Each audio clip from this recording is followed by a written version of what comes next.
kill it. I was meant to win. I am down and willing, so I will find a way. It took a minute, and I didn't have to right away. When it get hot in the kitchen, you decide.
Ladies and gentlemen, welcome to the 2024 Don River Dash. It's Saturday morning. We've had a cracking Friday night. There's some sore heads in Bowen this morning, I'm telling you, because the showgrounds was absolutely packed on Friday night. We had Eat Street, we had race cars, we had motocross bikes and enduro bikes, we had races, we had autographs. Josh, it was all happening. Yeah, it was a fantastic night last night at the showgrounds. Like you said, got to catch up with legends like Ben Grabham.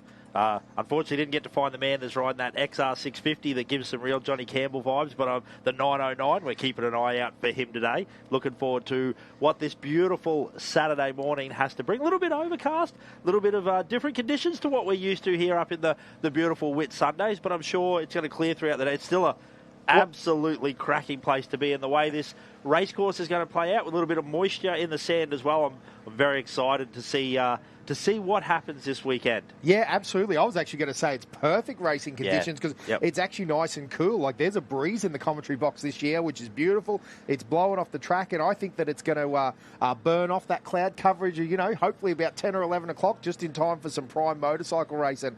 We got cars underway very shortly here. About 8:45 they kick off, isn't it, Josh? Or 8:30, something like that. So Should be watching the stream the whole time. Yeah, so just keep on that. It's going to be a good time. We're going to have drone footage, in-car, all sorts of stuff going on, thanks to the crazy crew that are here putting on the live stream. And again, we are in Bowen, Maine. We're basically just down the road from the Maccas. Yeah. Well, like you said, we woke up this morning, slept in a hotel bed. We drove 15 minutes, got a couple of zingers ready to perform today, a couple of snakes. Perform? A couple of little lollies, some snakes. I'll teach you some techniques on how to eat those a little bit later on. Really? Yeah, but what a fantastic place for an off-road race. Like we said, this is only the 6th year this race is running.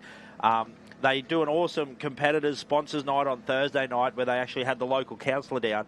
She was saying they estimate somewhere around about $7 million is injected into the community thanks to the Don River Dash. So the next time they say that off-road races don't do much for the community, tell them about 7 million reasons up here in the Whit Sundays why races like the Don River Dash are a backbone and a staple and are so well supported in a community like this. Yeah, the true Mick and Talbot originally started this race, and again, great off-road races that do national series, and they're here racing. Isn't that crazy? The event organisers, I know that there's a lot of event organisers, but event organisers are here, and they're actually racing this weekend. Mick Marson's racing the little Class 10 car that he's got, the Racer single seat, and Talbot going all out in the number 16, a previous winner as well. So, I think that's something that he's going to want to... Two-time winner. Yes. So, looking for a third, no doubt. Although Royden Bailey, as we talked about, he will be looking to stamp his authority on this event. And then two-time winner Liam Walsh back as well, although did hurt his hand at the Fink Desert race. So how does that play out? We actually heard Triggy talking about that.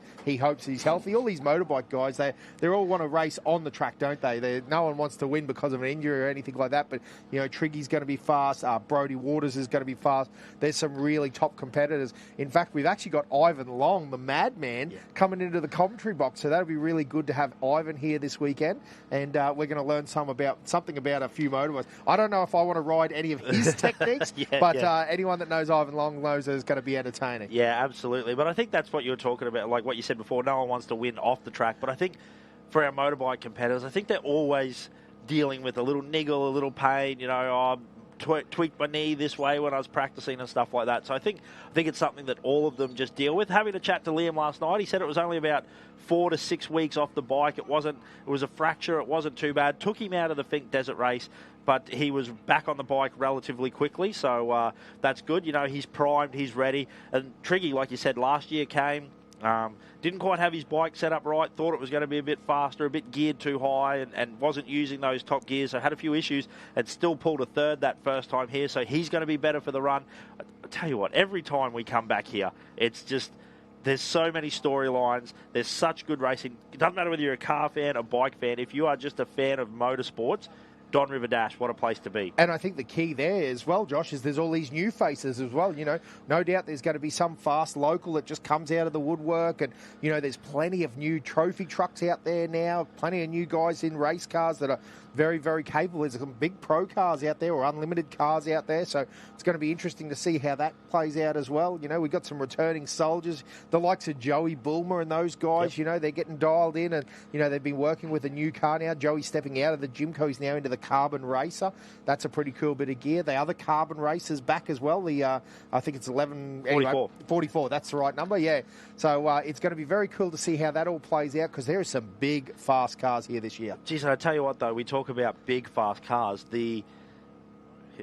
Pardon the pun, the inrush of Australian-built cars there, particularly last night when we were walking around like Rush Truck, Element, like all these Australian-built cars. I mean, last year we had a all-Australian-built podium. We had 2 Elements and a Rush Truck on the top, like on the top 3, which is something unheard of, you know what I mean, here in off-road racing. Yeah, because we're not talking, like, this is a national-level event, because that's another thing to talk about. That's just crazy, because Don River, I know it's part of the North Queensland Super Series, however, it's not actually part of a national event, which is crazy. It's a stand-alone event. It's absolutely amazing. Yeah, it's fantastic. And to say that about the all-Australian-built cars being on the top of the podium, it wasn't like there wasn't some big money or very well-established American cars here as well, so it wasn't for lack of competition. Now, speaking of the cars, we're going to cross over to the start line where Toby Cooper's there with some of our competitors.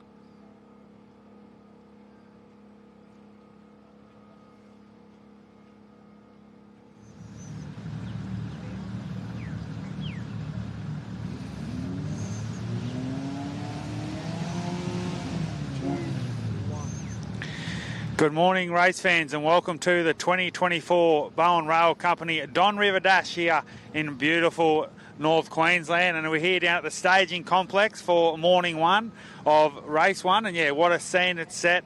They go about 2 kilometres down the tar road into the Don River itself. They go for a little timing checkpoint, and that's where that time will start proper. It's very exciting to be down here. Our first cars are lined up on the grid. Of course, we've got the 798, a couple of our Class 7 vehicles here this weekend. Also, Warren Stephen entry. We'll try and get a quick word with one of our drivers, Hank Parker, mate. You're first off. How do you feel? Yeah, excited. Good to lead the pack away, I reckon. Pretty unique, mate, for yourself. Obviously, in Class 7, it's not very often you get to lead off a race with 88 competitors. Yeah, that's for sure. Yeah, no, looking forward to it. And obviously the Silver Bullet, you've had a good season so far. You must be pretty confident heading into the Don River, in the next sort of 15 minutes. Yeah, we're hoping it all hangs together. So, yeah, we've had a good season. There we go. There's one of our first competitors. He'll be off the line in around 13 minutes' time, and very, very exciting to see. We've got our local member for Burdekin who's going to be doing the ceremonial start for each one of our competitors. We've got a couple of our Class 3 competitors here. How are we, mate? Back at the Don, how you feel? Good, mate. Confident for this year. Confident. And the little car, tell us a bit about it. It's pretty unique in the off-road world, but can you give us a bit of a background on it? Yeah, there's not many of them here, but there's just a Hayabusa engine, 1300, pretty small engine for this race, but hopefully we'll make it. And you're one of a big team. I see Hectic Racing. You've got a big backing, obviously, from Cairns, I believe. So you made the trek down here to Bowen? Yeah, all the way from Cairns. That's it. Anyway, all the best, Pablo. We'll see you at the finish line, mate. We'll just try a couple more. See, with first of our, looks like Class 11 vehicles off the line, the 1188. We'll try and get a word with Sally. I believe she's a local Bowen competitor. How are you, Sally? How do you feel? Yeah, I'm feeling awesome, ready to go. And I believe usually your husband's in the navigator seat, but you're here this weekend in the 1118. It must be awesome to be at your home event and one of the first Class 11s off the line. That's right. This is my first time driving. I was a Navi last year, so really excited to be driving this year. And tell us a bit about your navigator or female crew this year, which is pretty cool. Yeah, her name's Beck Munro, and we're really good mates. So we're from footy days and also netball team. Very good. Very good. All the best this weekend. Hopefully see you at the finish line. Awesome. Thanks so much. So there's one of our Class 11 crews this weekend. As you can see, this is sort of the staging area. We'll cross back down to Dan and Josh in the sort of next 15-20 minutes once the competitors start hitting the river. Get a word with one of our Class 8 competitors, mate. Welcome to Bowen. Yeah, thank you. Great to be here. Yep. Obviously, only a few Class 8s here this weekend. Tell us a bit about sort of how do you expect to perform down there in the Don. I know you were here last year, but it's a pretty unique event. Yeah, we look forward to it, and I love the reverse grid. So we're going to have the pressure from behind. It seems to be fairly smooth at the moment. So, yeah, we'll enjoy that while we can, because I know after a couple of laps it'll start to rut out and bump up. So we'll get some square edges. So we're looking forward to it, and start slow and try and get there at the end. And this is pretty cool. It'd be great to get an insight. Obviously, you're starting from around sort of 8th, 9th off the grid. Yep. To know that the obviously seeded the quicker cars behind you must be pretty a unique feeling to know they're going to be hunting you down. I know you just sort of run your own race, but still it's in the back of your mind that they're coming. We do make a focus to sort of keep an eye at them, eye out for them. But we call it being ambushed, and we actually love it. It's a good rush and something different. And but we do our best to buy as much time as we can. And this, as you said, this event, obviously last night was unbelievable down here at the showgrounds. The kids, the people, the support from the Bowen community and people was quite remarkable and unique to the off-road world here in Australia. But yeah, it must be awesome to be a part of it, and racing sort of a bit of the side part. Yep, we get here every year and bring the family and friends, and we always look forward to this one, so it's good. Anyway, all the best, Luke. We'll see you at the finish line. There's our first Class 8 competitor here this weekend. We couple of our first of our Class 6s looks like on the line. Down here with Matty Bray. Matty, welcome to Bowen. Thanks, buddy. How are you? Good. Obviously, you're one of the first Class 6s off the line. You love your off-road racing. Come up from Brizzy. Must be exciting to be here, and I suppose you're just looking forward to getting out there in the next 15 minutes or so. Yeah, it's my third year here in the car, and actually glad with where we're taking off today. We'll make use of the fast track and try and get out before these big cars catch us. And I've talked to a few people. This is one of those events where it's more than just the race itself. It's about bringing the family, your friends, and just making it a sort of a little mini holiday, and that's what it's all about. And as I said, racing's more just it's part of obviously what you're here for, but it's not the end all. Yeah, we like this one. It's a good fun event, you know. It sort of doesn't feel like a race, but it is a race, you know what I mean? We love coming up every year, and I got the father-in-law in this year, so we'll give him a ride and see how we go. There we go, one of our first Class 6s, all the best, Matty Bray, the 6108 competitor. Awesome to see so many of our Class 6s here this weekend. We'll catch up here with one of our South Australian crews all the way up from Adelaide.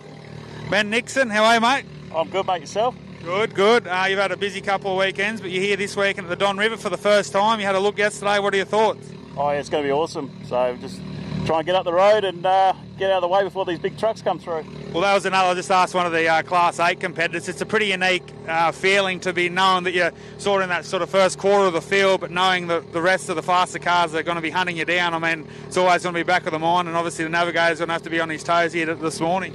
Oh, 100%. Tommy's going to have to be on his A game, and I'll just try and get past all these cars, so we're further up the road. Anyway, mate, all the best. Enjoy it. That's the main thing, and see you very shortly. A few more of our Can-Am Maverick X3s here on the line. We'll try and get a word here with our first of our Polarises, Splits Racing from Rocky. How are you, Tony Patterson? Good, mate. Yourself? Good. Where else would you rather be? First Saturday in September at the mighty Don River here in Bowen. Mate, massive field again, 30 Class 6 competitors. I know you won the Class 6S class last year. You stepped up to Class 6 with the new Pro R, and you must be pretty excited and a little bit confident about your chances this weekend. Yeah, mate. It's been actually only raced a couple of races this year, but it's been very reliable, and hoping, mate, to put it up the front there somewhere if we can. Yeah. Yeah, and these new Pro R's obviously a good package, a big step up from your previous vehicle. Yeah, they are, mate. They're a bit tougher, obviously a fair bit more horsepower, and hopefully, mate, reliability will play into our hands this weekend. Yeah. And you've made your way up to Rocky. It's obviously an annual event for you. It's one of your sort of home events, but based in sort of central Queensland. It must be, I know you've got a big team behind you. I know Jason's also competing this weekend, part of Splits Racing, and a little inner crew battle there. Yeah, mate, there is. It's at the moment I've got the wood, but we'll see how that goes this weekend, mate. But really happy to be up here. Great event. We always enjoy coming here, make a bit of a weekend of it in a few days. So it's really good. Very good. There we go. And also, I see you had the local golf day down there at Bowen as well. So one of the crews that make the most of the local conditions. We'll just keep walking up the field here. We'll try and get a word with young Jai Callender, mate. Welcome back to Bowen. I know it's one of your local events based out of Mackay, and you've got your dad and your brother behind you, so it's pretty cool. Yeah, it's pretty cool. I have no doubt that they'll come up behind me and give me a little wave as they come past me, but it should be good fun. Yeah. And obviously you've started in the side-by-side here like your brother did. He's now in the Southern Cross, but it must be, as you said, out there with your younger brother and your father and obviously your parents, your family here. It's an awesome weekend. Oh, it will be an absolutely awesome weekend, mate. I love the Don. It's like my second best race. Like Motorbike and the Don, they're a bit battly on who's first and second, but this is definitely one of my favourites. Anyway, all the best. Jai Callender, the 699. Well, I reckon we're only about 5 minutes now from Hank Parker leaving the line, so we'll stay tuned for that. We'll try and get a few more words with a couple of our Class 6 competitors. We'll just get one more word with Greg Gilliander. How are you, mate? Welcome to Bowen. How you doing? Good, mate. How do you feel? Great event here. You must be pretty pumped to get out in the river. I can't hear you. Must be pretty pumped to get out into the river. Absolutely. The river looks good today. Yep. It's quite straight. And the Polaris, how do you feel? Obviously the Pro R, so sort of first time here in this vehicle, so a bit confident? No, the Polaris is going well. It's well prepped and ready to go. I think it'll do well. All the best, mate. Greg Gilliander in the 604 Polaris Pro R. He shouldn't be that far away. We've got the 610 Robertson Racing here, their first time competing at the Don River. I believe based out of Moree. How are you, mate? Welcome to Bowen. Hey, mate, how you going? Yeah, good. How do you feel? I know this is your first time here to Bowen, based out of Moree, New South Wales, and great to be here. I know you compete at the Gundy 500, but made the trek up to Bowen and here at the Don River. Yeah, mate, first run here. I love this place up here, love this race. I raced it on a motorbike last year and wasn't missing it for the world for this year. Oh, very good. Anyway, mate, all the best. Beautifully turned out Can-Am, and those watching on from home, it's great to see some of our new competitors, first-time car competitors here at the Don River Dash. Getting very excited down here at the start-finish line for those watching on. We're only, I reckon, just under 3 minutes now from our first vehicle leaving the line. Hank the Tank Parker in the Silver Bullet. We see a few more of our crews getting very excited.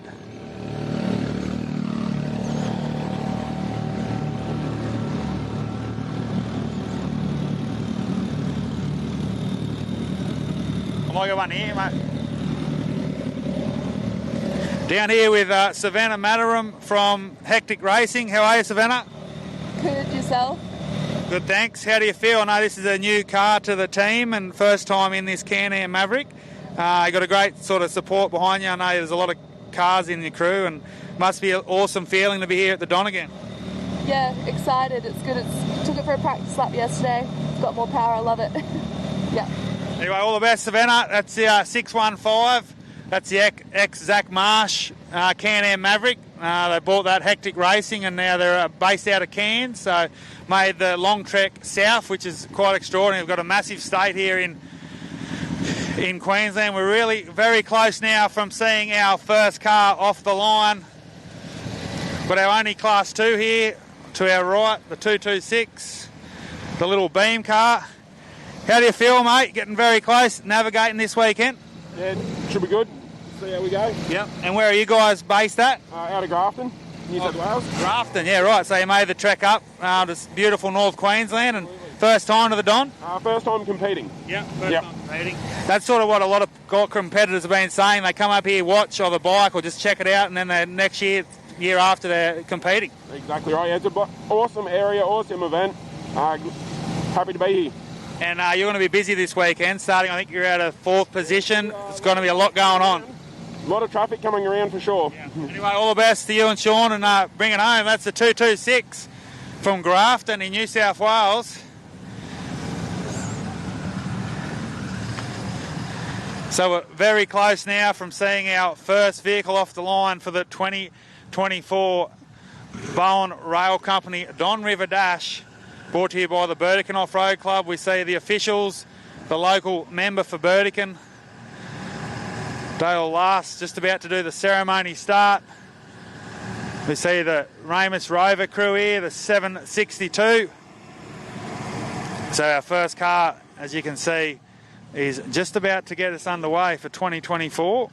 And we'll be shooting back down to our friends at the Dan and Josh Curran down at the start finish complex down in the Don. So there we go, our first vehicle is underway. Obviously this is not timed until they hit the river bed in a few moments time. It's usually a couple of minutes till they head down there. It's a big long straight on the bitumen. They'll enter the Don River to their left and they'll go underway. Checkpoint start. Pablo Velez, Hectic Racing, with the next one off the line in the 303. We'll try and get a glimpse. Up first, I think about 6 or 7 Hectic Racing vehicles here this weekend. Very unique little Suzuki-powered Class 3 machine. Is one of our Southern Cross vehicles. I just interviewed these guys, Sean Stratton, veterans. They have a bit to do with the Returned Servicemen Foundation, so all the best to the 226. Little 1600cc class. This is our local girl, Sally Jack, one of our best friends in the sign of the Bowen Engineering Services Polaris on the RZR 1000cc turboed. And it's got the 11 on the top of the Polaris due to being modified into this class. It's like Jack Henderson now in the 807. These guys are based in the Whitsundays. Just Press Racing. They're under starters orders.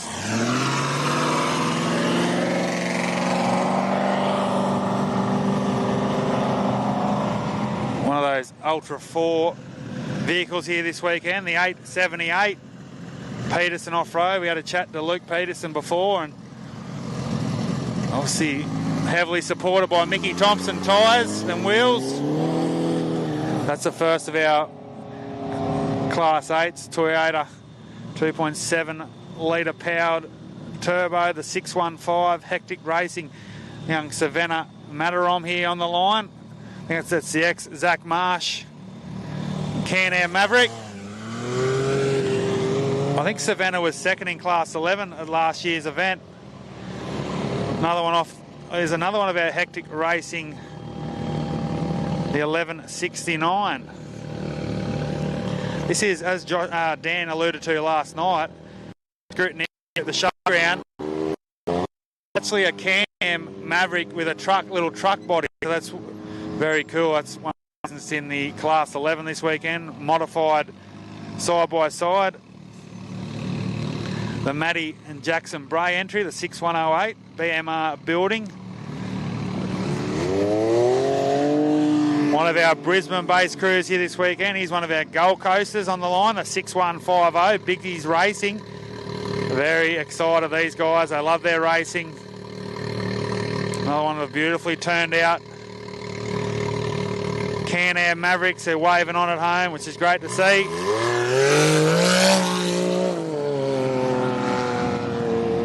So Justin Biggs is the first of our South Australian crews, Nixon Excavations.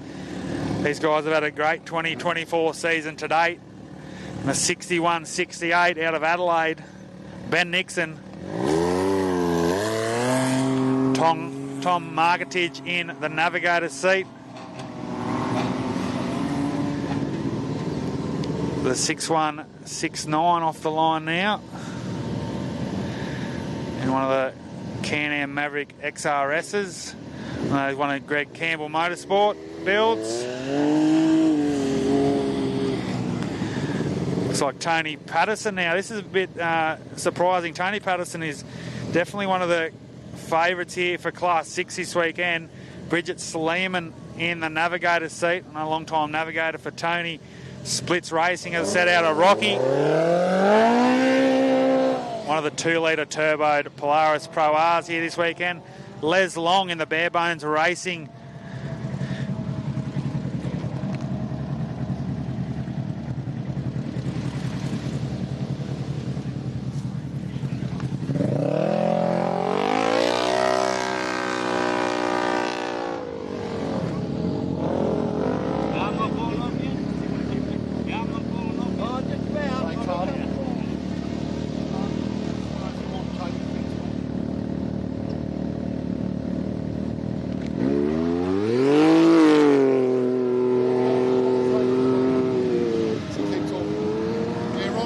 So we saw Les Long leave, one of our Mackay-based crews, in the Polaris, only 6626, which is naturally aspirated.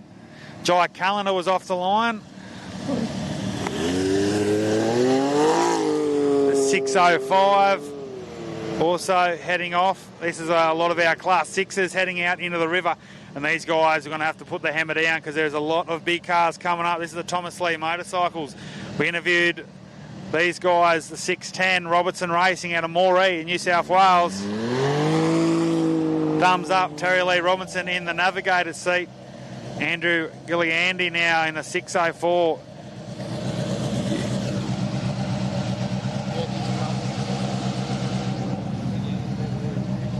Righto, Josh, so we're down in the river now, and we've got these awesome bit of footage here from the drone. We are in the Don. Our live timing's gone up and is running, so that's the Don River Dash on race-monitor.com. So if you want to follow along with all the live timing, that is where to go.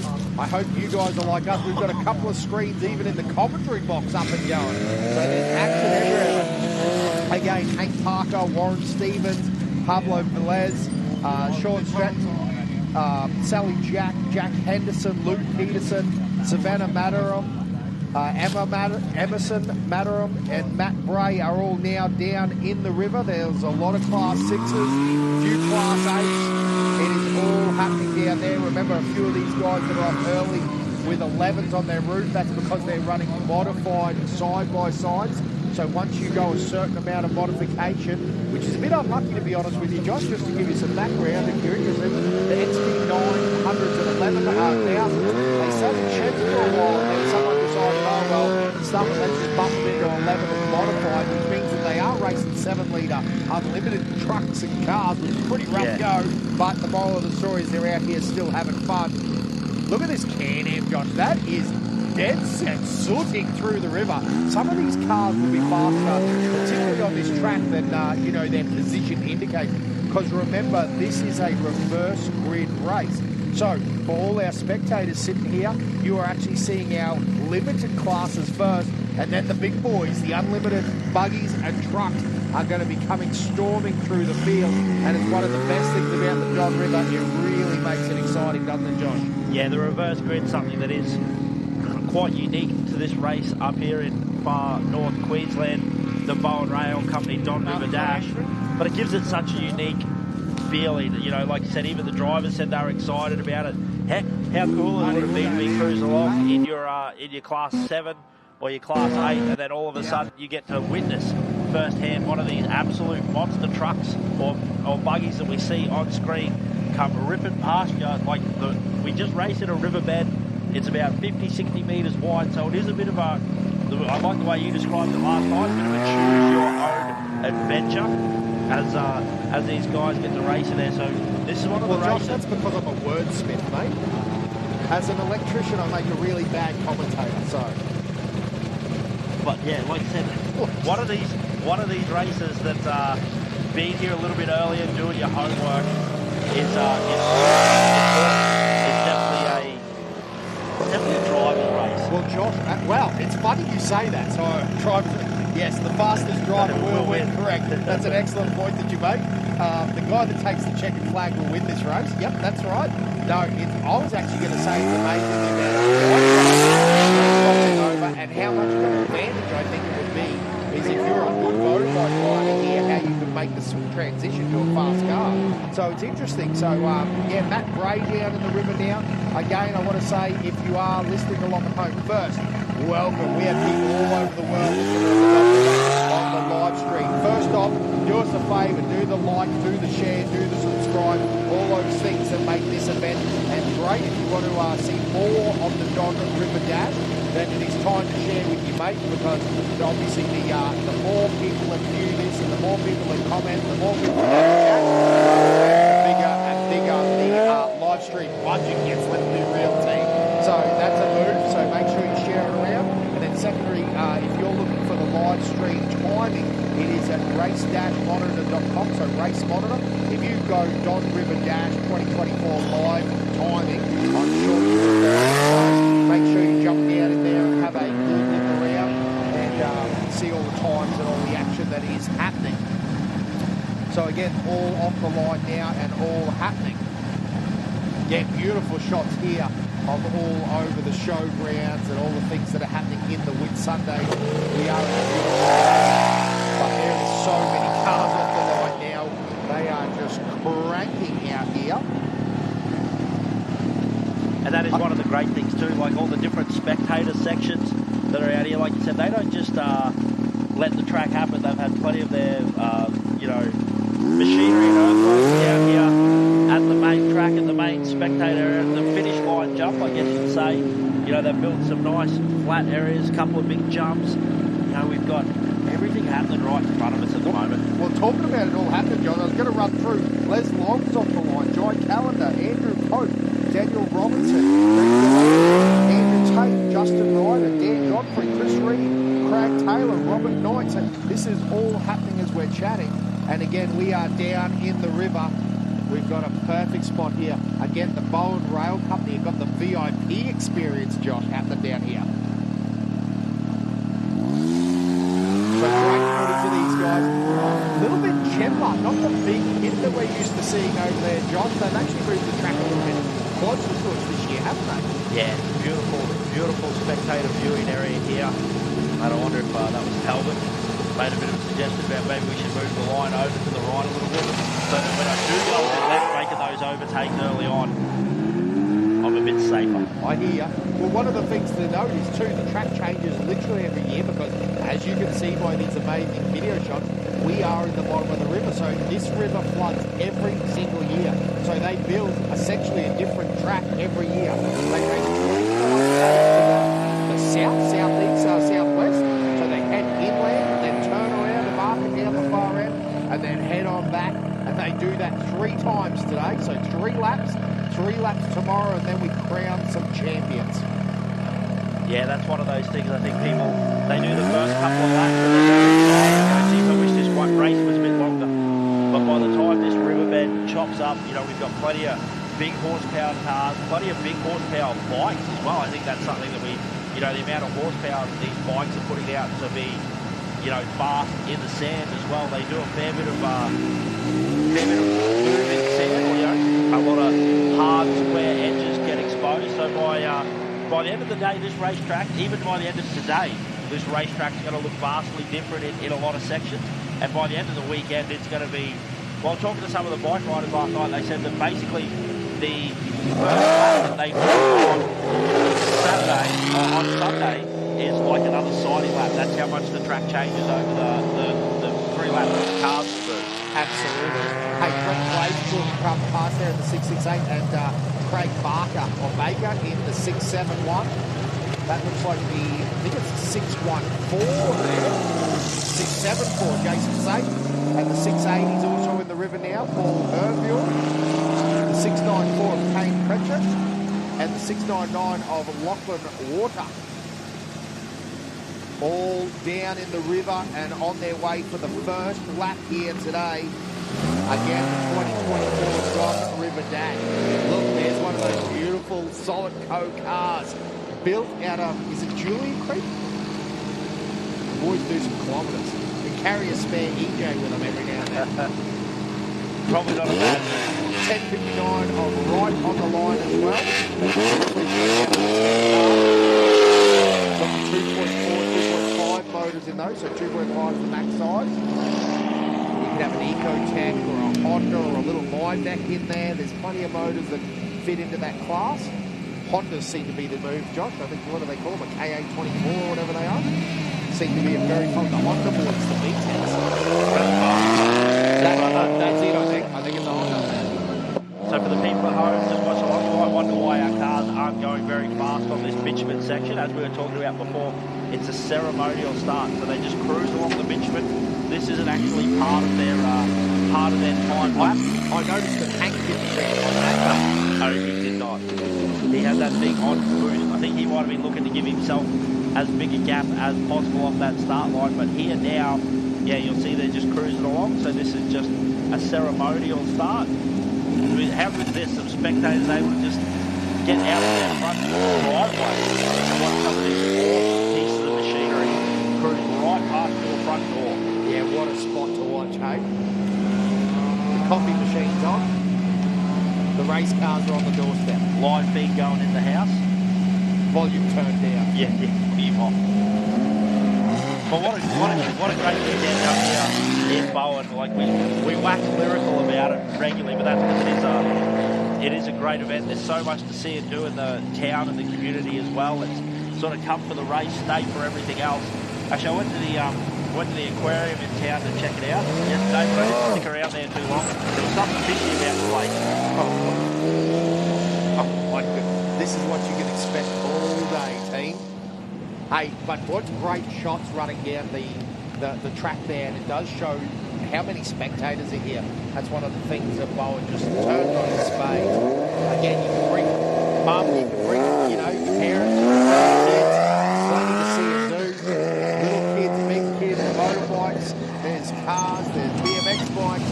I tell you what, there's a lot going on here at John River. There's the Honey Badger. The Honey Badger is one to watch, absolutely.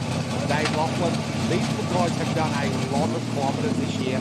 They had a big crash down there at Hillston. Got the car back together. What is that, Gundy? Now they're at Ghana. They're racing a lot, which is very impressive. Again, plenty of cars down. Greg Campbell's down in the river now. Daniel Dunn is in the river. James Mockford. Jim Slodkowski. Ian Baker. Darren Angel. Hey, if you're a competitor, we're just throwing out there. If you ever wanted to really good for you, mate, write it down on a piece of paper and tell us, and then it gets you the real good. The 1-1, that thing sounds great, I think that's got a Henry motor in it. Yeah, I believe a brand new car, only just recently finished. So some late night, big hours put in on that thing. We see the 160 to 8 wheel performance machine make its way through, and now the 1136 Joey Woolmer. One of our guns with the locals, so Ray they come to the You hear that thing get off the line, a cranky 7-litre on that. Now, this is the great thing about Class 11. Geez, it has a variety of cars. Now we've got the Divimac Motorsport machine here. Now, this thing actually Ultra 4, so 4-wheel drive at the front end, solid rear diff, independent front end. You can see those big box shocks needing a little bit of support from the King's bumps up there, obviously the shot. Not able to do everything. Very good.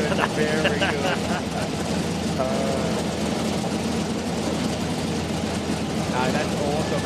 Listen, and we'll see that down very quick. Interestingly, Josh, some of our, what do I want to say, now that we're getting into our unlimited competitors, not so aggressive on the bitumen either, are they?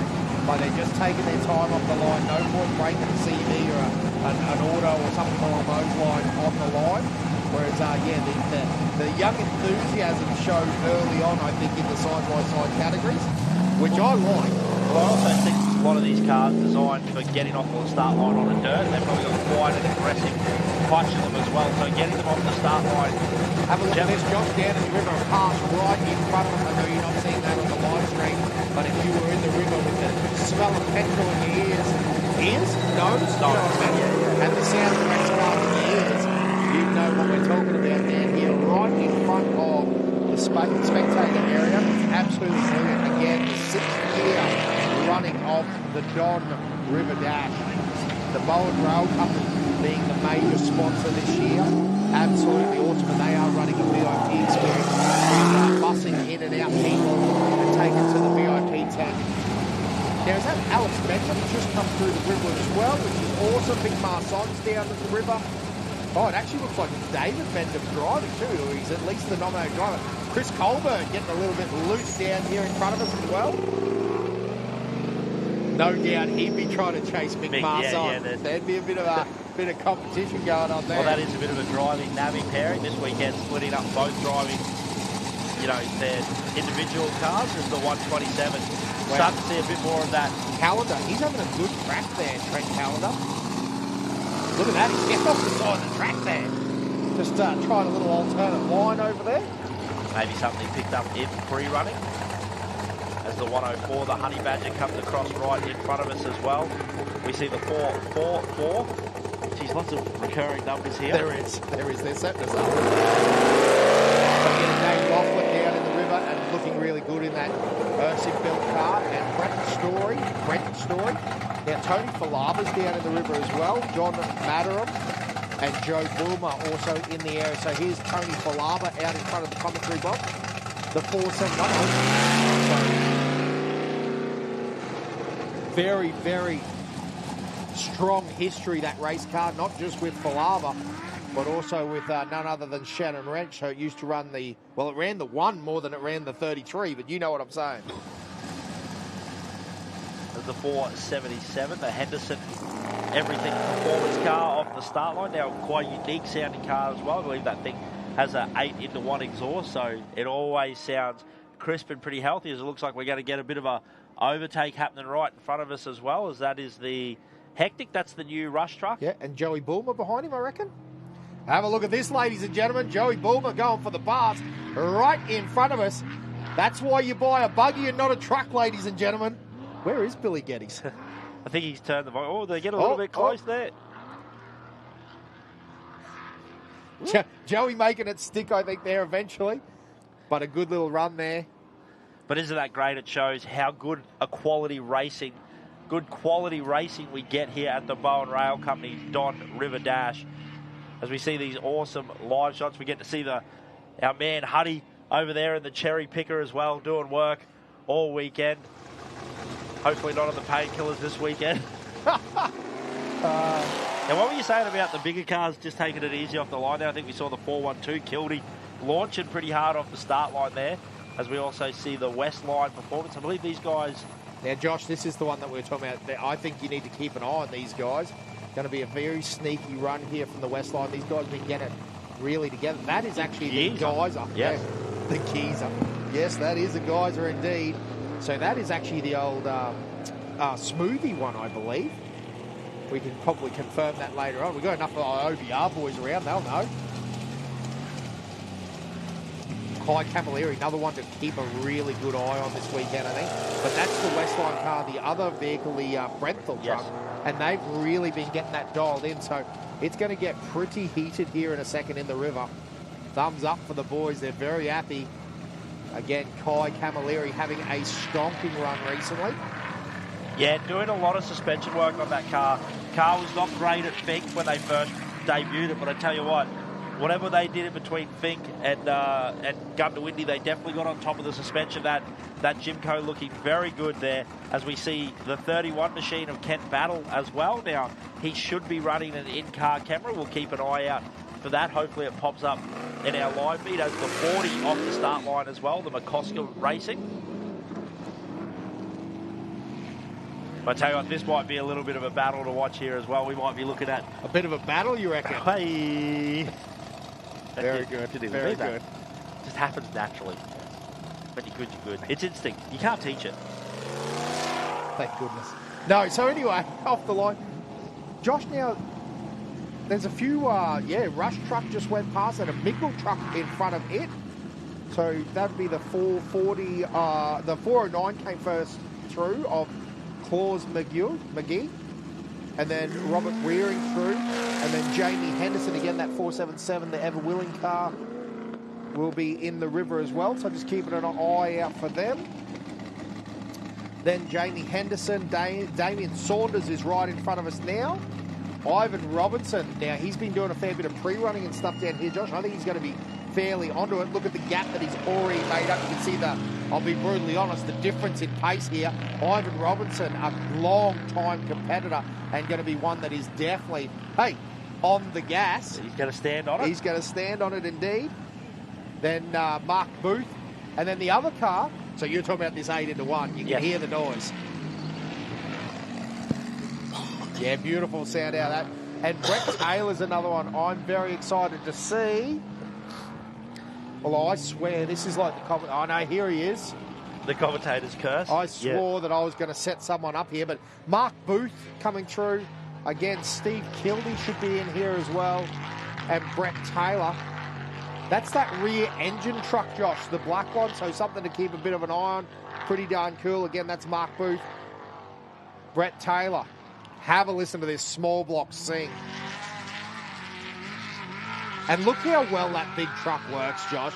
Like, again, I don't want to give him any curse. We were talking about this. This is one of those trucks that when it dials in and gets going, it is frigging fast. So Now, did you happen to pick up, maybe it was just me and a small screen, was it not running the spare tyre? Was he going as lightweight as possible? It just didn't look like, see on Kildee's car, you can see the spare tyre sitting very prominently in that back of the chassis rail. Maybe something to keep an eye out when he comes back over the finish line jump. I don't think he was running a spare tyre. He said, if I'm committed, I'm going for the win. Yeah. Now, I tell you what, we got a little bit of battle of the Westline boys as well, as that's the geezer out front and the Brethel right behind. So they've maintained their start position. Yeah, listen, that makes sense to me. Andrew Cummins in front, Nick Cummins right behind him. And I reckon the idea there is that they are going to freight train. There would be, as Kent Battle's off the line now, so that'll be cool. Clayton Bestman, but again, I reckon that's not a bad idea to get together and just make moves happen. Yeah, I suppose the only thing you want to be careful about is getting too close to each other and both looking for the same line and accidentally cutting each other off. But, like you said, she's plenty wide in the Don River. So there's lots of overtaking, and I reckon they've been up here early doing their homework as well. As this looks like the 96 machine, one of those bat built. Might be. Yeah, it definitely does look like that. Clayton Bestman. Then Daniel Hughes should be in the 40.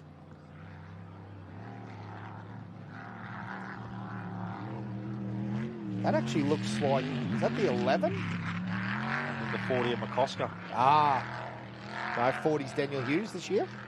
Oh, yes. McCosker contracting on the side of it? Yes, absolutely. And the 86 of Richard Hakon should be next. Actually caught up with the boys at Fink. They had a big smile on their dial. A couple of country lads just having a good old run in a good old Jimco. Good old dogs. So you saw a little shot there of them packing up the start-finishing line. All the cars are off the start line now, so we got everyone in the Don River. So there's a couple to keep an eye on. Like we said, we're going to keep an eye out for Camilleri, Battle, Roy to Bailey. Wait, the one we haven't even mentioned this morning, Talbot Cox as well. Unbelievable. Yeah, that's what I mean. So much talent in this race.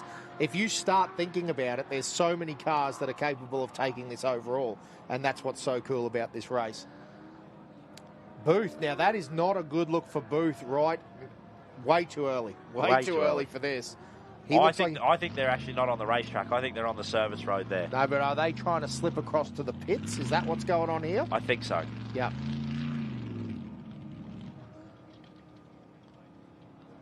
Yeah, not running healthy at all. We can actually hear from our commentary booth that is... Commentary booth? Oh! Again, it just so happens. Good. It just so happens. Good. Now, let's get back to the race. 44 now away. So that's Kelvin Kruger. Drew Callender is in the river as well as James Sant in the 1144. That's that carbon racer. Again, Kai Camilleri, Josh, is in the river and sorting. Have a look at him down the far. He's coming around the corner at the moment. Again, this LED barred car, I believe, will be the 1144. That's an early... No, it's Callender. So that's Drew Callender. So it's actually James Sant that is sorting around the corner in the river. And then Kai Camilleri right behind him.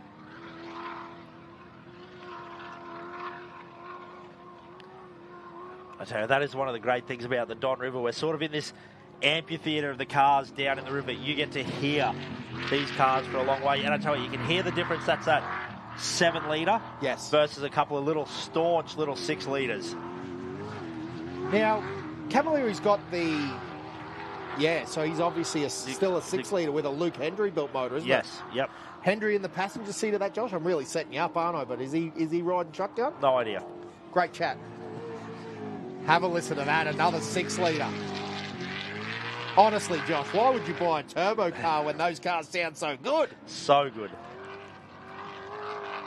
But yeah, Ken, a major sponsor as well, Nortrans. You see their name popping up on the live feed regularly as well. So another one of those great racers doing awesome things for off-road, not just enjoying the races, but making sure they happen. Well, Josh, a fully Australian-built car too.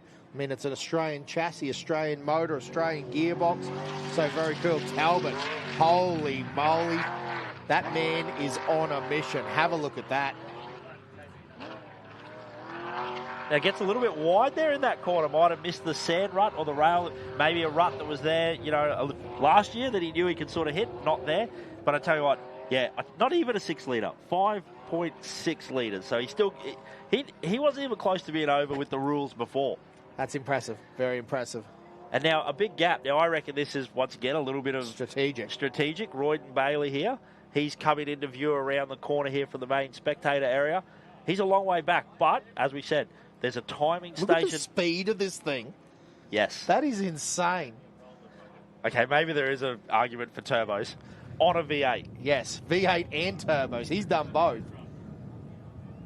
Yeah, so cool. So remind me, Josh, Toyota powered? Yes. Yeah, so Toyota V8 with 2 turbos, D-stroked, and also running an air-shifted Hollinger in this car. Very, very fast. Royden Bailey holding on to that thing.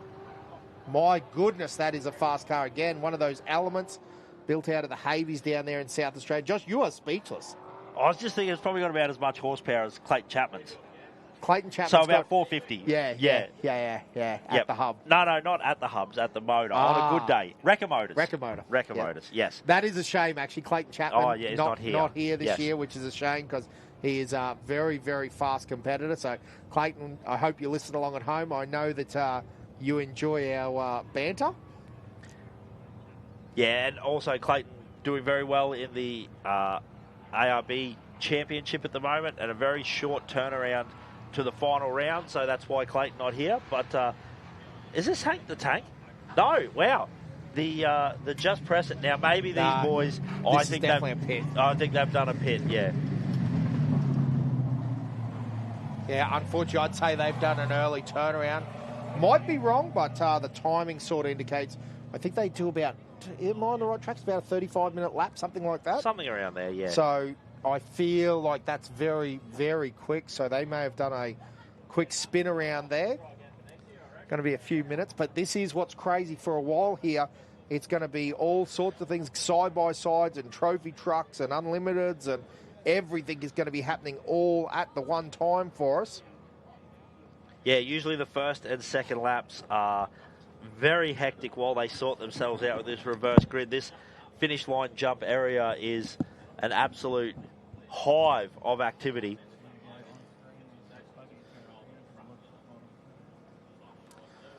Righto, so we're going to shoot down again. This is some of the great thing. This is down towards the bottom corner. So they're done about half the track so far. Going to shoot around, do a full U-turn in the river and then head on back, which is absolutely brilliant. That's the calendar car. As we also get these awesome drone shots flying over. Now, if you want to join the conversation, again, jump on Facebook. It is all live there. Obviously, it's on YouTube as well, but there's a bit of chat going on in the group. We'll try to keep an eye on that and answer any of your questions. But again, if you're live on Facebook, join in, have a bit of a yap there and have a bit of a good time, because I tell you what, we love this off-road racing stuff. Now, Joshua, we've actually got another one of our cars. This is the 3RZ powered Toyota. Maybe my timing, I'm just trying to work out what time they got off the line, but we're going to see some stuff. Oh, it must be a lap, Dan. That's He's going a lap, all the way definitely. around. So the 878. Again, that's a very cool. We do start Class to see 8. a few plethora of cars. Comes to look like we've got a couple of our side-by-sides coming through as well. Geez, these side-by-sides have continually stepped it up in performance. Gee, an XP1000 as well. Yeah, that's moving. The 1118. Although it is obviously moved up into that ultimate class because it's modified. So that is one thing to note on that. Might have a little turbocharger hanging off the side of that, I reckon.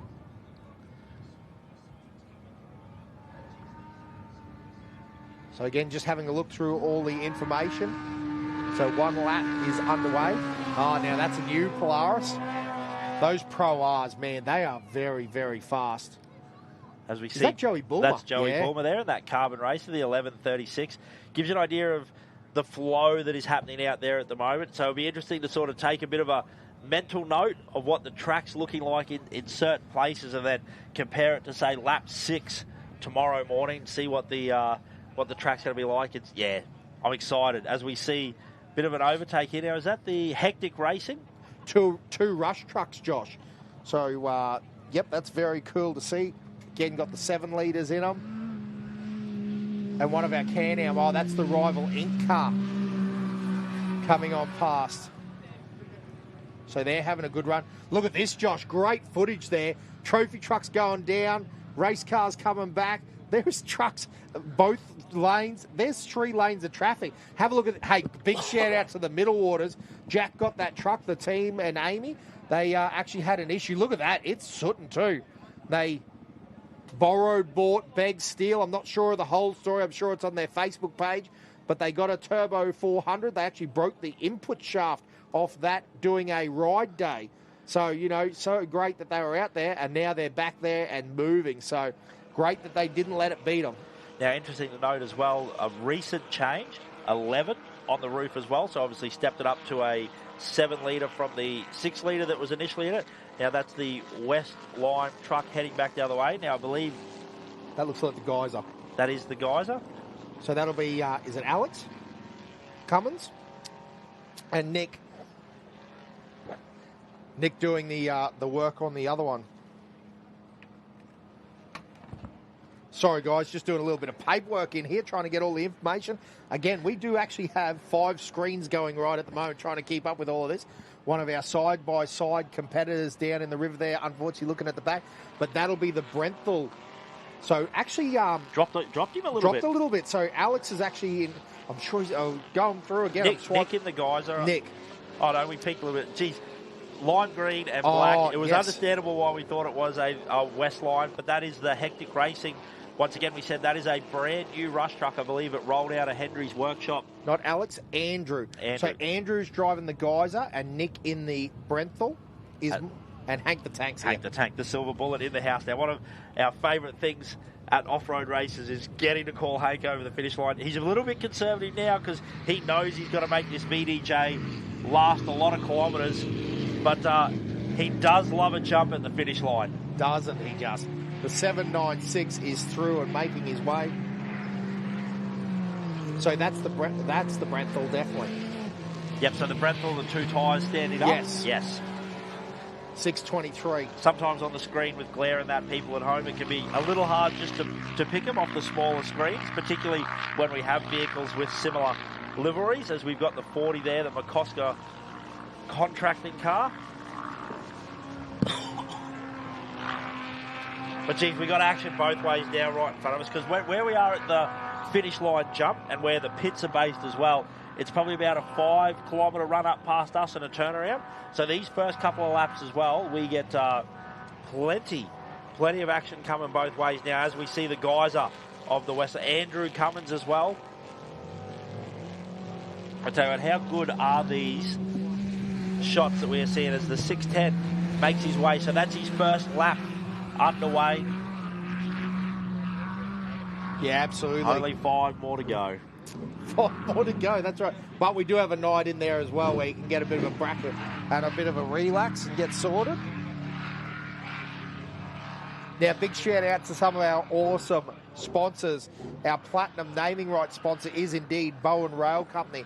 But we also have a plethora of sponsors with Sunday Regional Council, RGM Maintenance, Abbott Point Operations, Bravis Adani, Pat McDonald Earthmoving. Pat McDonald spends time just in this river sorting things out. Big shout out RFC, which is actually Talbot Cox is out here racing again. One of our fantastic racers that puts his money where his mouth is. With Sunday Ag Service. That's probably true of most of these guys, isn't it really, Josh? Bowen Industrial Hire, Burdekin Motorcycles, they're out racing. Comiskey Mining, again, some fantastic sponsors. Comiskey's been a major sponsor before, and he's just one of those guys, the whole team, because Camilleri's tied up in that show as well, and they just put time and effort into off-road racing, which we just appreciate so much. Dean Brossi, GPS Leveling, DJ Brazil, Proprietary Limited, Dynamic Wheels, the Grandview Hotel Bowen, Lindsay Projects, Mercedes-Benz Trucks, Mickey Thompson Tyres, Neil Stone Concrete, Nortrans, North Queensland Hard Facing, RT Refrigeration.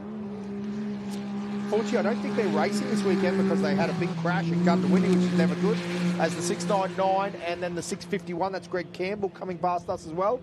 Tropic Fuels are a sponsor.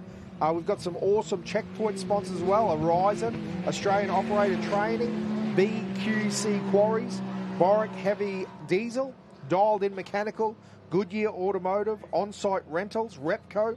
We've also got CoreSafe, Hog's Breath Cafe, Land Accountants, Paul Stubbs Electrical and Air Conditioning, JAP Suspension, Racer Imports, Salty Sunflower, Summer Garden Cinema, and Tourism Bowen, all fantastic and all putting time and effort into the Burdekin, into the Don River Dash.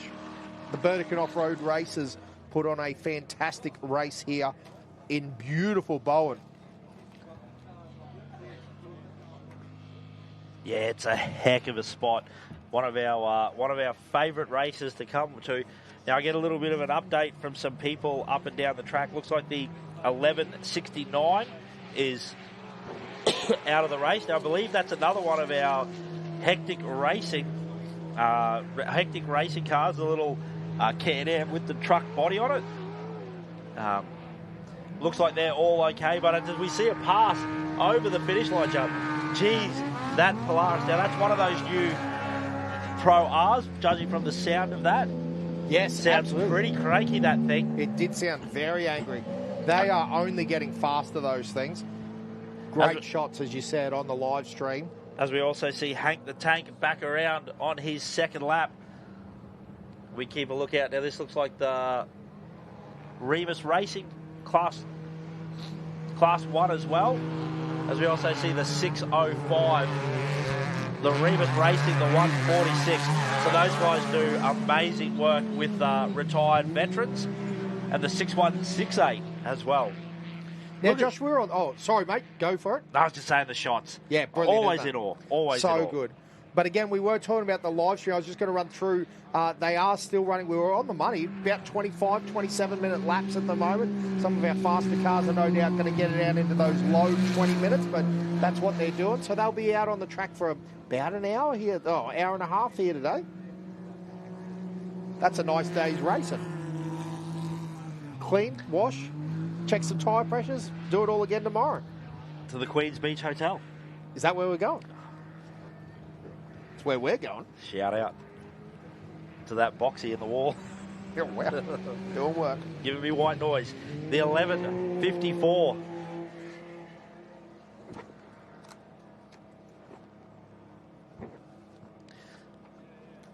Again, we're just looking through pieces of paper here, and having a read of all our competitors' information, which we genuinely appreciate all the stuff and all the information. So, and again, join in the conversation on Facebook on our live feed. You go to Don River Dash.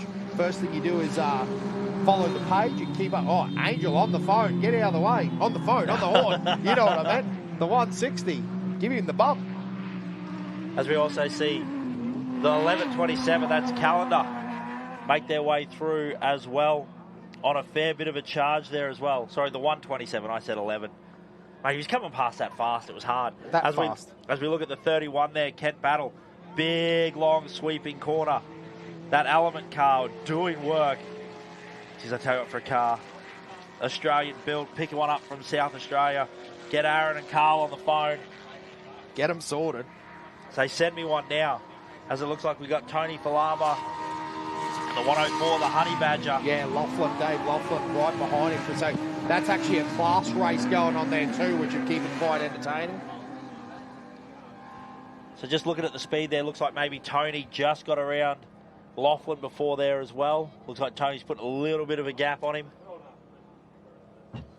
Yeah, Laughlin didn't actually look quite as aggressive as we've seen in the past, is it? Now it looks like we got the Divimac car. Is that the Divimac car out? They look like they're trying to get the car jacked up to change a tyre. Got that rear spare off as the 169 of Chris Colborne makes his way through.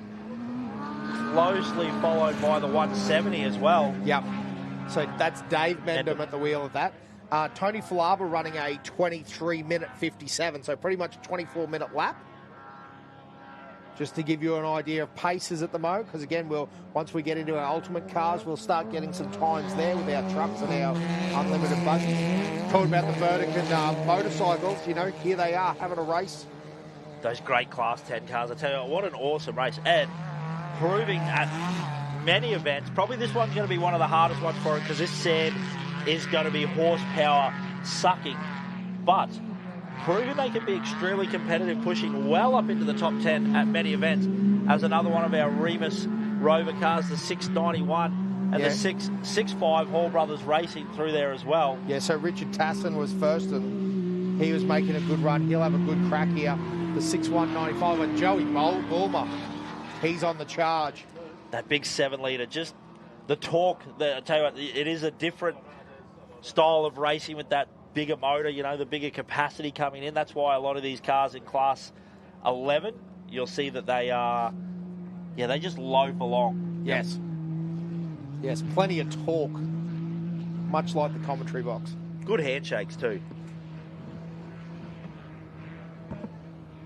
Looks like we got Cooper Weston as well. Just popped up in our screen there. Could see the flash of white and red. Well, actually, Josh, just Mick Mass on. Yeah, to mention, Cooper Weston has actually now run the fastest lap so far with a 23.52. So a little bit faster than Tony Falaba. Again, Trent Callender here with the 127. Is currently third on road with Dave Laughlin, then Joe Bulmer. But again, just to mention, it is Cooper Weston at the moment is the fastest man on track with the 23.52. But we do have some big guns coming. Interested to see how far they can get it to drop. Do you reckon instantly we'll know how much of a charge Talbot Cox is on when we see his time? Well, I did hear a rumour from the field that I got a text message from a man down the track that give us a little bit of information. The man, the myth, the legend, Billy Geddes, he said, mate, it looked like Talbot was on a bit of a mission.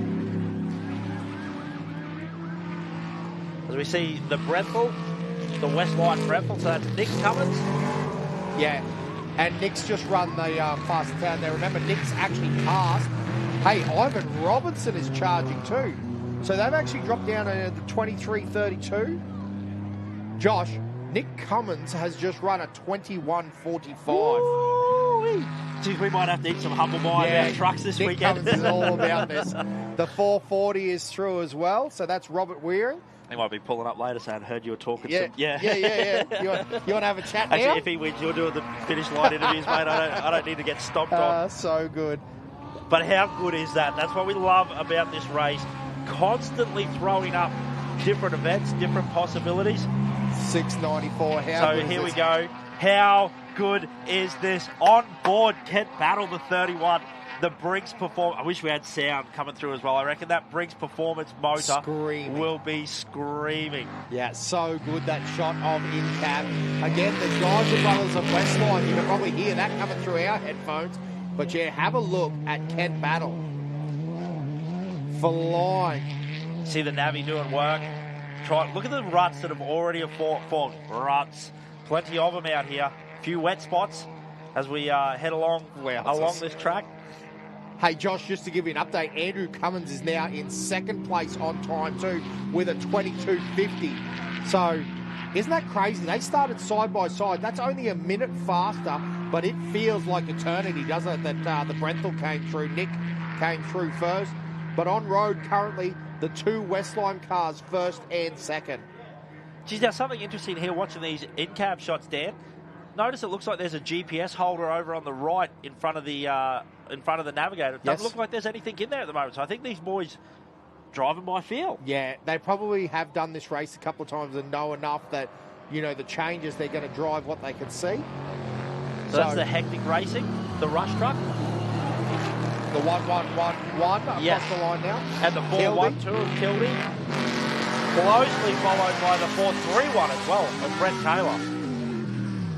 And then the 40 McCosker contracting. Geez, I tell you what, that is a couple of healthy V8s all jammed together there. Plenty of noise coming through at the desk here. Now, am I confused? Is this flipped? Yeah. Yeah. Because I was going to say, it Kent's actually not makes left-hand drive. and the trees were on the wrong side before. So, ladies and gentlemen, if you're confused, we were confused, but it now makes a lot of sense. They've flipped that image around because coming back down the river, the trees will be on your left side. Well, the trees should always be on your left side, I assume. If you go down the river and then back along the river, you're always travelling on the left-hand side of the track, if that makes sense. It is a big loop oval up and down the river. So the 1059. And again, in fourth gear now, third gear, you can slam it through the gears. Now, if you've never been inside one of these race cars, Josh, sequential gearbox. It's also got a turning brake there. That's that stick with the blue knob on it. Pull it back, push it forward, that sort of thing. Kai Camilleri having a cracker there, running a 21.41. We're back, boys. We're back. Kai just put it on the top step right there. The 34, the Jimco. But again, keep an eye on the Nortrans car. We also have Talbot Cox in the racer in the 16. So that means with Kai coming through, we should be far off seeing. Well, Nortrans, this video is literally just here, so he's dropping down into the river. The Ever Willing.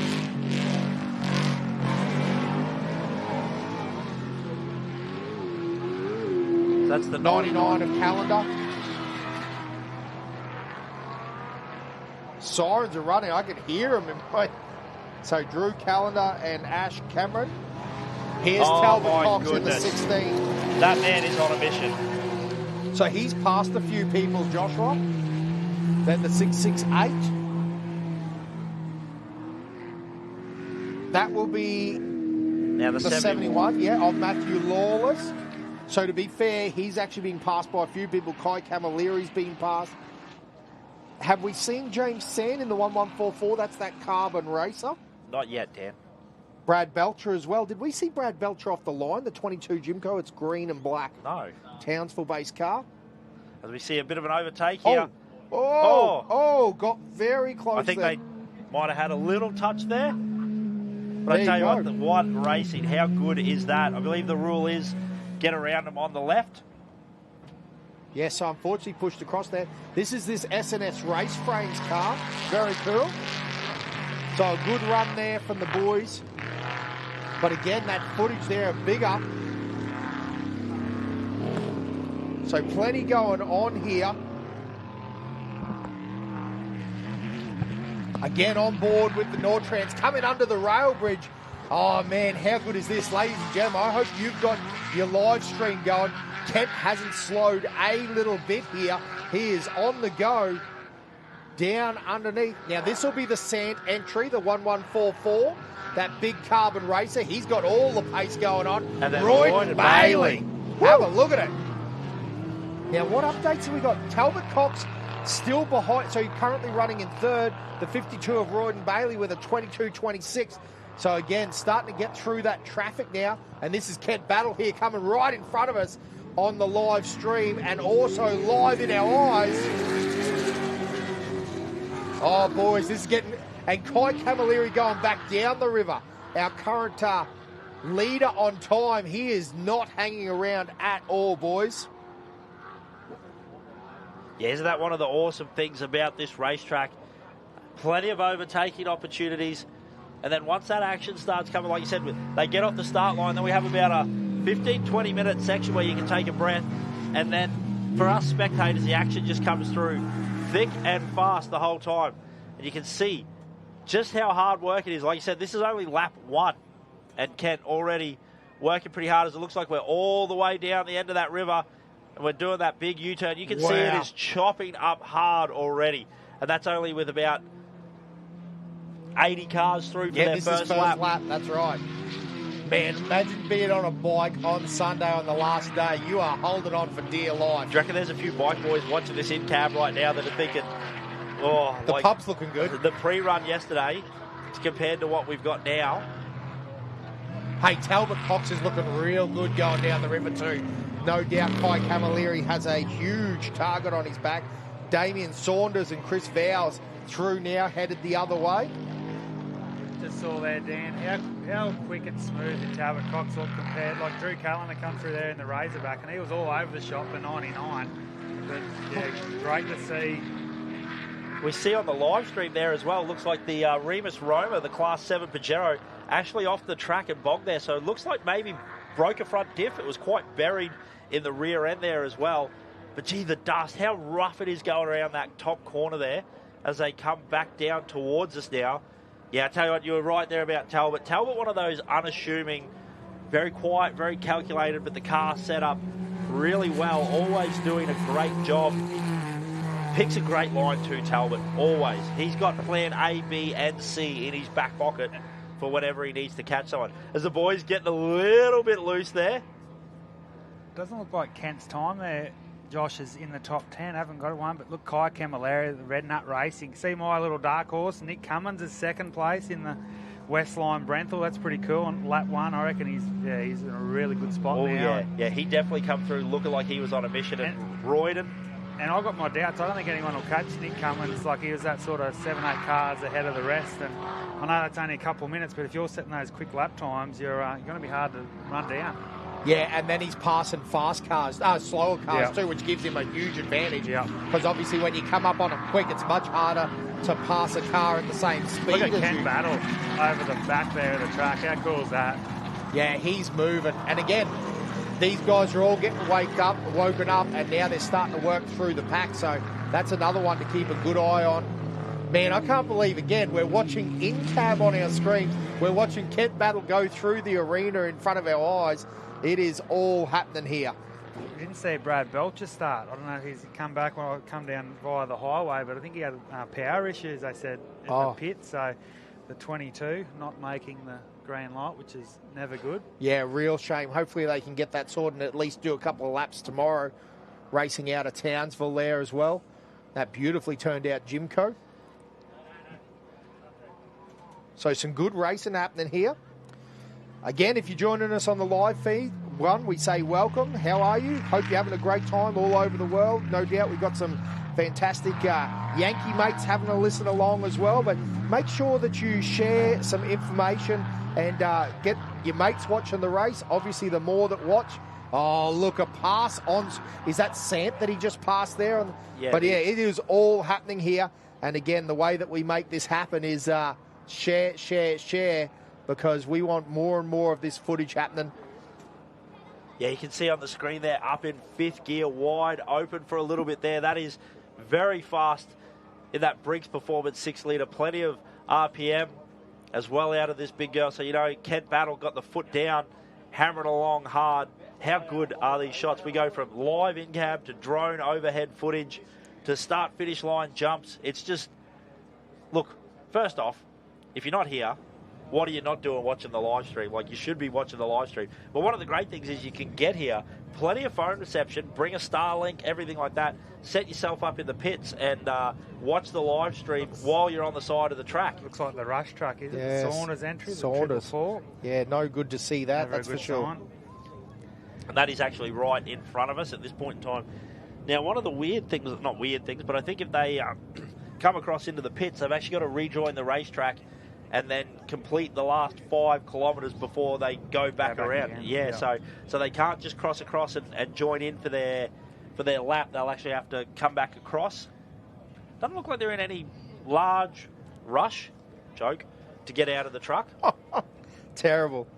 Hey, Josh, I'm getting snaps. Seaton Battle's sitting down the track, watching the race, watching it on his phone, all happening, watching his brother run. And must be nice to have a good brother. Yeah, good brother. And then not only that, he's building an element himself to start racing. Seaton, one of our fantastic motorbike races, he gave us that crazy footage a few years ago of hitting the dog in the Don River Dash at pace. I think he was in 2nd or 3rd at the time, and absolutely sootin'. So again, one of our great Don racers.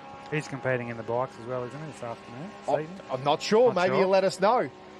They say with age comes a cage. That's yeah. the statement. So I know that he does have a very cool car coming, and it's going to be very quick out of Nortrans. Prodigy sounds a lot smoother. And Seaton, if you are listening, mate, there's a couple of boys that went on a ride up to the top end with you. You were one of the sweep riders. They're still in awe, mate. They still regularly talk about the time they got to ride with Seaton Battle. Seaton Battle. They said, Kent who? Never heard of her.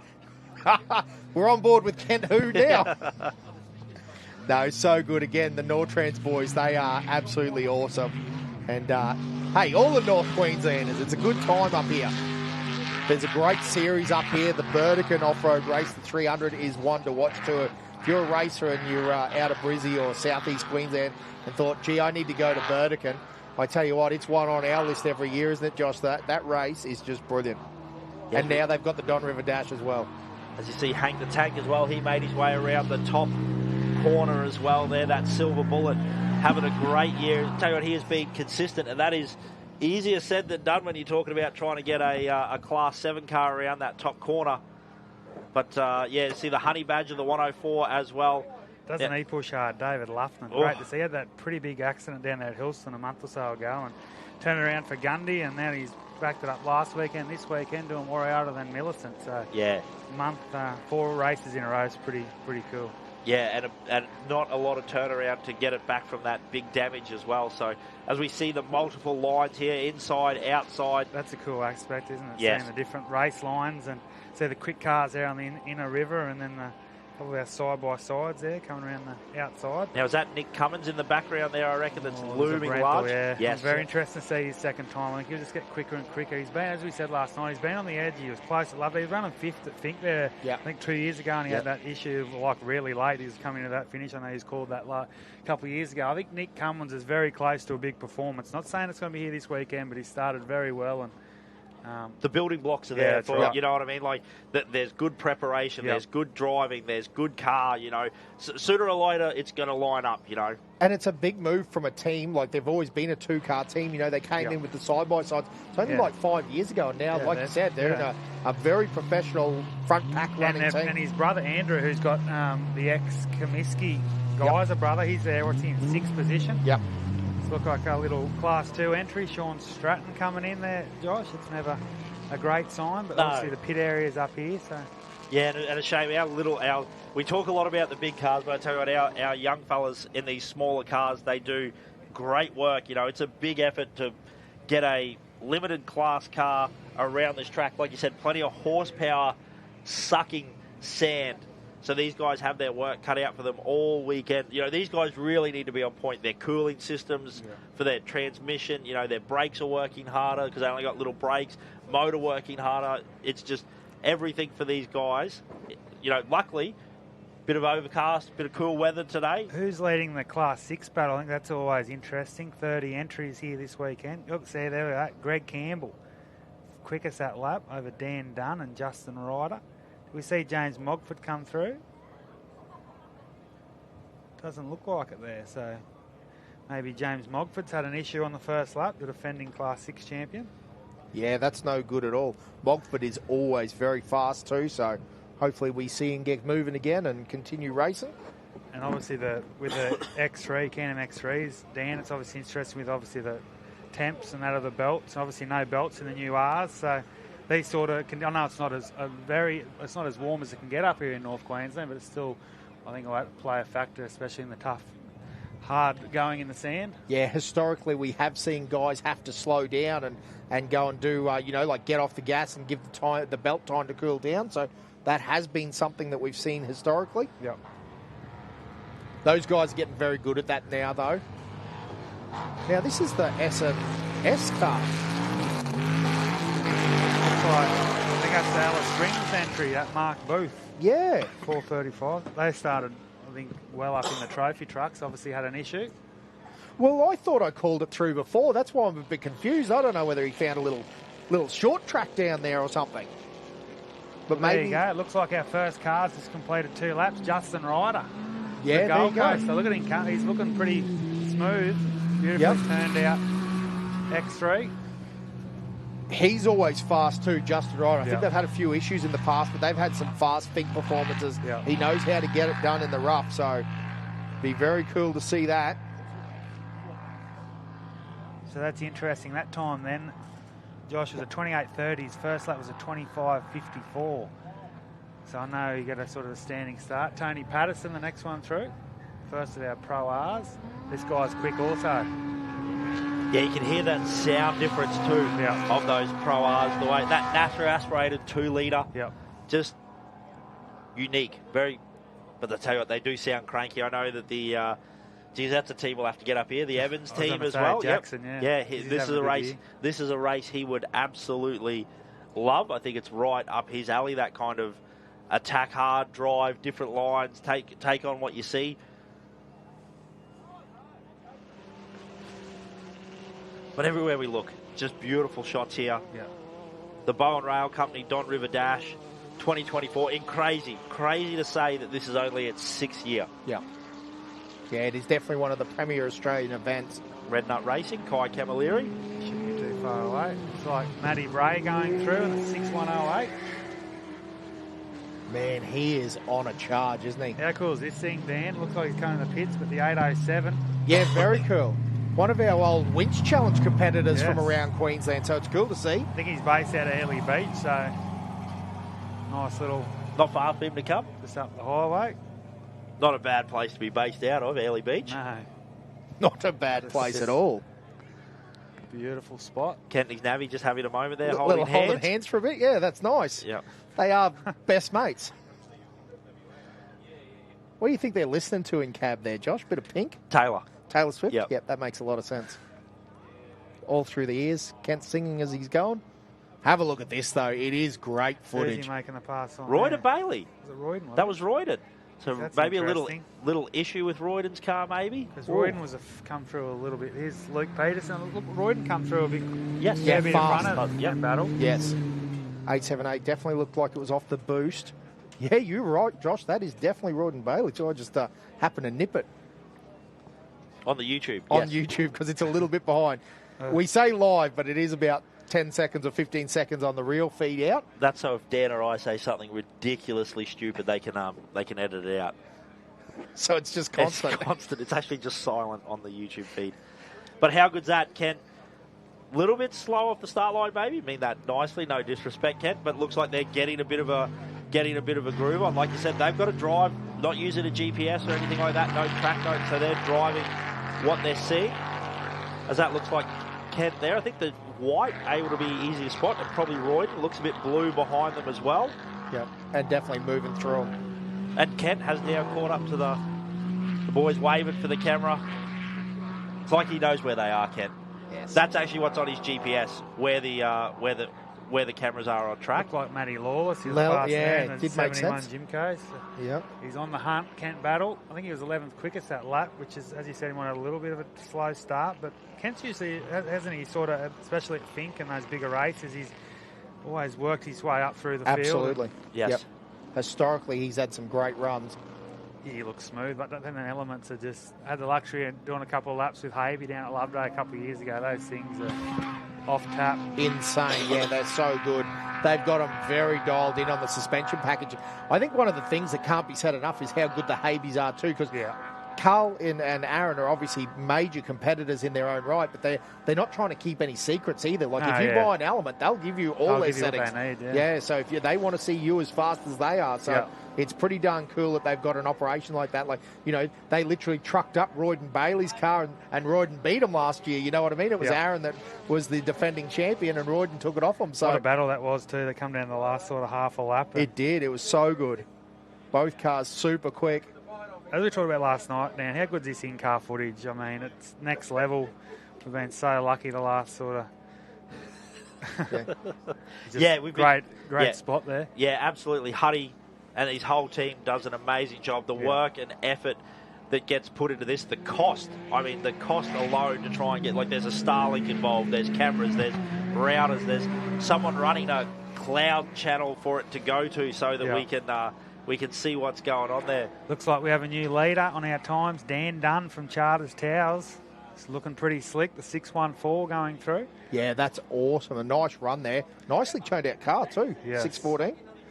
Two-time Moranbah champion. He won up there last year and this year as well. Yeah, brilliant. Isn't it a crazy race though? You stand here, like you've literally got no idea who's going to be popping up on the top of the standings, and I mean, it just adds to the... Yeah, we really don't know until the last car comes in. Yeah, it's pretty wild. So there's young Lockie Waters going through. That's the ex-James Cook. Can-Am Maverick, the Class 6.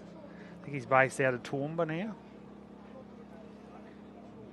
He goes third quickest, so Dunn, Ryder, Waters, Patterson. So sort of the Class 6s are dominating. Only around 10 cars completed their second lap.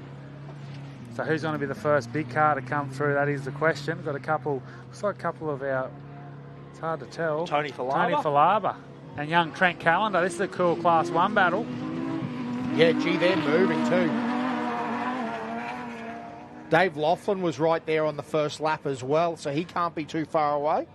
Hasn't Honey Badger? Hasn't Tony Falaba been a great competitor the last couple of decades? Yeah. I mean, always competitive. Yep. He hasn't had the greatest couple of seasons, really. He had that bit of an off of Burdekin at the start of the year, but I mean, he's just he's one of those guys, if you need a result, you know, put a bit of trust in. Tony Falaba would be your man, I reckon. Yeah.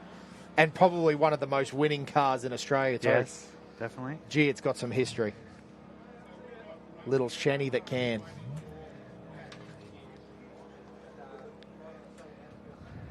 Looks like we've got an issue in front of us here, Josh, with the 762. Yep, that was the Remus Rover Pajero that we saw a little glimpse of on Kent's live stream there from the in-cab. It looked like it was buried the rear wheel, so they've maybe got it unstuck. Oh, yeah, he's parked right in front of us. Yeah, maybe got it unstuck and maybe trying to get over to the pits to be able to see if they can rectify that front diff issue, as it looks like the Just Press It Racing boys out and about as well as they zoom off the other way there. So great to see whatever issue they had in the pits. So I wonder if it's something as simple as they're not stopped for long. Maybe they're not carrying enough fuel, as it is a winch competitive car, to be able to get all the laps in. Yeah, absolutely. Stuff like that does happen here. We've seen it. Oh, Kent getting a little bit loose off the track. Or maybe that's an alternative line. Here comes, this might be the Commons entry, boys. Have a look at Nick Commons, the Brenthal. He's the man to beat for me. He's just going to be full charge for the next 25 minutes. Wouldn't it be a cool story? Yeah, that's super impressive. A trophy truck at top of the Don since Billy Geddes, since the first year. Yeah, first year. Then it's been the Buggy Boys having a good run. That's interestingly, though, boys, is that saying Nick Cummins has dropped 3 minutes from his last time? Yeah, it seems a bit of a sting on the, Yep, so obviously starting to get into that traffic now. Dust is starting to play. I think you find that your first lap is your shortest because of where the finish line jump is. And then you've got this bit extra, And then you've got the bit extra. So your first lap is actually is about 6 or 7 kilometres shorter. Hey, boys, stop being logical. You're right, It's getting too hard. This math is not math. We're thinking about it too much. Here comes young Cooper. Yep. Funny we say Cooper. When I was at the start line down there, obviously doing a few interviews, it looked like Chris in the driver's seat. But anyway, we've got Cooper down. Joey Bulmer having a good run. The Gundy legend. He's been around for donkey years. Great to see him back. There's the Mendhams. Dave Mendham. He'd nearly have to be the oldest, I reckon, driver in the field here this weekend, Dave Mendham. He's been around since the late 80s. Tell you what, Ivan Robinson's on a charge too. That is a good run for the 471. Stand on the gas, all right. Falava's still charging over the back. It's all happening. You literally don't know where to look. It's quite a unique vantage point from here. And I love those little nickel fab trucks too. Yeah. Like, oh, they're such a good working thing. Gee, Chris Colburn's moving as well. That's a great run. I think Chris Colborne's got the record for the most top 10s in Don River history. I think he's got 4 or 5 out of the 6. So he's always thereabouts. A great competitor too. A great bloke as well. Always a pleasure to get to chat to Chris down in the pits or overnight. Geez, you see just how hard the track looks smooth, doesn't it? But you can see just how much Kent's churning up. Yep. Hitting little ruts, little washouts already. A bit of sideways action there for the 604. Young Daniel McDonald going through, one of the locals. Yeah, racing for the Burdekin Motorcycle Crew too, which is one of our sponsors. So many great sponsors out here having a ride. And it's the guys up the West Line. Geez, aren't they on a charge? The boys in green, West Line, all the way from Parks in central west New South Wales. Great to see. So the two brothers, Nick and Andrew, first and second. So does that make that's the ex Corey Howe car, the ex Toby Price car, the ex Comiskey car, now West Line. Yep. So she's done some kilometres. Gee, she's done some kilometres even in America. It has. Well, you left out at one point there. Did Smoothie own it? Smoothie owned it as well. Yep. Dan Hughes is having a good run in the Cosca Southern Cross. Yes. Yarn Cry in the bat. There's a lot of different imported cars here too, boys. Obviously the Benning we saw come through. We've got the Bat Spec, which is the one we just went through as well. And I think that's what's so cool, Toby. Yeah. There's so many ways to skin the cat, isn't That's there? right. Like, you can really choose your own adventure here. Australian cars, American cars, South African cars. There's all sorts of stuff. Production cars, winch trucks, Ultra 4s. Ultra 4s. You can do a lot of Ultimate cars, Hey, Class Kai, 11. is this Kai? Cavalari's Look at here. Kai. Talk about one to watch in the future. He's going to really going to put his foot down, I reckon, over the next couple of seasons. But has he taken a lead? No. So Nick Commons still in the lead. Would have liked the odds of Nick Commons at the start of the weekend, but he finds himself on top still. I tell you what, though, it is tight. So Nick's first lap was a 21.45. Kai's was a 21.41. So had him at the start, but then it's a 24.21. So 4 seconds. About 5 seconds between them. It's tight. It's very tight at the front, which is super. Oh, look at this. We have a new leader because Talbot Cox, here he is. The cane farmer. The sugarcane champagne. Gee, and he just bumped him by 10 seconds too. Geez, but what a race at the top. So at the moment, after 2 laps, we're talking about 15 seconds difference between our top 3. But look at that. Yeah, that's awesome. Only 9 seconds between Cox and Commons. Yeah. What a great drive here. We're going to unnotice Daniel Hughes, another one of our North Queensland. I think he's out of Gladstone. Yep. He's right up there. Yeah, he's moving. Yeah, 24.54 on that last lap in the 40. Like you said, the Southern Cross. Another Aussie made. So good. There's thousands of them around Hey, the is this scene. Brett Taylor? Looks like a white trophy truck Jimco. Yeah, that's him. That's great. It was to see 6th him here having a good last crack. year, so... Yes. Shane Toby, we talk about him again. I don't want to put the lock on him, but there's always just something little niggling with that truck at the moment. Hopefully they get on top of it and they have a crack and run, because I think it'll be really, really quick when it all holds together. Just had a message through from Brett Comiskey watching on. So, yeah, Corey Howe, Toby Price and Paul Wheel had the geyser. Oh, Wheelie we had missed it. Wheelie. Yeah. Comiskey, Andrew Commons has got it. So That's crazy. Yep. finds himself second outright with a lap remaining on day one of the... She's done plenty of kilometres anyway, plenty of race kilometres. Yeah, forgot Wheelie had it for a bit. Now, we see the Westline truck go, like, that's the geezer. Oh, we must have missed it in the action, yeah. I hear what you're Now, saying. Kent Battle. You're right, I haven't noticed it, but there's so much going on in front of us. So right where's Kent? So look at that, he's in the 5th. He was 11th quickest after the first lap. Kent Battle. But the thing here, Josh, as you said, you've got to be up there. Like, I know you might be 5th, but you just got to be on the gas the whole time. Like, this race has happened so quickly. Oh, incredibly quickly. there's no feeling out period anymore. It's they are straight into it. Well, they're literally out there, these top cars, for an hour 20, and then it's basically day one over. And if you drop those sort of minute and a half on the opening couple laps, Royden Bailey looks like here he comes, the South Australian defending champion. Gee, still sounding strong. See the way he stands on the gas there, it definitely gets moving. Whether not quite 100% confident with the suspension. So look at that, Kent Battle was about 40 seconds quicker than Bailey on that lap, so...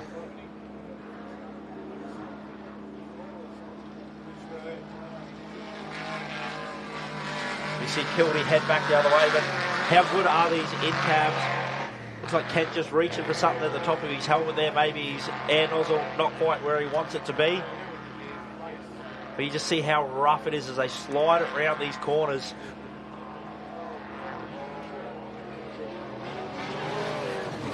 As we see Talbot head back the other way. Like you said, just always looks in. It's very rare that you don't see Talbot looking in control. Hank the Tank going well. James Sant, pretty cool. Hank Parker, first car out. He's completed the first couple laps. He's just having one of those good seasons, those seasons where you sort of take for granted maybe that how easy things are coming at the moment for Hank Parker, but because he's not slouching the field no, there. He's, like he's on his second lap right now. Yep. Like, third lap? Has Kent slowed here? This looks like a little bit of an issue. Oh. That's not the pace I probably expect Kent to be doing along that section. No, and he's resetting something on the PDM looks like too. Kent's about to... There we go, they're back up it again. But yeah, like you said, something needed resetting there. 6:05 going through. Again, how good is some of this footage that we're seeing on a live stream that you would never know that's going on in the car? Yeah. So a recent addition, that's why we're so excited. We haven't had in-car. It's really just something that's popped up this year, isn't it? We saw the first of it at Fink Desert Race. Again, Huddy and his crew. Wow, really wide there. Trying to wrap up that side-by-side in the element. He's one of the cool characters of sport, Brett Taylor, isn't he? Loose Cannon Motorsport. It's a pretty good way to sum up Brett Taylor and his crew, and I like what they do. Here's a new Rush truck. I think it's a Mataram entry from Hectic Racing. Oh, they're another a team here with, I think, about 5 or 6 cars, which is incredible, isn't it? Yeah, it's a massive team effort that these guys put in. As we see Kent whipping back the other way. So it's full speed now by looks. Yep. There's little Rob Stiver in the Class 10. There's a lot of Rush trucks here too, isn't there? Chris Weston will be very proud watching on. Yeah, absolutely. The great thing about those Rush trucks, lots of different combinations too. They're not all cookie cutter. There's different motor and gearbox combination. There's Hendricks. I believe there's a War Speed built 7-litre going into one with an Albans. We've got turbo 400s, different suspension components. You can buy the chassis and then build it the way you want. Yeah, buy it as a flat pack. It's pretty cool. Royden Bailey. Got a bit of work to do to defending champion. He's still around that 4th position, but what's that around? He's only around a minute 20 off the lead, but I think he'd like to find himself a bit further up at the end of the day. He'll be pushing hard this lap. Wonder if he's just nursing something there, boys. Yeah. Looks like the Henderson trucks lost a couple of rear panel.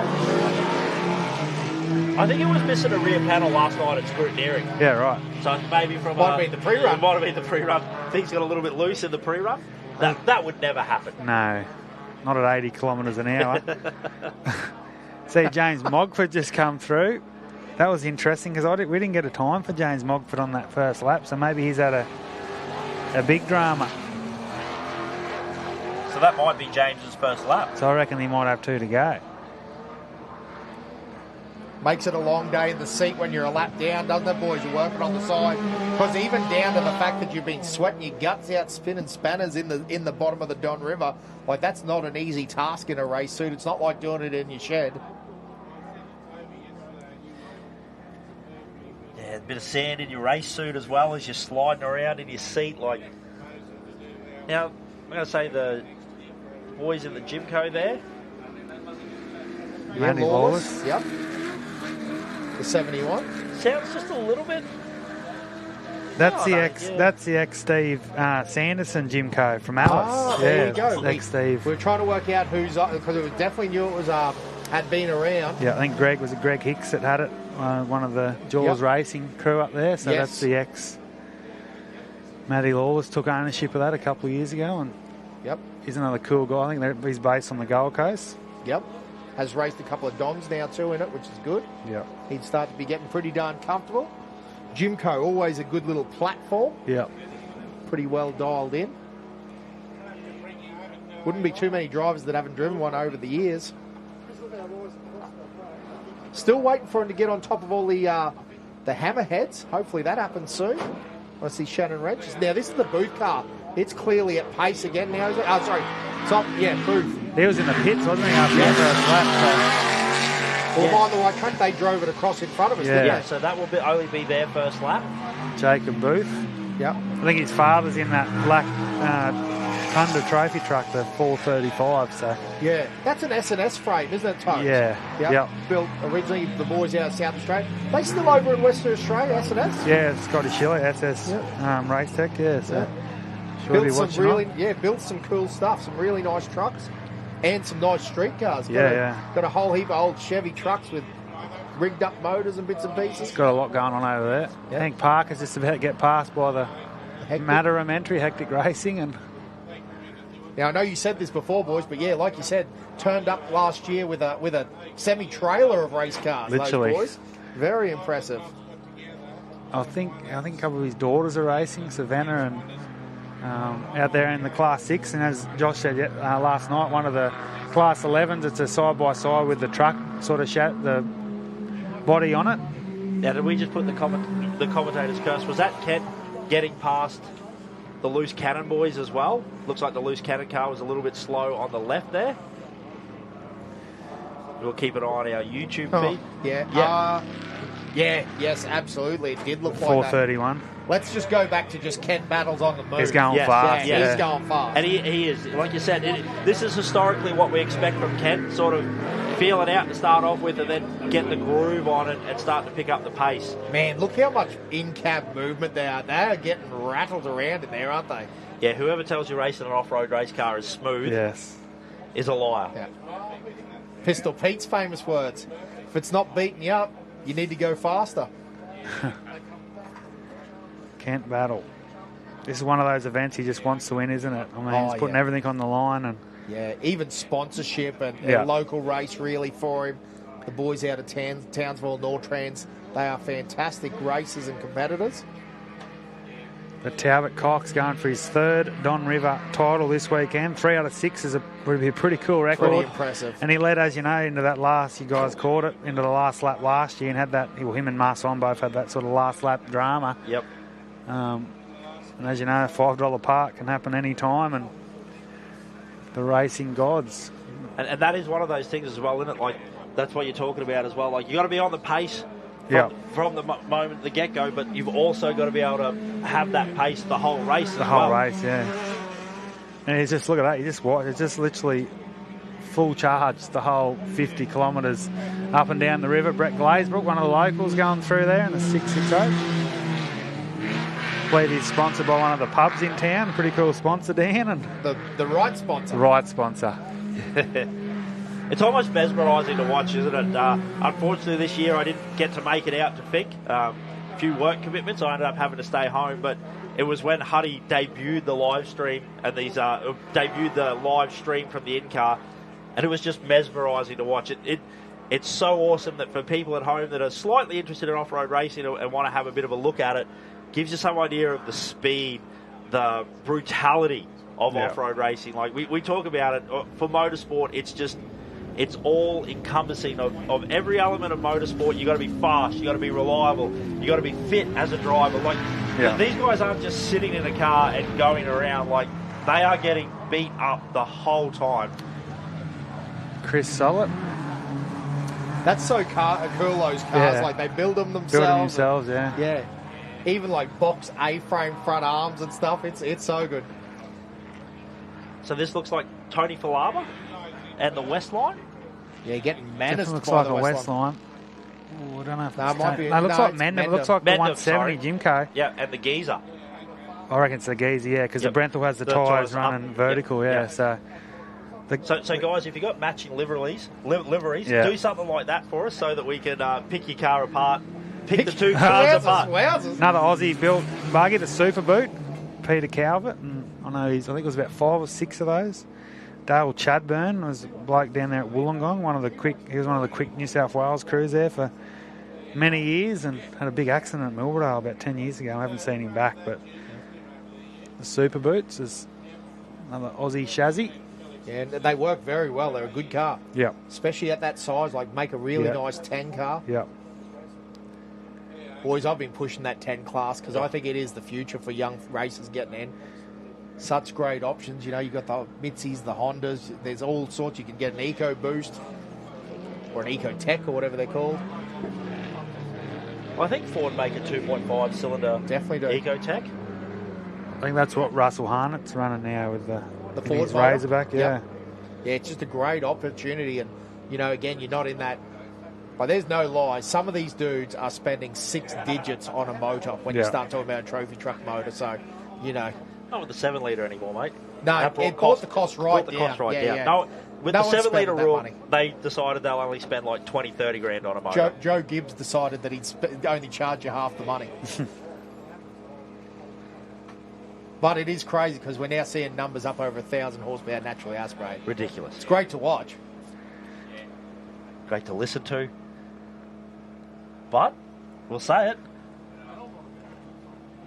Talbot Cox. Yeah. Yeah, you're dead right. Dead right. The fastest, actually, 2 of the fastest cars on track right now are 6 litres. Less than. So Cox, Cummins, Camilleri, Bailey and Daniel Hughes, your top 5. Kent Battle, Andrew Commons, Ivan Robinson, Tony Falava and James Sand. That's a pretty cool top 10. So I think you can hear a little bit of sound coming through the speakers as well. The in-cab there, that's that Briggs Performance naturally aspirated 6 litre. Now if you look up in the top right of screen, you'll see obviously where Kent stands on turbo motors. He's a fan. He's a fan. But how good does that thing sound? Hopefully you can hear it at home with our headphones on. We can hear a little bit of that Briggs Performance 6 litre absolutely humming.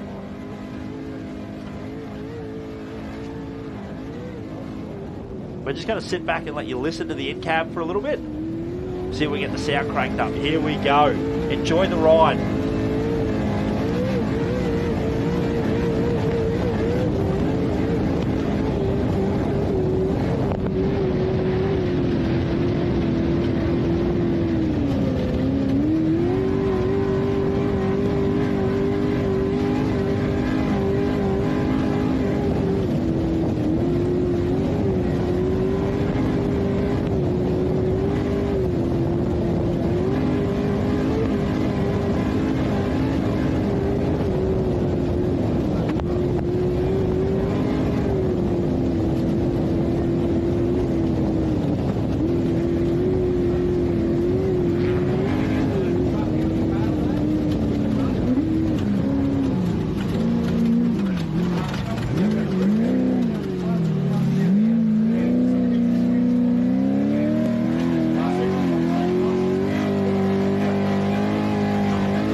Yeah, how good was that? To get to ride along with Kent Battle there, the Nortrans racing team. You get to see a lot of the technology. Now, one of the things we were talking about was that all-Australian-built car, Australian-built chassis, Australian-built motor, gearbox, even the computer that he's running.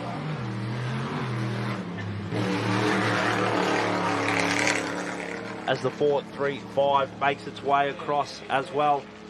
Yeah, Mark Booth there, having a good run.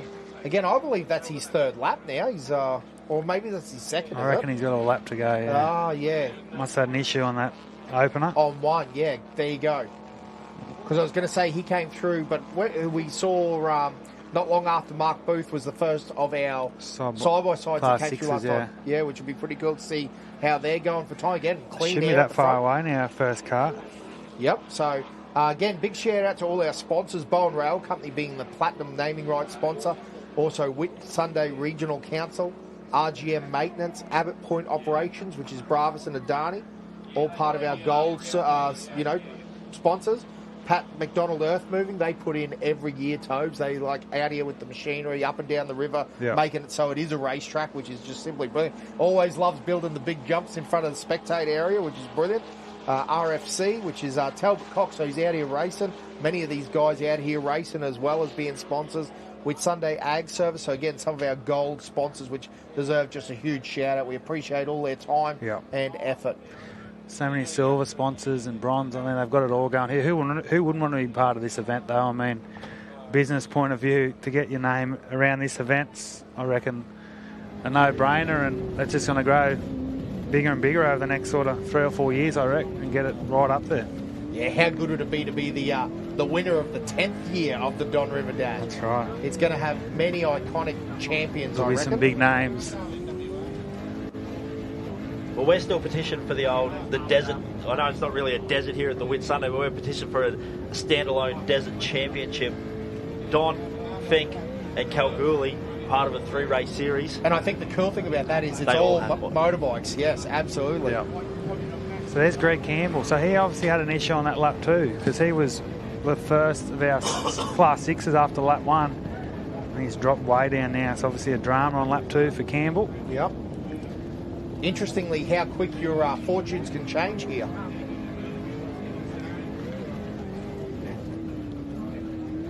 Again, we're all eagerly just watching all the action happening up and down the spectator area. Again, there is so many people out here. It's quite remarkable. Probably 500-600 metres just packed, 20, 30 deep the whole way along the fence. And food vendors, Tobes. There's ice creams. There's what? The Dirty Birds. The Dirty Birds, yeah. Josh has already ironed it off. Sausage sandwich. Sausage singer. Good Aussie tucker. So here we go. I reckon this is our first car across the line. The Patterson entry looks like he's gone P1, the 6175.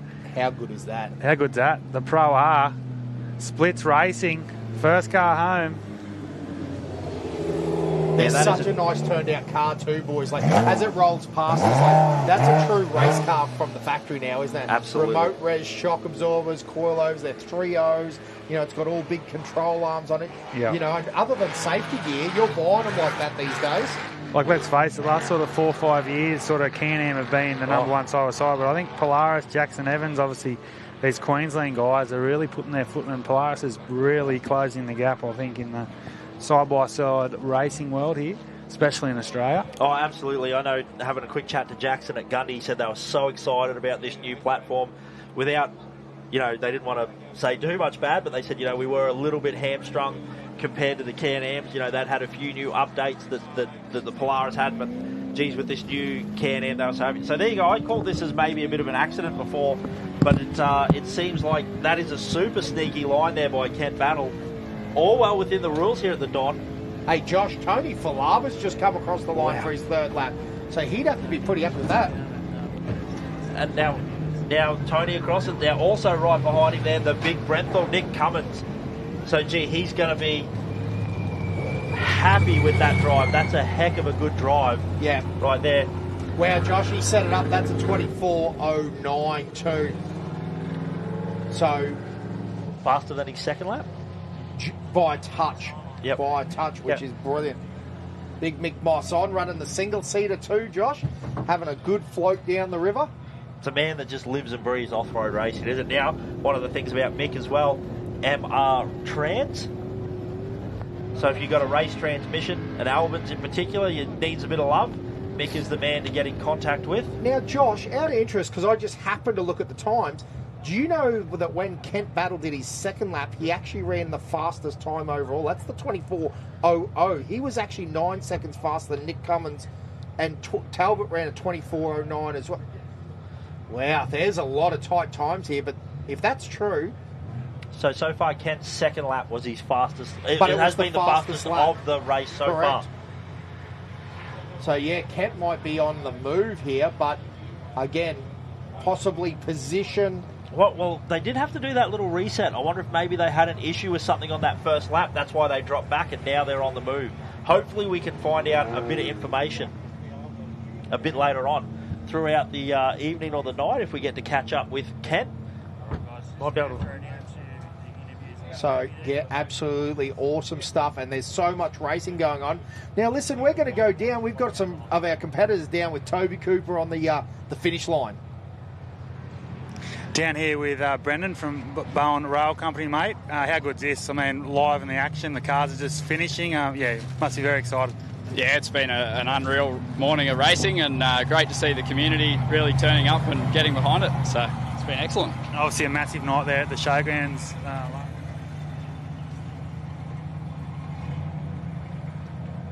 Fence here, but I mean, it's 500-600 metres, 20-30 people deep, racing on the track, bikes to come at 12:30. It's got it all. Yeah, we got people coming from all around, but really great to see our local community getting behind it. And yeah, really great night down at the showgrounds last night. Some good food and some good music, and the beer's flowing, and yeah, really good night. And you, as you said last night, you've got some of your employees out here enjoying the atmosphere as well. They're camped up along the trackside. Yeah, we've got a swag of employees out here. They're putting the hard sell on at the moment for us to get a company car, but I'd be a bit concerned that it might get maintained better than our trains, and yeah, well, they can keep chipping away at that one over the course of the next day or so. Obviously, you sort of see, day one, first real day of it being the major sponsor of the Don River Dash. The future's bright for the event, and obviously, yeah, keen to be part of it for many years to come. Yeah, look, we were rapt to have the opportunity to get on board and be the naming rights sponsor of the Don River Dash this year, and I think the event will just go from strength to strength over the years to come. It's a fantastic destination, and obviously, you know, if you stack this up against some of the other races, it's accessible. It's a great holiday location. It's a bring the kids and bring the family location, and yeah, really support our local community. So yeah, we're keen to stay involved. And obviously the racing's pretty close, only about a minute between the top 7 or 8 competitors. You got a tip going into Sunday? No, look, it's been pretty intense this morning, but the jury's out on who's going to take it out. We'll keep an eye on it over the next 2 days. Very good, mate. Once again, thanks for everything you do for the event, and yeah, enjoy the weekend. Thanks, mate. There we go, Brendan from the Bowen Rail Company, our naming rights sponsor for 2024. Yeah, geez. Now, I think McCosker might have... Poor old Daniel Hughes. Is he going for... He's going for a fourth lap, and he's also come second overall so far. He's going straight back to the showground. Someone get that man. Get him off the Red Bull. Get that man off the bike. He needs to be slowed down. I love it. That's the adrenaline. That's the enjoyment they have of this racetrack here. So, but the McCosker lads, Daniel Hughes there across the line. Now, we have had them come through thick and fast. Now that looks like the 170. Dave Mendham. Talbot Cox also in. Geez, what a great run there by Talbot. And the 104 as well. Talbot with a great drive there. Yeah, dropped a little bit of time there, Josh, on the second lap though, 24.42. So Nick Cummins now has a comfortable lead there. Oof. Kai Camilleri too at 25.37. Has dropped a lot of time there, so about a minute there for Kai off the pace that he had originally. So interesting. Looks like a little bit of a thumbs up there, so probably pretty happy. Geez, love a good Jimco 2000. Don't we just? Little Aussie special. Here's Kent coming too. He's now under the bridges. Look at the dust though, Josh. It's really starting to thicken up. Yeah, the breeze has kind of dropped off a little bit this morning. And we also see... So, yeah, that's Kent behind... that's Steve Kildee there, yeah. Josh. So, Kildee through. So, he's finished his third lap. And then Kent Battle right behind him. So, that's in fourth. Kent just ran at 24.09 as well. So, Kent fast as Kent. Now, Kent actually, like we were just talking about, setting the fastest lap. So, I'm sorry, mate, just to carry 24.09 with a 2.4 on the back for Nick Cummins, 24.09 with a 6.1. So 0.4 second point. That was for the third lap? Correct. But Kent's second lap still the fastest lap of the event. Theoretically, correct. Gee, so Kent maybe having an issue on that first lap? Yep. Very slow on that pace, but then really picking it up. His second lap, was definitely his best lap was a 24.00 with a 5.2. So 9 seconds. Wow, it's right there, isn't it? Although, I tell you what, because of all these laps, so Nick Cummins has 23 seconds to Talbot, got a minute 33 to Kai. Royden Bailey in 2. That's a good run. So he's actually pushed himself up into 4th position outright. His fastest lap was the 22.26. Yeah, so that good run. So that first lap really being a killer for Ken. But I tell you what, that is the name of the game, isn't it? There's still plenty of racing still to go. I'm sure there's 100 stories to be told up and down pit lane for just this section of racing. It'll be, and there's going to be 100 more stories to be told with another 3 laps, 150 kilometres still to come. Unless you're Daniel Hughes. Hey, someone needs to slow old Hughesy down here, because he looks like he's going for a 4th lap here. No, is that Hughesy or that's Mendham? Well, that's Mendham. Yeah, Mendham going for his next lap. So he's right. So they have pulled Hughesy up somewhere. The 1144 of Cent is in as well. The 674. Again, some of these guys do beautiful bar work, don't they? Roll radius roofs and bits and pieces. Here he is. He's just doing the lap back. Yeah. The victory lap. Yeah. Oh, leg up. Kent on the phone, ordering a few beers, pizzas out, bit of KFC. Helicopter drop. Sorting some trucks out for Nortrans. I tell you what, it's hard being a rock star. Killed his truck there too. Great shots there. Boys have put in some time on that one.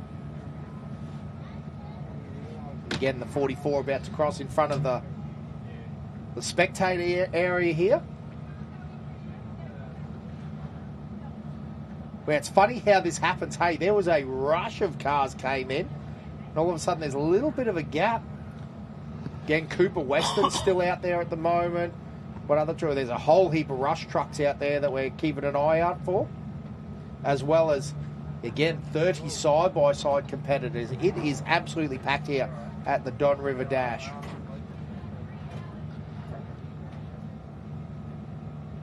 Great race there, though. Again, Nick Cummins in the 1179, completing 3 laps so far. So, Angel now in, Darren Angel. And the 6169 as well. The 160.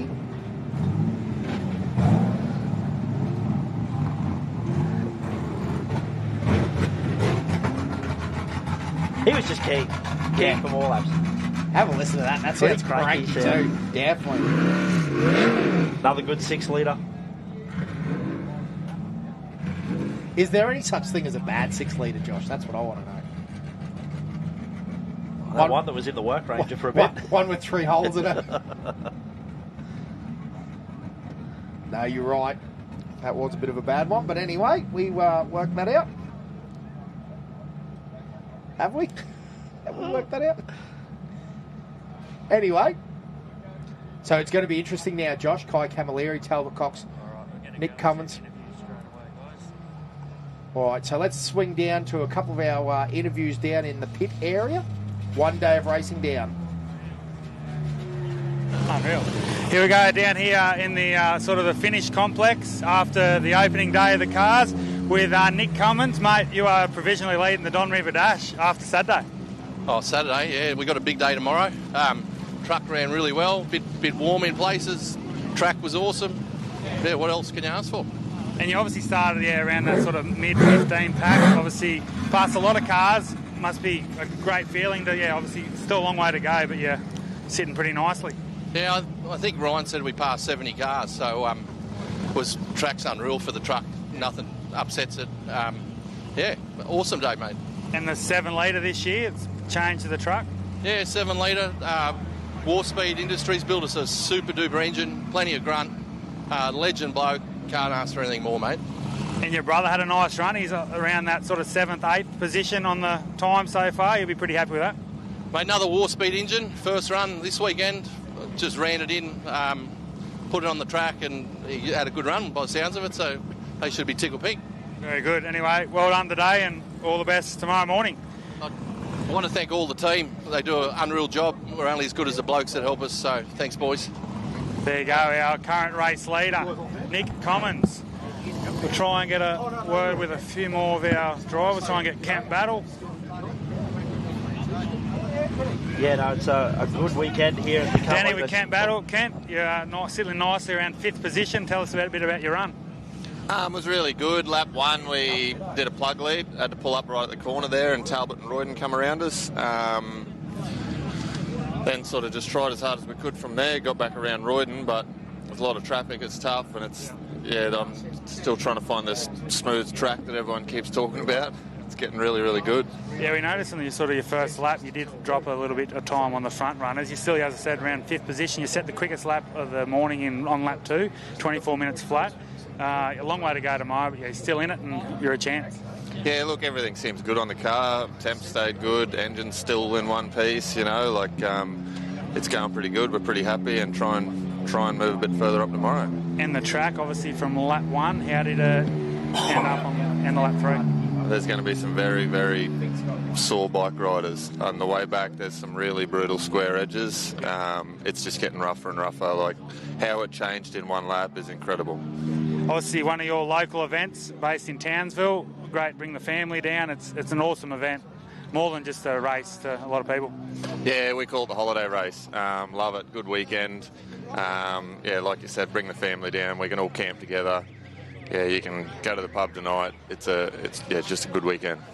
All the best tomorrow. People you'd like to thank to get you here? Yeah, look, obviously everyone that works on the car. We got Brinks Performance does the engines, Extreme Motorsport does the tuning and looks after the computer, 12-volt performance, and obviously Element that just build this chassis that just I can't believe every time I get in it surprises me with what it can do. Very good. Anyway, all the best tomorrow, and we'll see you on the podium hopefully. So that was Kent Battle, currently 5th position. We'll try and get a word with Kai Camilleri if we can. Kai, we're down here with one of the slickest looking competitors on the grid this weekend, Kai Camilleri, mate. Your first time in the Gymco out here at the Don. Yep. Tell us a bit about it. Oh, I'm pumped, man. I finished first, one day of racing without breaking anything. Hopefully, stay the same for day 2, but yeah, it was unreal. And you're right up there. You're first after the opening lap. Finished 3rd on Saturday. A long way to go, but as you said, just pumped to be out there with some of Australia's quickest competitors and just proving that you're gonna be thereabouts. Yeah, it's awesome, man. Wow, over the moon. Yeah, you look excited. You're looking pretty good there too with the overalls down. People you'd like to thank? I know you've got a great lot of support behind your sponsors, Mum and Dad. Yeah, just all the sponsors. Method Race Wheels, Autobarn, All Fab, Comiskey Mining. Yeah, just Mum and Dad, Wayno, and Dingo. And Luke Hendry. Awesome.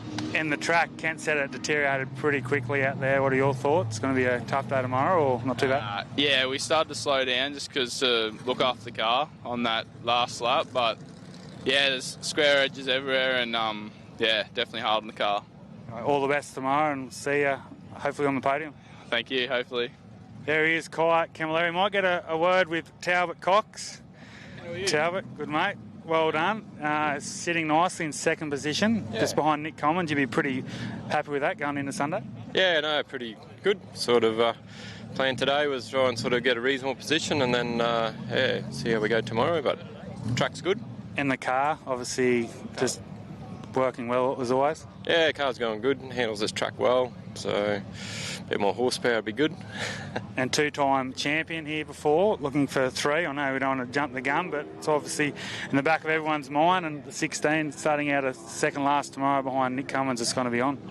Yeah, look, exactly right. Don't want to get ahead of ourselves. Every race, you've got to race till the end, so another 3 laps to go. We're only halfway, so anything can really happen from here, but good to see all the cars come in, and so it doesn't look like too many DNFs, which looks like a pretty fair pack still here. And this event, I know it's one of your and Mark Marson's idea back in the day, and 2019 was the first edition. Would you even dreamt of how big this has got in the last 6 years?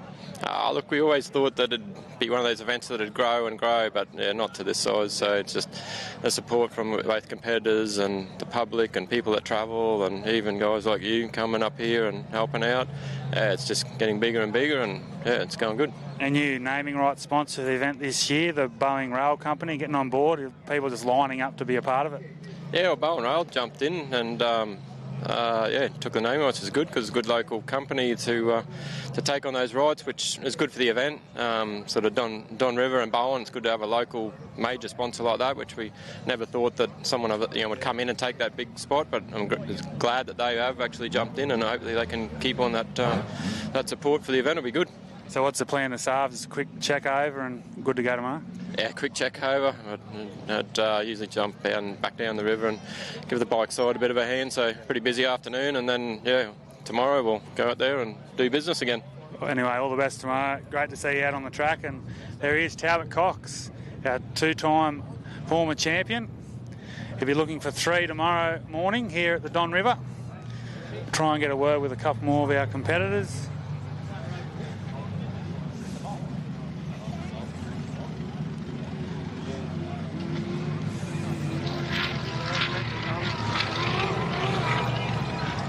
Might just jump in here with Dan Hughes. Dan, mate, great effort today. You were surprised. Oh, it didn't really surprise me. I know you had the gear and the talent behind you, but to sit in sort of around that 6th, 7th position outright, you must be happy. Yeah, really happy. Is that where we are? I got no idea. So 6 or 7. Yeah, we were secretly hoping to make the top 10, and really, really stoked. And the car looks good. It sounds a treat always, but little Southern Cross and a bit of V8 does the trick. Yeah, no, she's been really good. We've been doing a whole heap on the CVs and a fair bit of work on it, and it held together, so we're stoked. And you're based around Gladstone? Yeah, Gladstone, Central Queensland, yeah. It's good. A lot of people to thank to get up here. I know it's more of a family. It's just a great weekend, more than just the race itself. Don River just keeps getting bigger and bigger every year. Yeah, it's great. And, just thanks to all the sponsors. It's fantastic. Cheers, eh? Anyway, good luck tomorrow, and we'll hopefully be interviewing you about this time with maybe a podium finish. There he is, Dan Hughes, car 40, one of our Central Queensland competitors.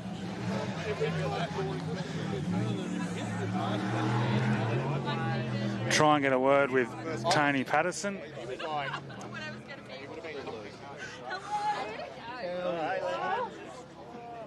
So, Justin started. It's in the middle of the bell, isn't it?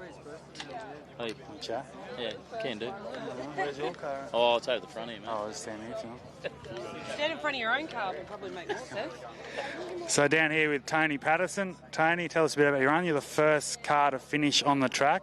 Yeah. Not exactly sure where you stand in the standings, but you're right up there in Class 6. Must be a good feeling. It might be all right, mate. I got a bit of a start sort of early, I suppose, in front of everyone else, but it was a good run, good clean run. Track wasn't too rough today. It'll be different tomorrow. We just had a smooth run just to get it home. That's interesting. I was just talking to Kent and some of the big guys. They reckon the track was pretty rough out there, so you didn't find it too bad. Polaris must be going all right, eh? Oh, Pro R. No, you look really quick. Sounds a treat. What sort of difference is it, obviously, to the old Polaris, obviously the step up? Notice a big difference? Obviously, lots more torque, no turbo, 2 litre, the 50 more horsepower. It's just really, just working a lot better than what the old buggies were. So, we still got a bit of fine-tuning to do yet, and some more things we can get some more speed out of, so it'll be good from there. And Jace finished well, both cars home? Yeah, both cars home, so that's always good. We can have a beer this half and not worry about fixing too much stuff, so it'll be good. Very good. There he is, Tony Patterson, one of our leading Class 6s. Maybe leading Class 6, not exactly sure. It's pretty close. You're right up there after the first 2 laps. We'll head over here and maybe catch up with a couple more of our drivers. Try and get Royden Bailey.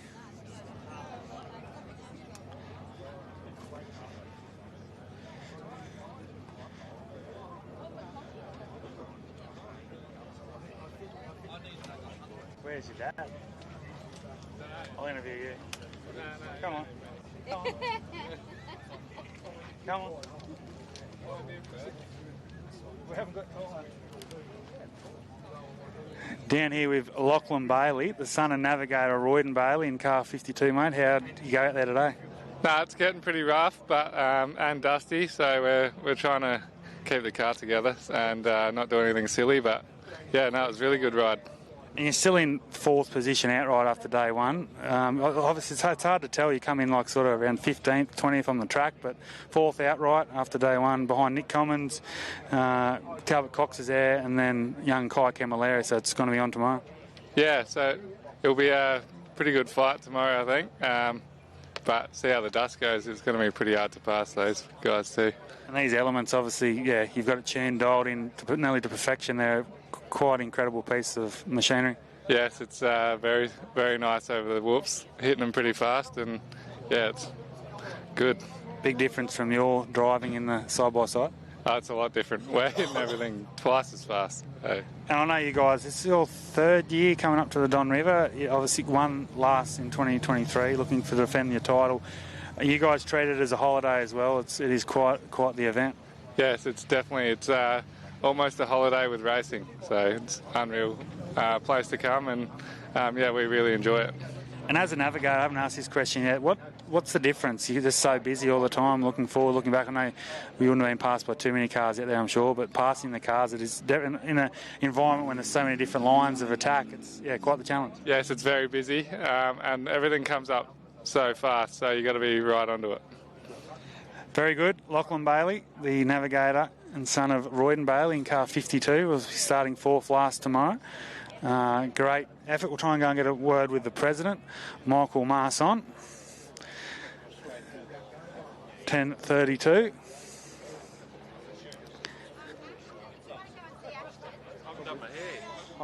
No one's done their hair. Down here with Mick Marson, the president of Burdekin, mate. Tell us a bit, how'd you go? Mate, that was good fun. Yeah. I probably found myself looking at my mirrors way too much because I was only in this car, but mate, that was so cool. I know it's going to get a lot harder on the car tomorrow. So with the everything, the third lap really started to G out in places. Yeah. So tomorrow they'll probably have to back off a bit. Whereas today, even though we were G'ing out, you could sort of still just keep it pinned. It was in fifth gear a lot of the times, which was pretty surprising. And like I said, though, tomorrow might be a different story. So the track from the first lap to the last lap, was a big change in how rough and the train? Yeah, definitely. Anywhere where we had, you got to veer and you got to sort of sweep through different places. It's starting to bite out, with the trucks and the buggies really chewing it out. And then, man, after the 250 bikes go through it, I reckon it could be carnage. I've interviewed a few here so far. The only one that said the track was really cool was Tony Patterson in the Polaris, so that's very interesting. Chad Kent and Kai and Talbot, and the top 4 or 5 is going to be on tomorrow. And my roughie for the weekend was Nick Commons, and he finds himself at top of the leaderboard heading into Sunday. First time, I know you say sort of win this event, you got to be here and compete. So he's not there yet, but he's in a good spot. Mate, that's incredible. Good on him. And the other thing I found myself doing is trying to pick who I reckon was leading. And I didn't even know. I tell you what, that's one out of the blue. I thought Talbot might have had it when he come around fairly early. But, in thinking of it now, Nick did come around me early. So I'm pretty sure. Good on him. And mate, this is cool. Yeah, no, it's good. I was just talking to Brendan from Bowen Rail Company down the fence there before. He can't get the smile off his face. He said it's the first time he's been at the track here and seeing the action. It must be cool as the president and on the committee to see the growth of this great event. Oh, look, it's great for the area, isn't it? Great for all of us as competitors, and great for North Queensland to have just such a high status event up here. Where traditionally we've always had to travel a long way to get to the big ticket races, and I don't think we're right at the top, big ticket race yet, but we're getting there, and never get complacent with anything. Safety's always our number one thing, and as long as we get, I want to see everyone come in here safe, and if that happens, I'll be happy, mate. Yeah. And just a bit about yourself. No official times yet, but the little race, a big difference to last couple of years, pointing for the win. But yeah, as you said, couldn't make it there this weekend in that car, but happy to be out on the track. Well, it is different. I find that I had so much more time, whereas in the other car, you're just coming up on stuff so quick, and it's just decision, and this way, that way. Whereas this one here, you're sort of coming up to it, and I might go this way this time, So it's good. I think I'm going to wear earplugs tomorrow, though, because it was screaming in my ear for an hour and a half. But, great fun. I hope everyone's, enjoyed that. Tomorrow's going to be a true off-road track with it chopping up, though. A lot of cars have finished. You see, I think we've dropped about sort of 20, 25 so far, which is pretty a natural rate. But more cars that start tomorrow, the better for the event. And bring back out here at 8 o'clock in the morning, we'll do it all again. 100%. And I reckon you'll find that, probably half of those ones that dropped out will probably get going again. Yeah. And, we'll start with 90% of the field tomorrow, which would be great, Anyway, thanks, Mike Marston, the president of the Burdekin Off-Roaders Club. Pleasure to be here in beautiful Bowen in North Queensland for the 2024 edition. Try and get a couple more words.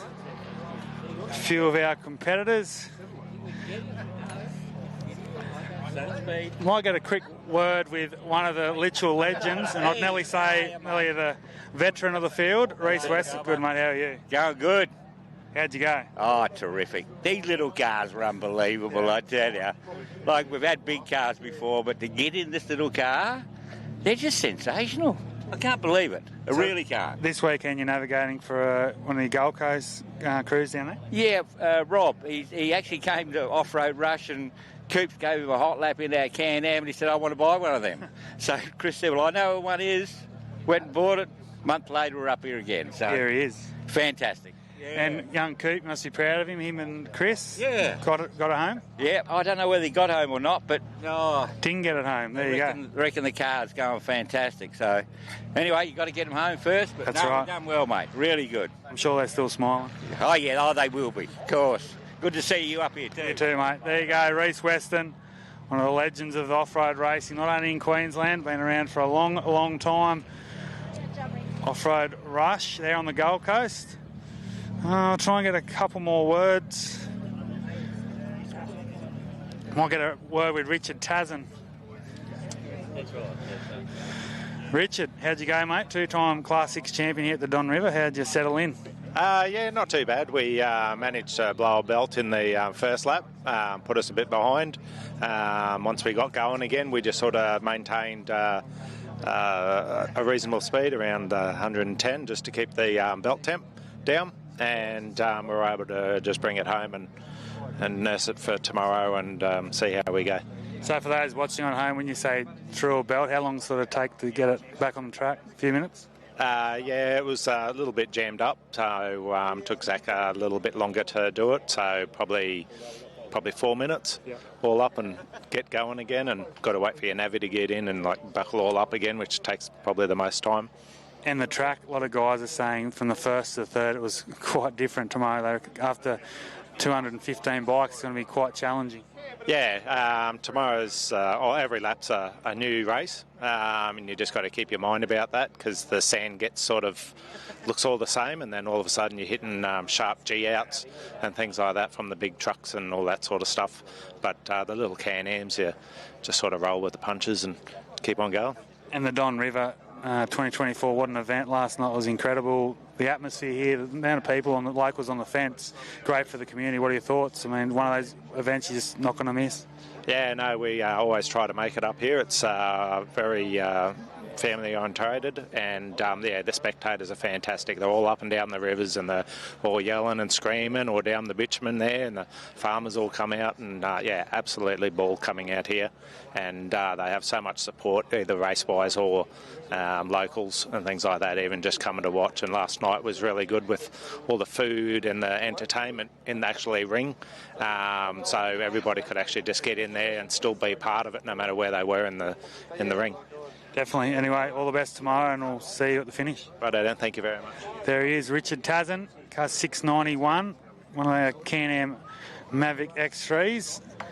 Had a nice start to the weekend. Threw a belt, unfortunately, lost a few minutes. Try and go and get a word maybe with Brett Taylor over the back. Car 431. We'll get him in the cab. He's obviously had a drama in the gym coat.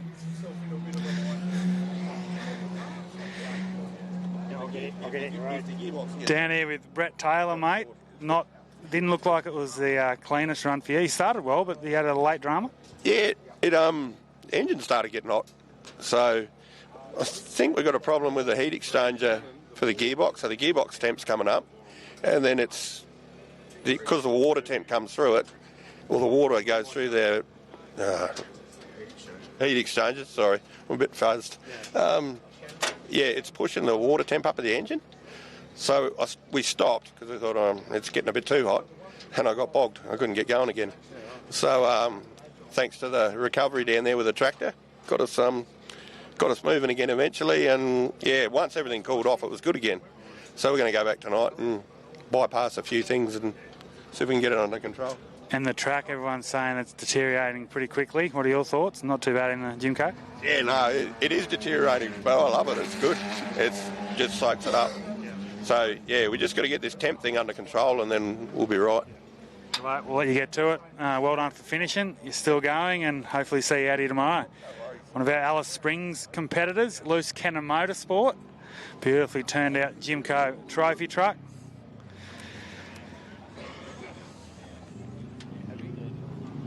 Happy with that, Chad?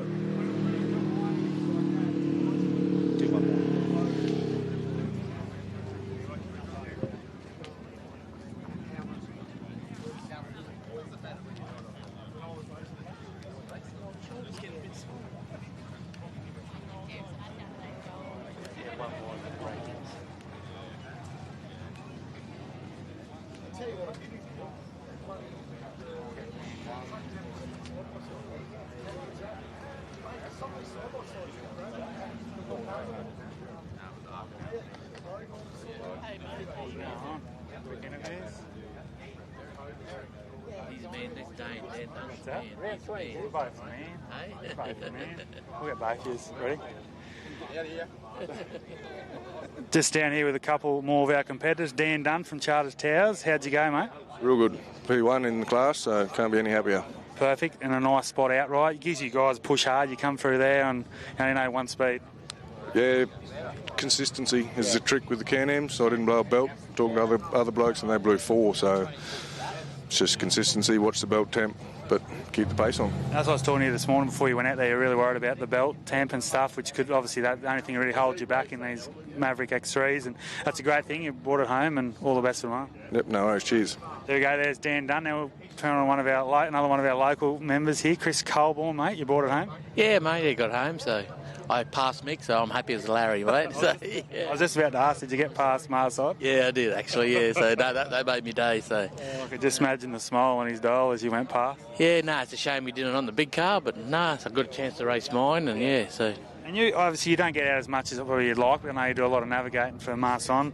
You do the sort of North Queensland events, the 169. The car seems like it's going really well. Yeah, it's an old car. It's nearly 30-year-old. You know what I mean? But and I can't afford to do me 2 long courses a year. That's it. Yeah. Do the season with Mick. Yeah, I'm real happy. So and hopefully next year try and do Gundy again. So just depends on the dollars and the track. How's it going from the first lap? It's good. It's going to get rough again. You know what I mean? I pity the poor bikes. There's 2 blunt edges over here. I don't know how bikes are going to handle it, but no, it's going to be very interesting tomorrow. So no. How do you go about tonight? Let's head back to the sort of showgrounds. I'm half crook. Me navvy, he's half crook. He can't. So we'll probably be an earlier night for us tonight. R&R. Yeah. So, but it's good. It's a good event. Always well run. Good. That a lot of Southern people are coming up here and actually having a look. So so it's going to definitely grow. So I saw you start from the sort of the showgrounds, and as I was driving in, the amount of people, locals from wherever, coming from all over the place to watch this event, it's quite remarkable. And we come from Mackay, even the council, you know what I mean? The council get behind it, where we come from a town where obviously the council aren't real proactive stuff, you know what I mean? But this, they'll do everything for you. It's great. It's really, once they come up with that concept Talbot and Mick, years ago, it's actually be turned into a beast now, isn't it? So but like yourself, everyone comes up here. It's great, you know what I mean? So get all the off-road people involved. Anyway, all the best tomorrow, and we'll see you on the finish, eh? There we go, Chris Colborne, one of our local members, long-time navigator for Mick Marson. I think that'll nearly wrap up our... I'll get a quick word, one more word with Tony Falava. Tone, how'd you go, mate? Yeah, not too bad. Brush your hair, Tony. I'll brush my hair. No, we had a good run, actually. Best the car's been since I've raced here. So Clayton Chapman done a bit of tuning for us over the phone, and, mate, she's singing. Motor's going well. And your run obviously started sort of around that back third of the starters, and yeah, you pushed hard and you find yourself, I think, around that 10th position, which is a good spot. Yeah, we started 53rd, I think, and we came in second on the road. I think put us back to about 10th outright. Yeah. No, it's good. And the 3 laps tomorrow, I was talking to Marson, he reckons it's going to get quite rough and challenging out there tomorrow morning. Yeah, this is push hard on the Saturday, and the Sunday for us is a bit slower. She's relaxed a little bit and wheel travel at the back, so it always chops up massively on the Sunday, and running full heavy fuel for the Sunday morning, it slows us down a bit. And tomorrow it'll be just survival. I've asked everyone here, this event, I mean, it's huge now, isn't it? It's more than just a little off-road bike race. It is gone nationally, and yeah, it's great to see so many people. I mean, the hill here, the spectator mound's remarkable to see the locals. Yeah, that's for sure. But awesome good about this event is, it's a hard event, but it's over and done with really quickly, and you can have a good time, watch the bikes. It mightn't be 500 kilometres, but by the end of Sunday, you've done it. Definitely, I agree. Anyway, all the best for tomorrow, mate. Great to see you here on the track, and there we go, Tony Falaba. So that'll wrap up our interviews, and we'll go back to Dan and Josh. Yeah, what an awesome event, and great to talk to some of the competitors there to get an idea of what the track's like. Heard from Kent, worked out what had happened on that first lap. He'd had a bit of an issue there, had to get out and put a plug lead back on, so that explains that little dip in performance for that first lap there. But what an interesting event that we have. Like we said, everyone already talking about we're only 150 kilometres into the race, and not even 150 kilometres for the bike yet. They're already starting to talk about how rough, this event is getting. But looking like it will be looking like it's going to be an awesome event. This weather holding up at the moment. The track, a little bit of a breeze. I was saying that last lap got fairly dusty. There was not much of a breeze, but hopefully the breeze picks up in the afternoon for our bike boys, because we got about 350 bikes. Super impressive, Josh. Big number of bikes. Talk about the bikes. So at 12:30 start of the Don River Dash for the 3 laps. They're allowed 3 hours. So again, it'll be about until 12 o'clock. We are still actually running cars. There are still cars on track. I know it's hard to understand that when most of our competitors are actually in, but they've got 3 hours to run. And then, so after that, the riders' briefing will be at 11:15 for all our riders out there. 12 o'clock is the close of the track for the autos. Then 12:15, they'll start lining up, so we'll head over to the start-finish line there with Tobes again and have a bit of a check out of some of the riders and some of the equipment that they've got. And then it is going to be bikes starting off the line at 12:30 Eastern Standard Time, Josh. That's going to be a good time. Man, I know we keep saying it, but how darn good is this live stream video of all the action here, as we've still got a bit of racing going on here, lads? Yeah, how good is this? Like we said, we have a little... It's the way it always goes here at the Don River. You have a little bit of a lull, and then all of a sudden we get 2-3 cars coming in all at the same time. Now that looks like the 99 machine. I'm guessing they have a calendar. Yeah, because they were very fast to start off with, Josh. So unfortunately, are we going for a bump right at the end here? Or 668 is also in. Again, that overhead shot gives you a great view of... We've got that full spectator area, then into the hot pits. So those cars came straight in and lined up at the pits because they're actually going to get ready and basically, what's the right word? Parade back to the showgrounds. Escorted back to the showgrounds, so they'll actually drop back onto the racetrack and do a couple of kilometres and have a good time. Yeah, so it's all happening here. And again, those are going to be bike pits later on, because a lot of the bikes are actually going to have hot pits. They're going to come in for fuel, so it's a great shot there of that action, but all the cars lined up that have now finished their 3 laps. All sorts of stuff going on down there, so again, going to be exciting to see what happens after, this is just day 1. The race just gets better and better because day 2, we were actually talking before when Toby was doing the interviews too, some of the things that will happen is that they'll shuffle the order. So again, not Nick Cummins deserves the position that he's in, that's awesome, but he may have had a minor advantage by being out of that, because he was about 20th from the end, whereas Talbot was right down in first or second out of and then Roy Bailey. Yes. Those guys have fought faster cars, haven't they? Yes. So it'll be interesting to see now. Nick Cummins will be last off the line in the morning, I believe. So that means that he is really going to have to fight that. Yeah, it's going to be like you said, it's that physically got to get around Talbot. Oh, yes, that's right. But then in saying that, Talbot doesn't know, he doesn't have the bit between his teeth. He doesn't have someone to chase. So he's you know, if maybe the big bad wolf behind him. 100%. But these are all the interesting scenarios. Nick might be able to get up on Talbot and then just stay behind him. He has the advantage of being able to see where Talbot is. But how do you do this split? Do you want to be right on Talbot coming into the river when you break those beams and chase him, or do you want to give him a gap and then try to get to him on correct time? See, we're starting to theorise about things that don't even, like may or may not play out. Like these guys will be sitting there at night having a quiet beer, and I reckon they'll be having a lot of thought process about what's going on. I would be. Yeah, 100%. Like you said, do you want to send a message? Sometimes it's not about the money; it's about sending a message. Do you want to be right on his tail? High beams in his, lights in his rear view mirrors, but when we drop into this creek and try and just push him and let him know that he's not getting away from you, try and break him in the first lap. But somehow I also think Talbot's not a man that will succumb to mind games that easily. I hear you, mate, I hear. Oh, hopefully we've started the conversation anyway. They'll be sitting around the fire tonight just trying to work it out. Do you know what Talbot won't be doing? Thinking about it. He'll be drinking sugar cane. Rum cans. Rum cans, straight up. The Black Rats. Oh, my goodness. Yes. No, some good times, but again, Don River Dash, just beautiful shots here. Very, very enjoyable, all this racing conditions here. And again, the weather, it's weirdly perfect. I know that's a big statement. Yeah, I agree with you. Like, it's nice and cool. The riders are going to be able to ride at their peak performance.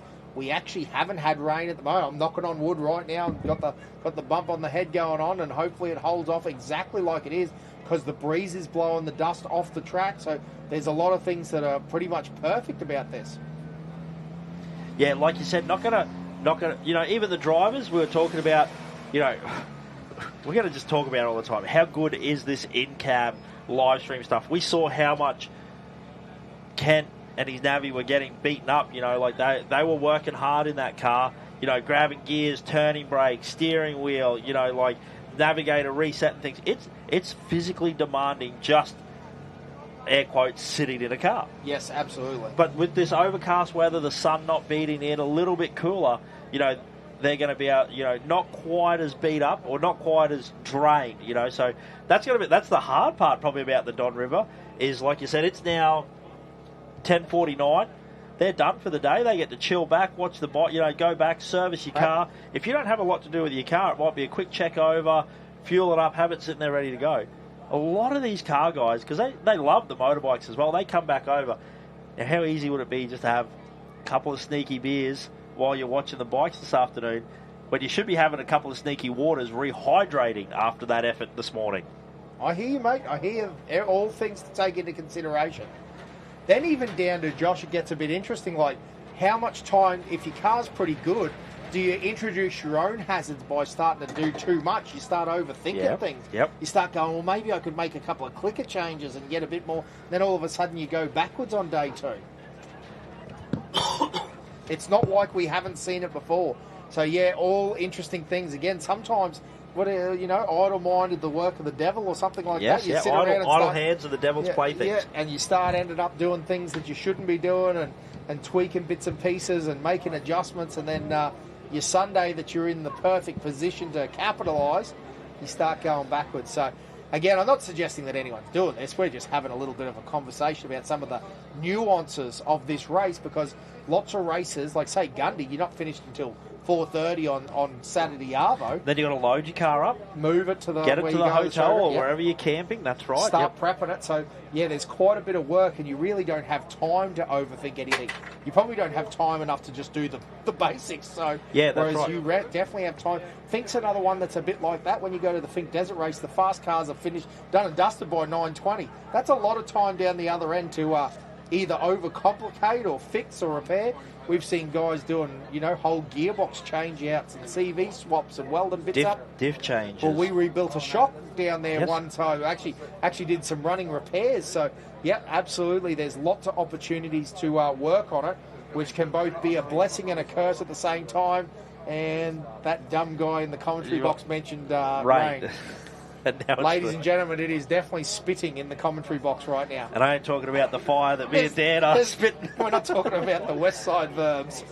Now, speaking of spit and fire, Dan, what kind of vegetable does the best kung fu? I don't know, Joshua. Tell me. Broccoli. Oh, my goodness. Hey, get it? Broccoli. Oh, my goodness. Do not quit your day job. Ladies and gentlemen, this is what I've put up with for my whole life. I hope you guys know Coming up that. on 40 years, Dan. It's been the worst 40 years of my life. Funny, I say the same thing. Hey, listen, we've got another competitor coming in here now. So again, ladies and gentlemen, if you're listening along at home, cleaning the visor. The 605 in now, so if you're waiting for the 605 at home, they are safe and sound. Now, in the flurry of activity, have we seen Hank the Tank come through? Gee, I don't know if I have. Yeah. Andrew Pope is the 605, and then the other thing, while we're going, ladies and gentlemen, I know it gets a bit monotonous, but we've got to give a big shout out to all our awesome sponsors. One, if you are buying anything and you can see this sponsors list, make sure you shout them out. How do I buy a train? If you want a train, you can go to the Bowen Rail Company and they will build you a train.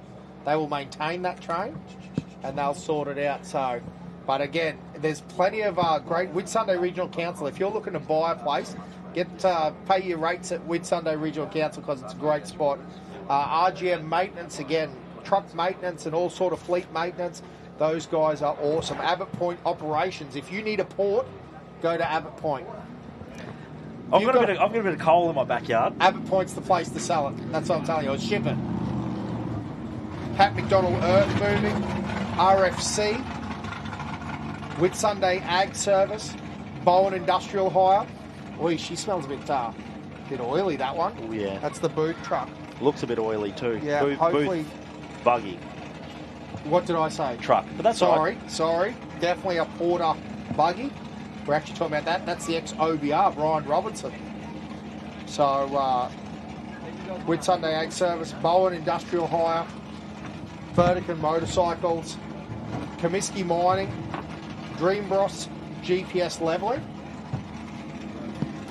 DJ Brazil, Dynamic Wheels, Grandview Hotel, Bowen, Lindsay Projects, Mercedes-Benz Trucks, Mickey Thompson Tyres, Neil Stone Concreting, Nortrans, North Queensland Hard Facing, RT Refrigeration, Tropic Fuels, Horizon, Australian Operator, BCQ Quarries, and just all of our fantastic sponsors. We're a massive big shout out to them.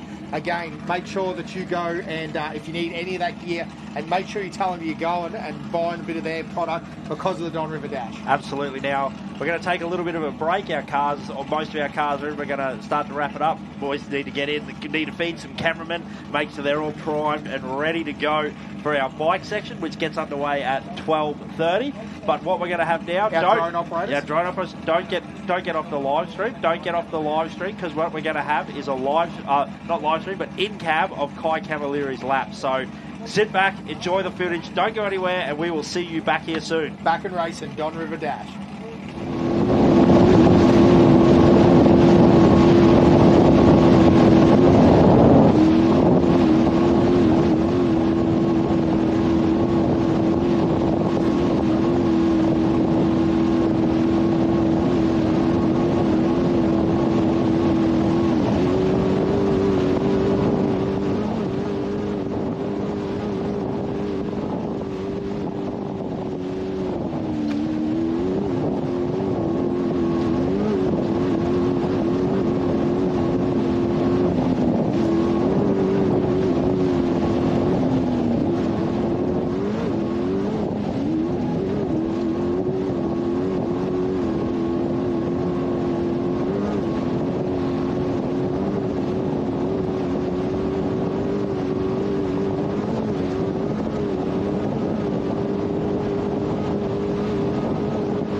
team, we're back, and it is motorbike time, ladies and gentlemen. Race day one for all the bikes, and it is going to get crazy out there. 280 odd motorbikes out there, Josh. It's going to be a battle, and there's going to be plenty of young, hungry riders looking to knock Liam Walsh off that podium position. He's coming off a little bit of an injury, although he said that he's holding together.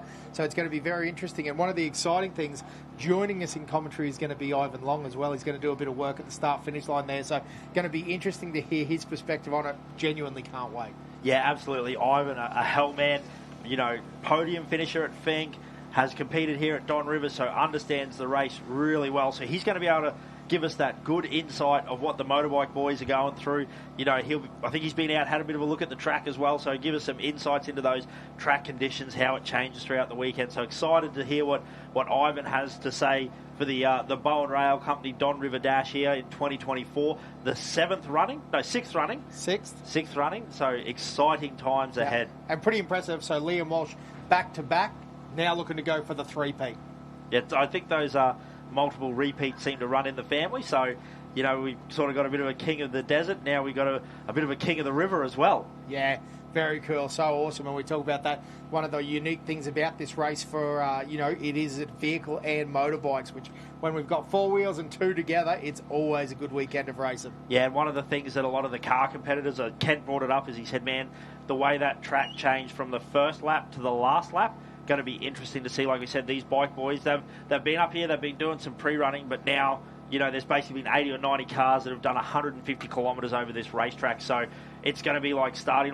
They'll know where the track goes, but the way the track has changed is going to be. It goes up the river and then back down the river. This, yes. Wowzers.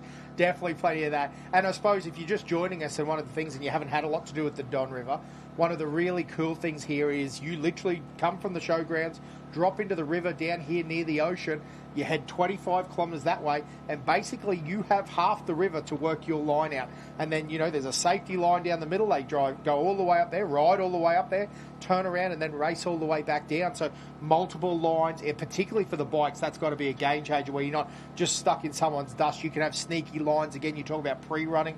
You know, we even saw, I'm very sure we saw Kent take some, you know, sneaky lines out the back there that he knew about. And again, that's well within the rules here at this race. Yeah, it's a cool race. It's great that we, you know, essentially a 30 metre to 50 metre wide racetrack most of the way. Obviously, there are some tighter sections where they will nose to tail in and stuff like that. But in and out of the river, even they do drop out and get on some hard packed dirt for a second there. Yeah, but we see from these awesome drone shots that we've had this weekend, and we're going to have the same things for the bikes this weekend. We got drones going. Unfortunately, we haven't quite worked out how to get on person or in we're going to get Starlink as soon as Elon makes Starlink go on the Camelback, we'll be right. But that's the reason, I must admit, ladies and gentlemen, we will not have any on camera on bikes because that's just not a possibility with technology right at the moment, but it's coming. I'm sure it's coming. Absolutely. So now while we're talking about the bikes, we're going to throw over to the ceremonial start where we've got Toby Cooper and Ivan Long.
to the start grid here at the 2024 Don River Dash, brought to you by Bowen Rail Company. I'm joined by Bike Royalty here. Ivan Long, welcome, mate.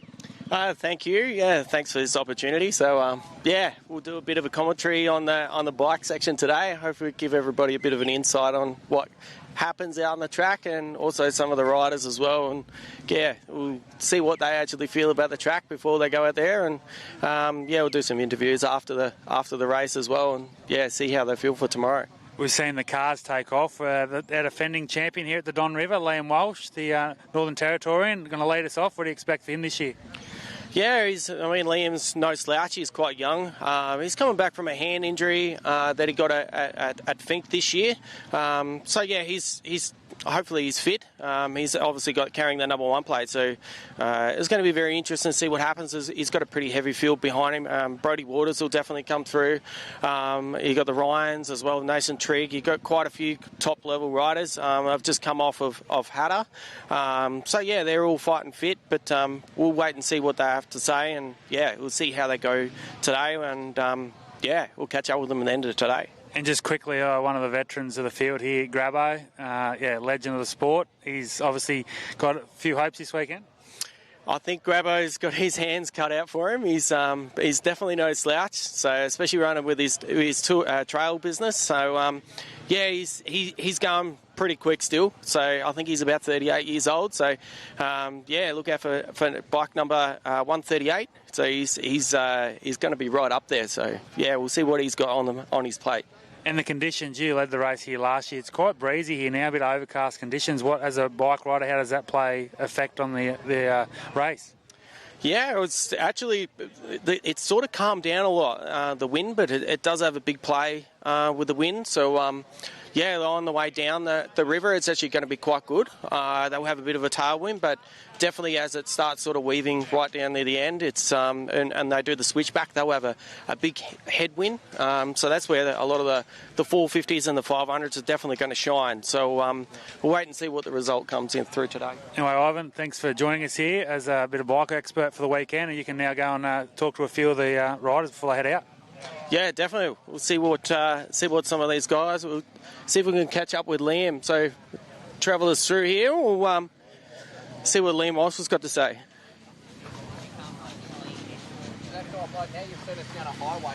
Liam, a big number 1 plate this year. Yeah. How do you feel about it? And how's the injury coming through from Fink? Obviously you had a half decent road this year, but just come off an injury. How's your fitness and all that ready for Don? Luckily it's only a slight little fracture, so I was able to come off that pretty good. I've been doing a bit of riding to get ready for this, but we'll just see how the day pans out. How's the big 500 up there? She's feeling nice and comfortable and all that? Yeah, it's awesome. The KTM 500 hasn't missed a beat the last couple of years, so hoping this year it does the same and we can maintain the number 1. Perfect. Good luck. Thanks, well mate. done. Nathan Trigg. G'day. Now you're a bit of one of those guys that sneaks up on everyone. So carrying the number 3 this year, how do you feel? You come off of Hatter this year as well. Had a good result. How's the fitness and how's the bike feeling? Yeah, I'm super happy with the bike this year. Actually, feels like we've got a little bit more power, so hopefully it'll help me in the sand here and a bit more top speed. So. Yeah, we just got to hang in there for the first day, I reckon, play it a bit smart, and then second day, hopefully turn it on. What's your expectations for today's result, are you thinking? Yeah, it'd be good if I could just sort of stay where I am, if not better. But, I'll probably just stay where I am, I reckon, and then tomorrow, turn it on and get a bit higher. What about track conditions-wise? What do you think of the track? And then you had a bit of a chance to go for a ride during the week, so what's your take on that? Yeah, it's been different because it was flat all week, and then looking at the live stream and stuff, looks like the cars made it a little rough, so I was excited for that. I think the Sherco will handle that stuff pretty well, so and it'll make it a bit more fun, I reckon, than just flat ground, so yeah. Oh, good luck in the race, and we'll catch up with you at the end of there. Awesome, thanks. We'll see if we can find Ben Grabham. Here he's out the front here. Sorry to cut you short there, Ben, but Being the old guy in the field, how are you feeling? I mean, he's starting up on the front row there. You've got a lot of attention going on with your schools and as well as the trail bike riding. How do you feel being up the front there with all the youngsters?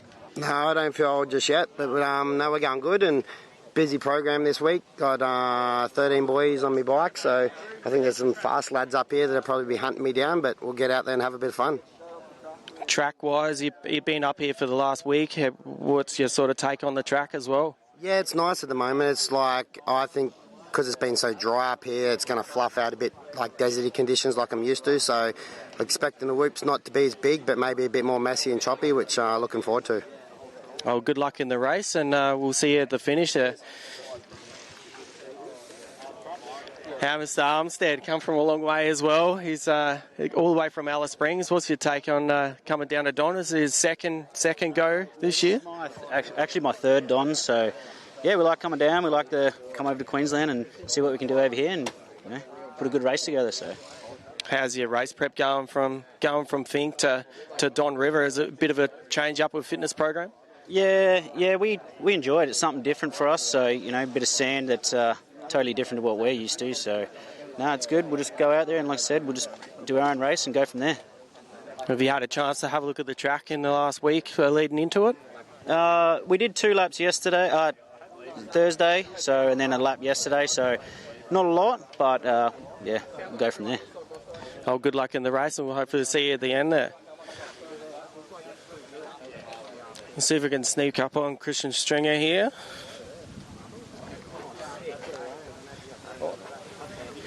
Christian, on the blue bike, how do you feel? It's an off-road rider, but when it comes to desert racing, it's a little bit different. How do you feel coming down here and have a go at the Don again? Yeah, no, it's definitely it's a good race. I've done it a couple of years now. The first year I had a bit of bad luck with the tyre, but last year was fun, and yeah, it's a good race here. Definitely a bit different to like doing Fink or even doing off-road racing that I've done, most of my life. So, but no, it's a really good fun event. Do you change a lot of your fitness program or anything like that coming into Don? And knowing it's only 3 laps, it's sort of like a super sprint sort of thing. Is anything you change in your program to sort of add a little bit of an extra advantage? I guess just more with my riding. I guess I just try and do a lot more faster stuff, and then a bit more in the sand just to, carry a bit of speed through those whoops. How do you reckon the track will fare up today? Well, I'm sure it should get pretty rough. I think the water sections have come through pretty deep already, so that'll be definitely a bit challenging on the first lap. What about the wind factor as well? They were getting a little bit more breeze today, so it looked like it was a little bit breezy there for the cars. What's your take on that? I think like the wind will be good in as long as it's moderate, it's not too much. Like it'll kind of blow the dust away a little bit and help with that. But like earlier in the week, it was hectic. Like gave you a sore neck nearly because it was just pushing you one side the whole way up the river. But no, I think the wind should be good. A little bit's be good. I think the rain might be, if we get a bit of a shower over, that might hurt a little bit. Well, at least the sun's not quite out yet, but it's not going to be too hot, but hopefully it's going to be nice and cool. But good luck in the event, and no drama. We'll see you at the end there. Will do, mate. Thanks, mate. Let's see if we can chase up some of the motocross boys. Done it before? No, I haven't done it. It's my first time, so. Out, number 28. Yeah. How do you feel coming up Don River? Yeah, feeling pretty good. Done a bit of pre-running during the week. Obviously the track's going to be a lot different now once the buggies have gone through it. We'll just try and play it safe first lap, I reckon, and then just really get into it on the second, I think. Any preparation for the roost that you guys are about to cop? Yeah, well, I forgot the chest plate at home, so I've just put a bit of tape over, an extra shirt, and just try and avoid that and just pass people. Oh, good luck in the race, and we'll see you at the finish line there. Let's see if we can catch up with Brodie Waters. I think he's here somewhere. Yeah, exactly. I cut the sleeves off like We'll catch up with you, Brodie. Riding red this year, obviously a bit of a change up. Haven't had much luck on the previous couple of years. What's your sort of take on jumping to red and the result you're sort of thinking? I mean, starting off in row 2, so sort of against the game at the moment. But yeah, what's your take on that? Yeah, obviously I'm not happy where I've been seated. I haven't finished the last few years, but I've had good speed here and been one of the front runners while I've lasted. But we'll just see how it goes and put my head down and try to get this red thing up the front. What's your take on the track? Have you done much pre-riding and all that on the track in the last week? Yeah, I've done a fair few laps in the last week. The track's, at the minute, it's been a lot smoother than previous years. But obviously with the buggies going out there then, they would have chewed it up and put a few more square edges in there that we'll find on the first lap. What about suspension-wise? Have you had to change a lot from Hatter to Don River? I always come here and put pretty much my Fink setup back in and roll with that and just, try to hold it wedged and hang on to it. What are you sort of thinking overall today?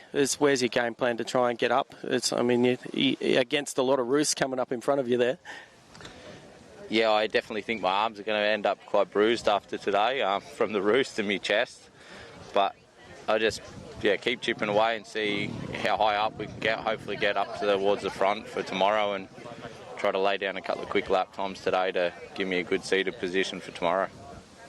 You also notice you're on a 450 as well. There's quite a few 500s up the front there. So what's your sort of take on that as well?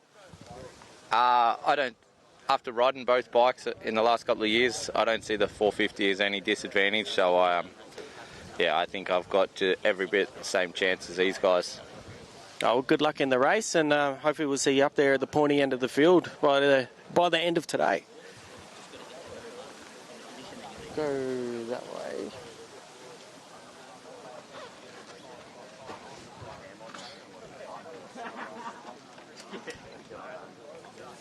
We'll catch up with the two-stroke riders.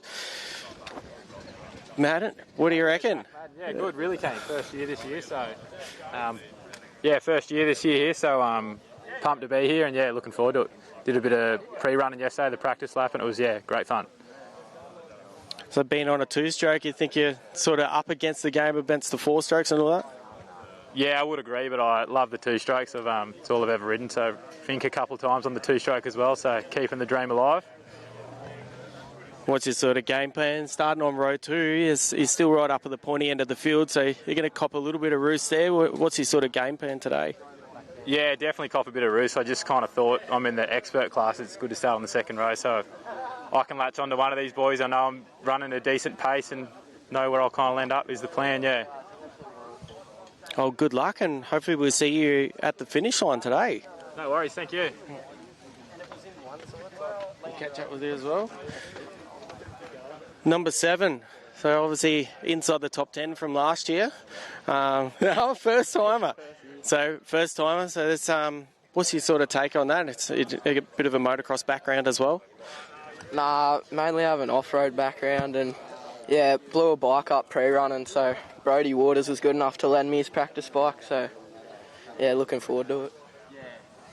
What's the nerves like when it's coming to a race like this, and you, especially starting up here with a lot of the big names? There's still a lot of big names up there, and got a really good piece of machinery under you. What do you take on that?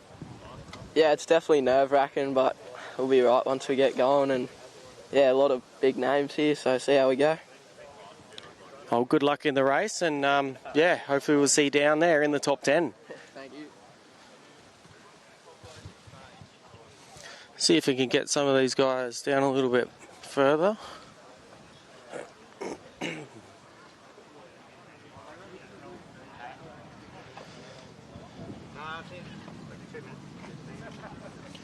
We'll go with McGrath. Nice shiny bike. We're not sure it'll be like that by the end of today, but we'll see how we go. What's your take on the Don River Dash this year? It's good. It takes faster, heaps straighter than before. It's going to be pretty quick compared to last year, I think. So. Have you had a chance to have a look at the track over the last week? Yeah, I was up here last weekend with Grabo, and then getting the sight lap yesterday. It's been Grabo's knowledge. How much sort of knowledge do you think that's actually going to be a good advantage towards you? Is he teaching you some good stuff there? Yeah, no, he's super handy. He knows a lot. A lot of useful advice he gave us, so it's definitely handy. Makes it safer. There's nothing worth them being safer, especially on the Don River Dash. What's your game plan to try and, result-wise today? I'd like to get on the podium in class, so hope so. Hope so. Well, good luck today. Hopefully, you definitely get on the podium. There you go. There's quite a few riders here. There's 220 riders that are going to be starting here. So right in the monks are actually all the tomatoes here, the tomato farms, especially out here in Bowen. So, and the sun's starting to come out. So hopefully this rain actually holds off. But it looks like it's going to be a hell of a rush with the bike guys. You've got quite a lot of riders here that are actually going to have a hell of a lot of time. So have a hell of a lot of fun. So Just winding up now.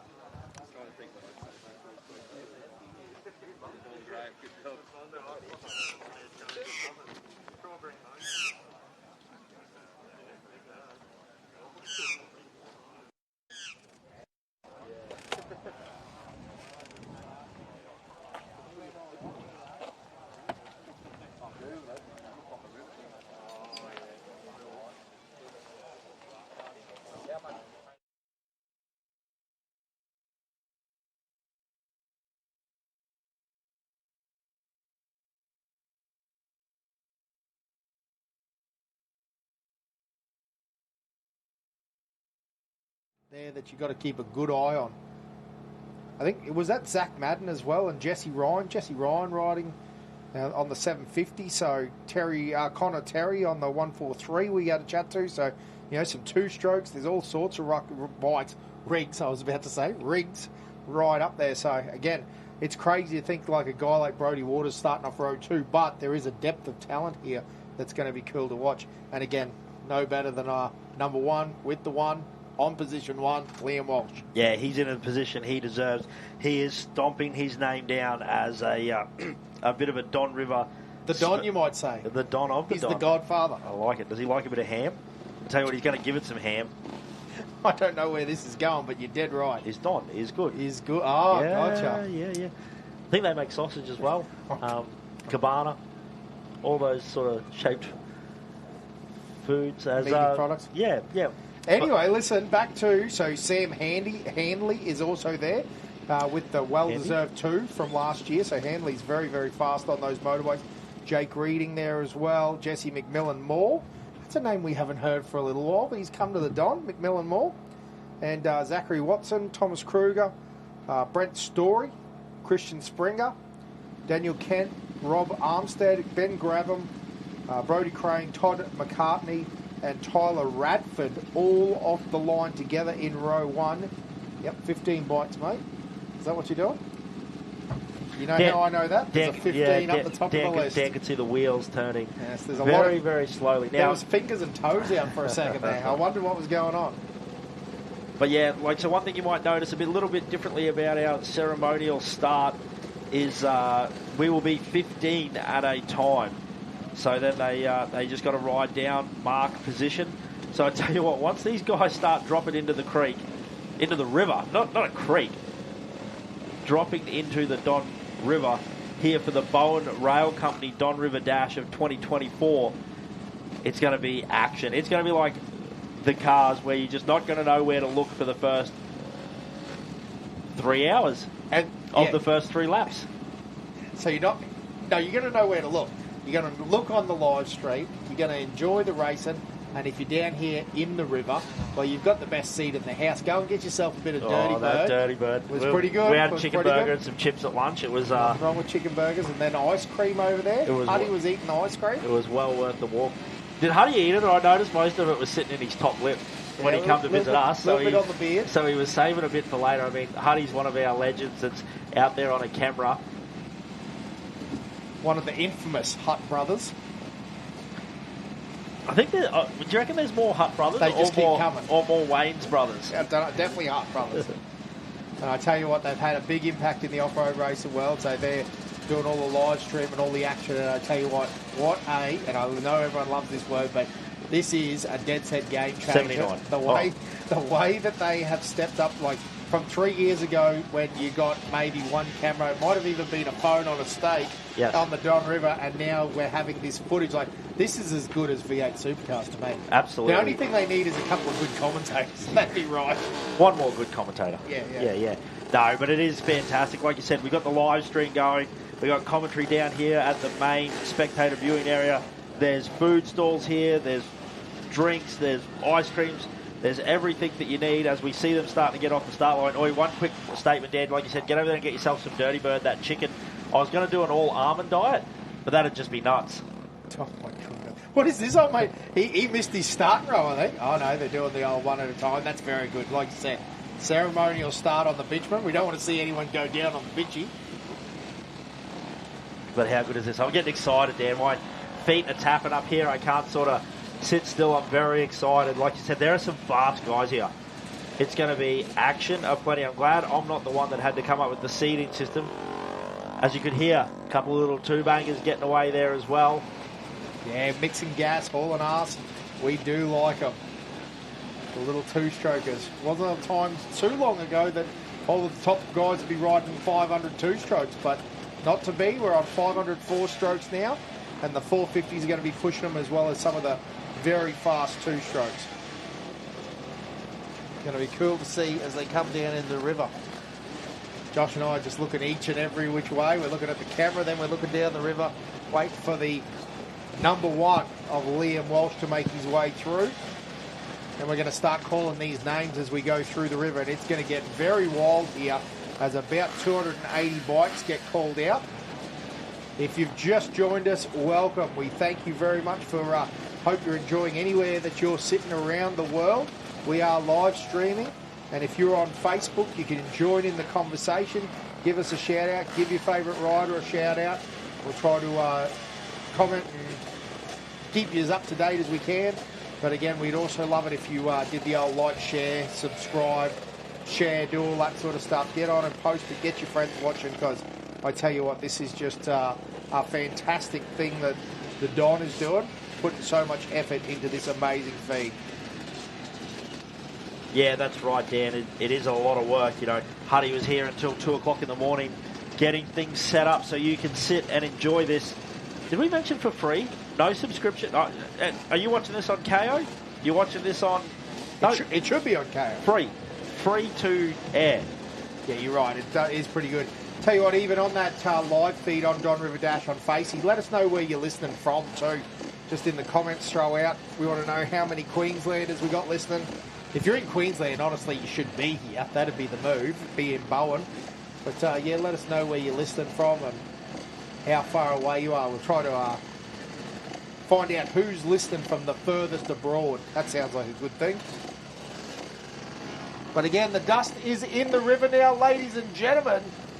It will be Liam Walsh on the number one, leading the way as he is sorting past in front of us. Sam Hanley on the number two will be right behind him. Have a look at that. It is the big desert races, isn't it? And then Triggy as well, right there. 404 of Jake Reading is there as well. Number 4 of Jesse McMillan Moore. The number 8 of Zachary Watson will be in the river now too. Hey, look at those top 4 guys too, though. Yeah. They're stamping their authority early. Geez, well, I'm going to say Triggy. Now, I know the ceremonial start, but Triggy got around the 404 early on there as well, so that is a man on a charge. I was going to say those top 3, Liam Walsh, Hanley, and Trigg, they're all going to sort of bunch up. Yep. You know, they're not going to want to let one get away from the other, because like we were talking about with the cars, like what happened with Kent, that one slow lap can really push it behind the 8 ball for the rest of the weekend. Yeah, dead right, Josh. And like you said, Liam Walsh, I actually think he showed it last year. He pushed hard on those first couple of laps and, for want of a better word, broke the back of the race. Yes. And then he had a position where he could just dominate with the time. So, yeah, didn't have to take any risks. So maybe Triggy learnt from last year and said, hey, I'm going to be on that back mudguard the whole time. As we've already got a bit of an overtake happening there.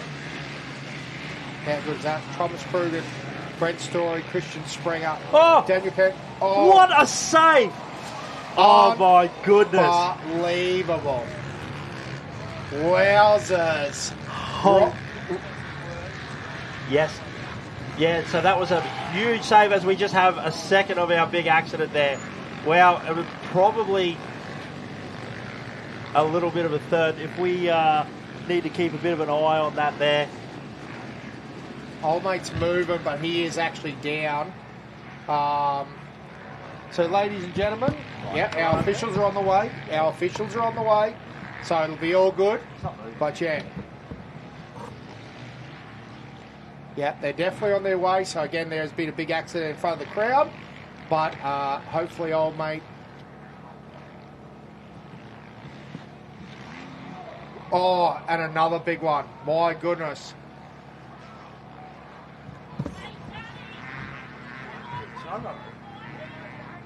Yeah, we've got our officials on the way, guys.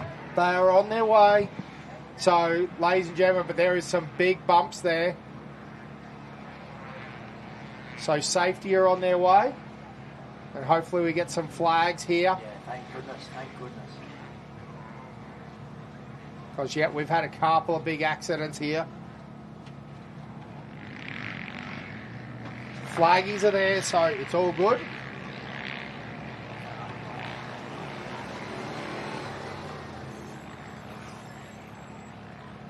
So we actually have our first rider. He's up on his knees. That was our second rider. They're talking to the first rider. So again, we do have a flag on.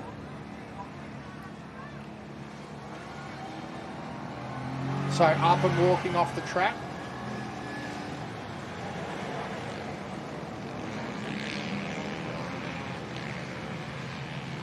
Wow, this is the hard bit about it, isn't it? Sorry, guys, if we went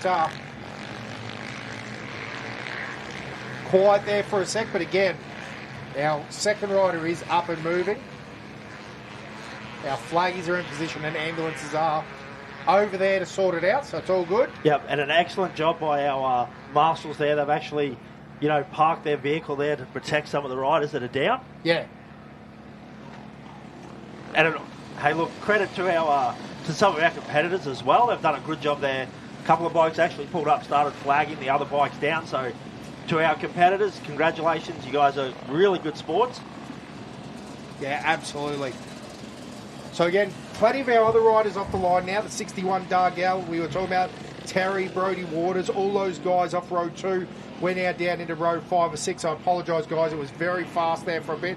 Plenty going on, but again, Kyle Tuppentrain, Lachlan Morton, Brock Healy, Bailey Wallace, Lou Stanlin, Jalik Gorlick, Nathan Elliott, Cass Mundy, Liam Wilson, Stephen Breen, Brady Cronin, Mitchell Ireland, Jared Vanderhoor, Ryan Newman, Jamie Scarborough. They'll all be off the line. Row 4 is also off the line, which is Joel Bauer, Darren Pollock, Liam Little, Patrick Dalton, Dylan Marriott, Jake McGrath was off the line. We had a chat to him on the line.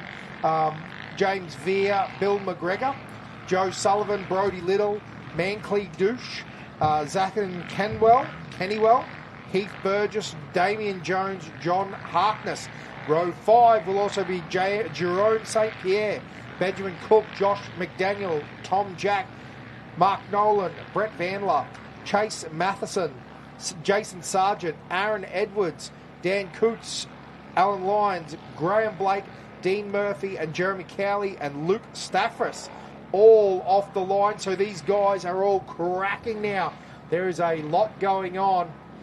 Yeah, and to add to the little bit of the mix and the chaos and confusion, got word that there's rain about halfway down the track as well. So now these guys not only having to deal with the sand, the treachery of the Don River Dash course, they got to deal with rain as well. So, doesn't sound like it's that bad, but a little bit of moisture and a little bit of that sand gets on the inside of your goggles. That's a very tough day. Yeah, absolutely, especially when it's already got little bits of water laying around on the track.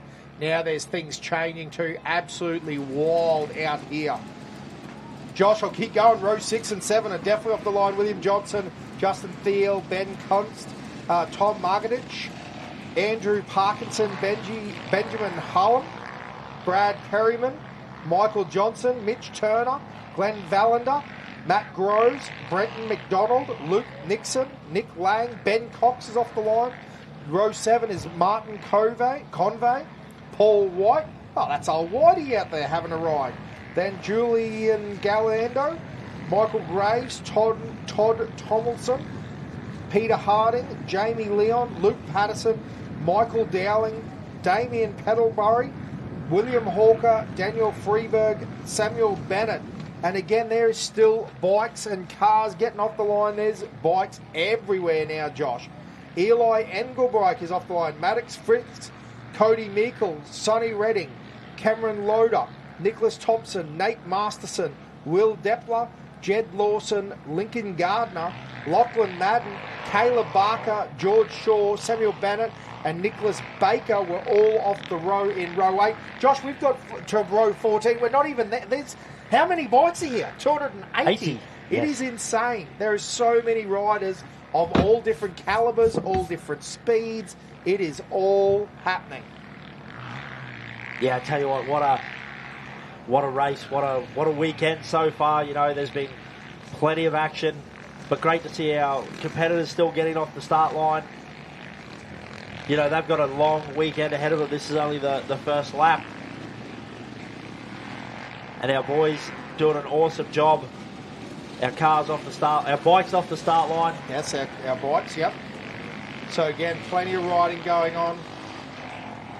Hey, Josh, Troy Hay from Renmark, South Australia is watching our live feed. So a few people, that's a fair way. The old Renmark. But I tell you what, Renmark, fair bit of desert racing goes on in Renmark, I can tell you that. Yeah, fair bit of fast riders and races from Renmark. So shout out, Troy. Great to have you watching along. Again, bikes still roll. I'll keep going. So we had Aaron Mills, Alan Pitt, David McLeod, Dwight Hawken, Matthew Woodward, Kai Rothery, James Callaghan, Joshua Macken, Zepp Tomlinson, Robert Flanders, Callum Brackey, Tane Collier, Shane Scott, Kai Teese, Jackson Versting. No, don't even look at me, Dan. Bro, what these people, this is a setup. Row 10, good on him. Good old Smithy. He's having a good ride. Row 11 is Brad Whitaker, Jet Bryan, Rowan Heel, Tony Howe, Matthew Boyer, Shane Tudeman, Nathan Bennett, Adam Quinn, Paul Stubbs, good old Stubbsy, loves a ride, Clint Clark. Hey, Clint Clark. Clint Clark? Oh, yes.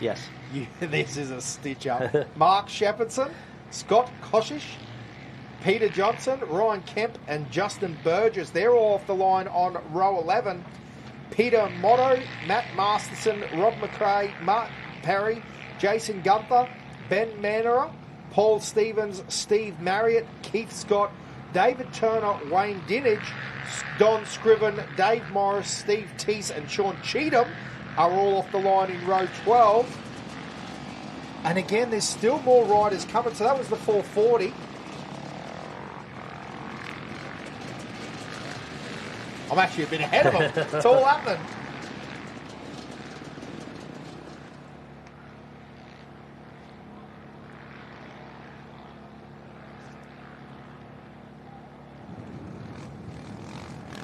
But again, there is action everywhere. We've got the drone shots. We've got the live cameras.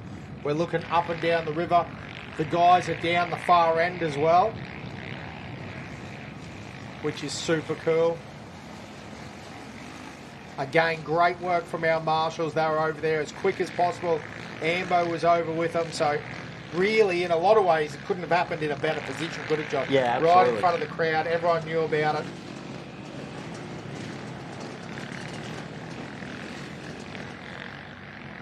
And again, it's crazy because we saw so many. The couple got away with it. Yes. And then unfortunately. So this is right out the far end, Josh. Is that the one? Yes, that is Liam. Riding very fast, very smooth as well. You see the way he's just got that bike leaned over, just hugging the inside line of that big, long, sweeping corner. I think that's not far from where we turn around. So Liam about halfway into this first lap. Be interesting to keep eye and see how they mark time compared to the cars. As Liam comes into the turnaround. Geez, he's opened up a little bit of a gap there. He has. He's dominant at the moment, isn't he? He's absolutely in form. Woof. Wow, because when they come past the start, they were nose to tail in each other's dust. Now, Josh, what bike's that? The two, I believe. That's the HPR. Yep. So, Hanley. Yes. And then we're keeping an eye split for Triggy. Yeah, so it's crazy. So that's proper rain down there too, Josh. That's not just a light shower. It is actually raining down the far end, which is crazy. Makes sense. We can see the cloud coverage down there, but that's wild. Hey, also, big shout-out, George Shaw, 614. So Sophie Shaw's given the shout-out. And then we've also got Steve Mort. He's watching from Papua New Guinea, Josh. Yeah, how good's so that? Big shout-out, Steve. Glad you're enjoying the white racing. Honestly, you're actually probably closer than Renmark. Yeah. So you're saying the Bowen Rail Company Don River Dash is truly an event watched internationally. International race. We can claim it. We can claim Absolutely. Well, I know we've got a couple of our mates over in America watching as well, so they're in California, so and further abroad, Texas and Arizona, bits and pieces, so pretty darn cool. Now, Josh, something new that they introduced a couple of years ago, they can't straight lap it. You've got to pull in for a pit, or at least a go-through. So I think that's pretty cool. Like there was an era where Toby raced his Dakar bike and actually didn't stop. But they've actually changed that. I'm not sure what the reasoning exactly was for, but I think it's a good thing because, that 15 seconds just to mentally recoup, have a little bit of water, get your brain back in gear. Yep. I think it's good, and everyone's got to do it so it evens the playing field a bit. Absolutely. Now, I know we have had a crash here, but that is something to do with riding motorbikes. That's the risk these guys take. But I think you're right. Mick talked about safety in every aspect of the event is something they take very seriously. So like you said, that 15 seconds to come in, grab a drink of water, just relax your hands off the wheel and everything off the handlebars can be really, really good for these guys. Yeah, absolutely, mate.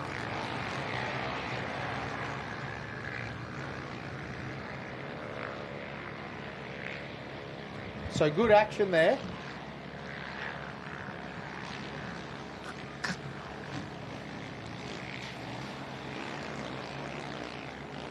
Dang, we're just having a look at everything that's going on. We'll kick you on through row 12. Peter Moito, Matt Masterson, Rob McRae, Mark Perry, Jason Gunther, Ben Mannery, Paul Stevens, Stephen Marriott, Kenneth Scott, David Turner, Wayne Dinich, Don Scriven, Dave Morris, Steve Teese, Sean Cheatham, all off the line, as well as Dan Mole, Gavin Jones, Ryan Ash, Ashley Rowe, Matthew Evans, Zane Steiner, Alan Henderson, Greg Jackson.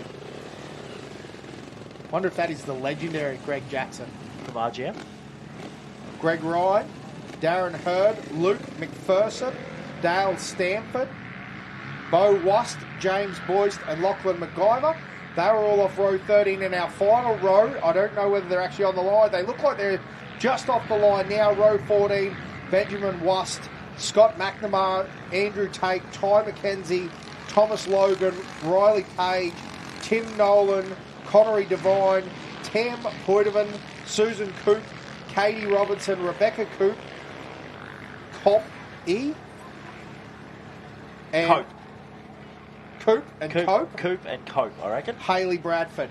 Not related, very close last names. Now, Josh, I think one of the keys is, it's interesting, wonder now that you've seen the yellow flag and you've realised that someone's had a little bit of a moment, well, more than a little bit of a moment, for some of these guys that haven't raced on before, that might just be a little checkup that is a good timing for them. Yeah, absolutely. Because, wow, look down the far end now, Josh, about how many cars were running around. Bikes, yes.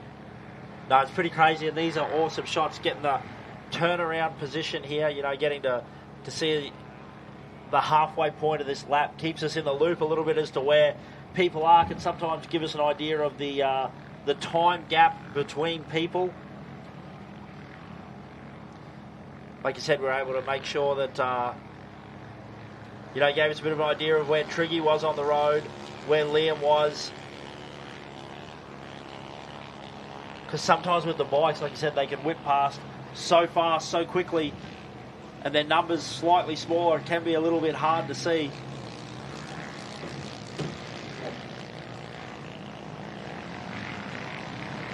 But geez, goes to show just how treacherous that little bit of track is over there. You see some of these guys coming through slowly, and if they're just a metre to the left compared to where they normally run, how vicious that bump is.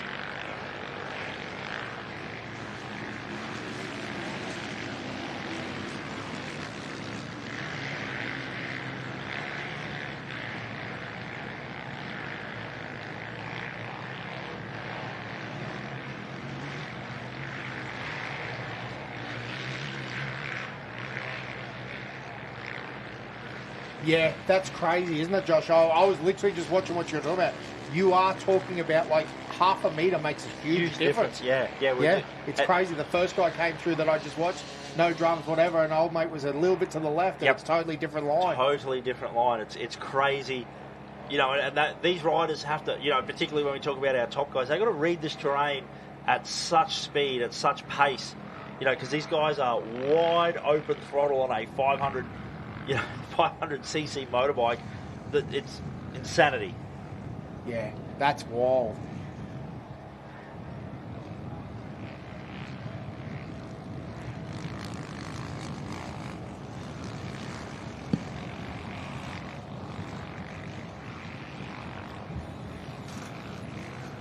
Still a lot of fast riders coming through too, Josh, in this pack.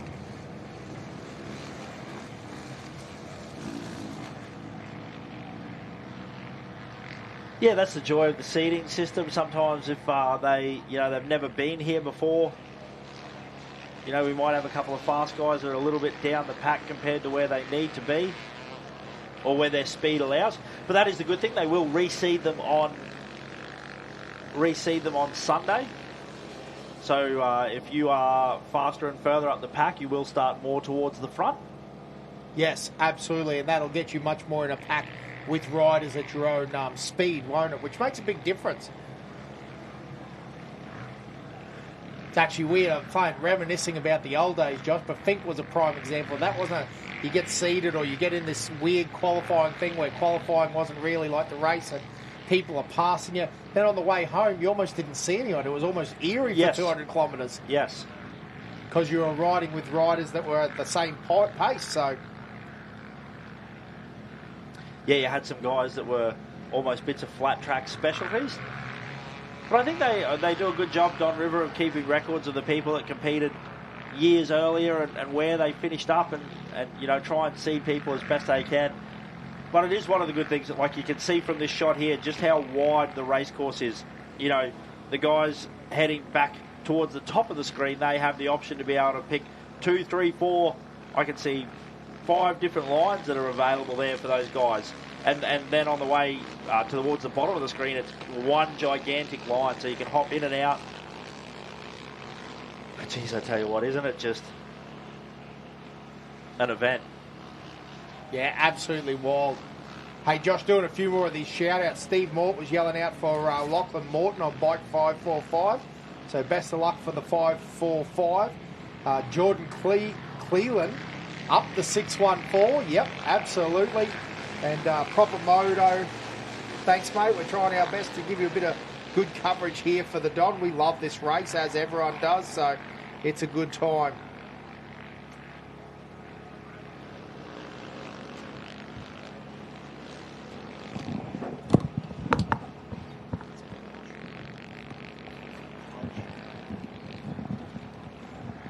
Yeah. Callan Morton yelling out for Lachlan. Go, Lachlan. Bo Dargell. Well, we mentioned Bo Dargell, the 61. I'm keeping a good eye on him. Little local CQ boy and been very fast for a long time now. Going to be interesting to see how he goes. Bo Wust and Ben Wust, father and son racing, which is awesome. The Wusts have been around for a while as well, riding up here, which is pretty darn cool.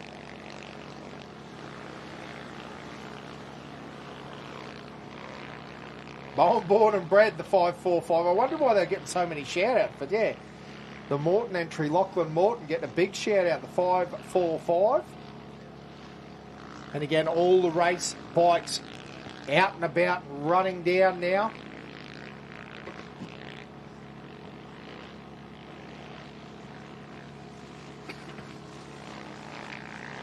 Again, big shout-out to all of our officials and helpers and competitors that help out. Like you said, it is amazing. It's a big family of racers that work here.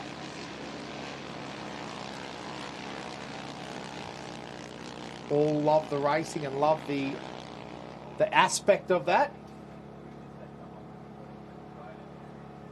And again, big shout out to all the sponsors as well. The Bowen Rail Company being the major sponsor this year at the Don River Dash. They're doing the VIP area, running the buses in and out. You hear the interview where they said that the boys are trying to hit him up for a race car. I tell you what, we'll come and work for the Bowen Rail Company. Need a couple of dodgy leckies. Yeah, we're good at this sort of stuff, so such a good time. Look, here's the number 1 of Liam Walsh coming in. Already prepping, taking the tag off. He looks fresh, Josh. He does. He looks good. It's kind of embarrassing for someone like myself that likes to ride a motorbike. Look at that, just difference cool between car, riding. Steps off, gets a hydro gel, as we see the drone flying around overhead, keeping an eye on what's going on.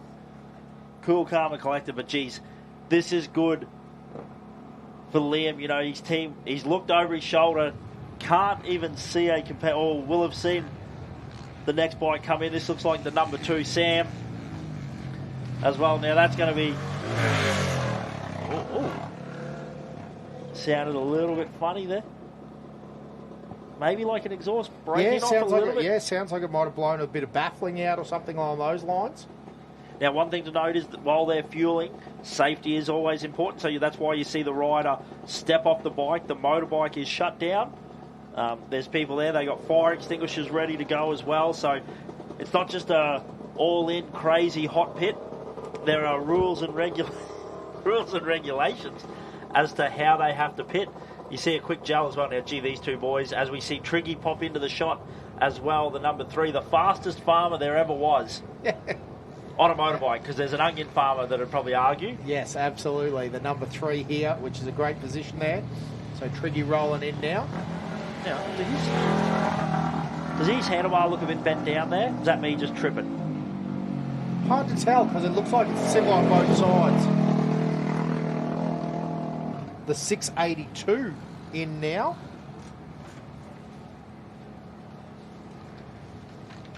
As the 4 also makes their way in, plenty of air over that finish line jump. He has a quick look over his shoulder as well. So that's Jesse McMillan Moore in, and Brent Story was the 682.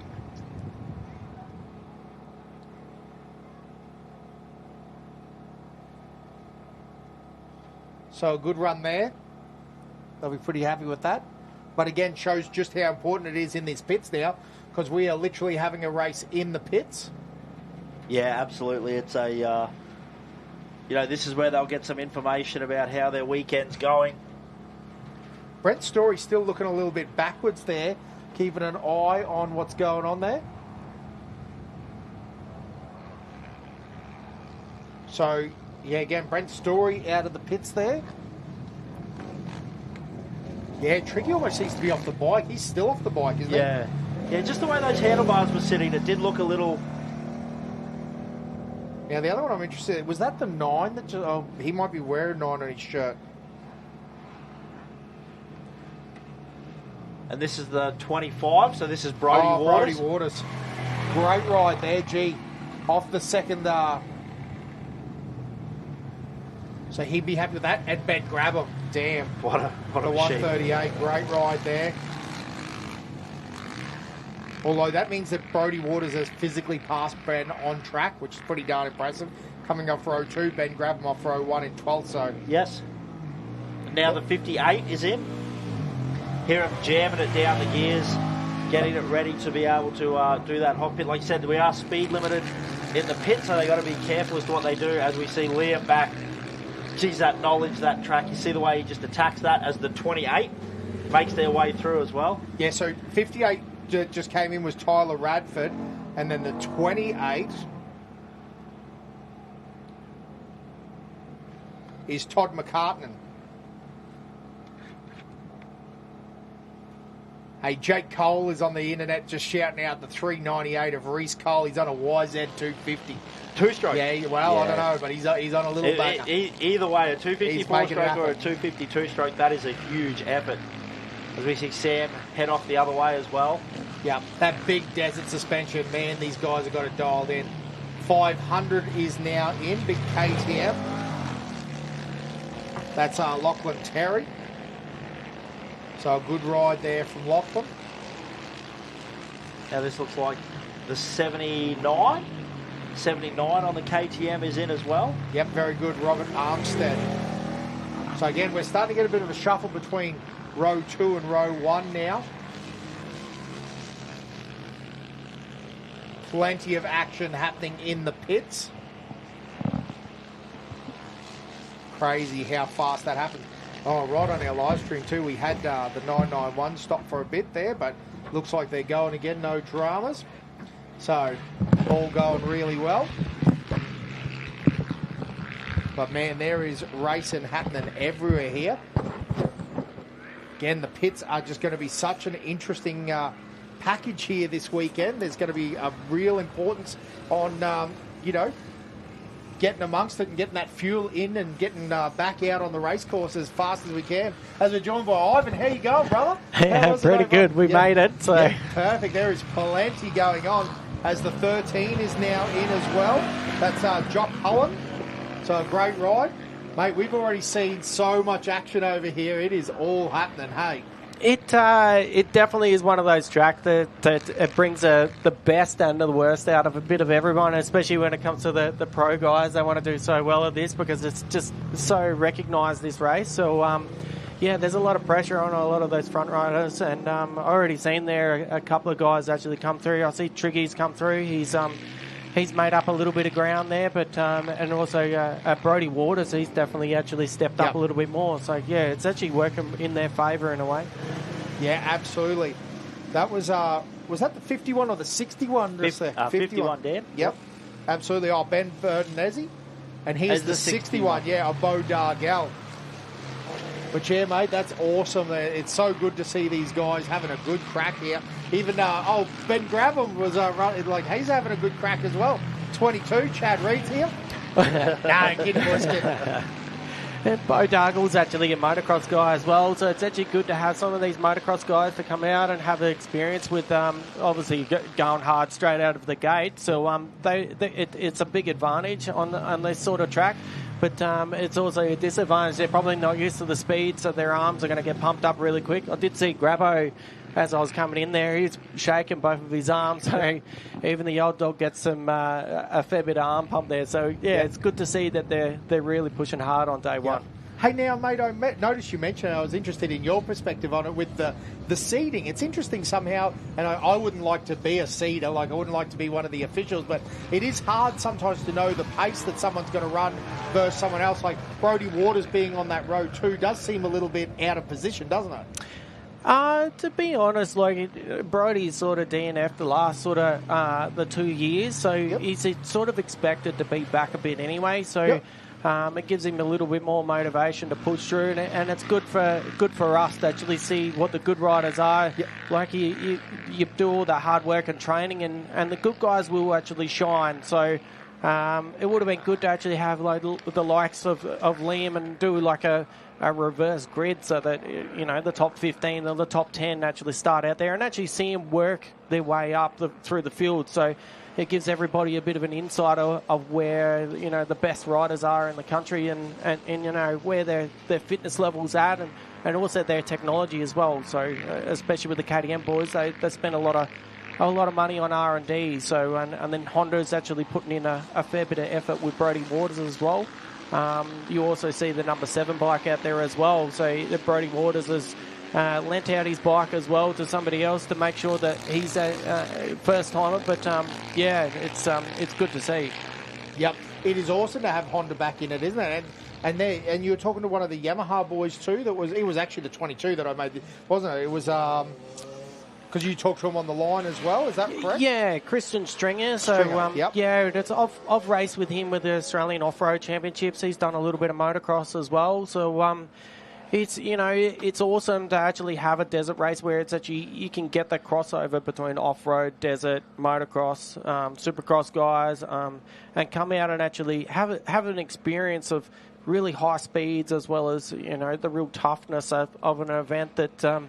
You've got the buggies that are actually tearing up the track as well as, now we've got the bikes. So the buggies have got to contest with all the drama we actually cause. So, yes. Oh, and it was interesting because the other thing that I was noted while you were talking over there that I think is fascinating and absolutely true, but sometimes hard for us to understand is this for you guys is a bit of a super stage motorbike wise.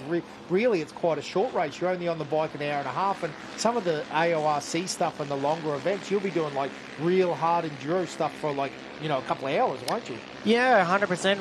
We definitely we have to train pretty hard from that, but like especially for Fink, for instance, we're only on the bike for less than 2 hours. I mean that's for the pointy end guys, and you know, an hour and a half on this track here where you're actually fully wedged.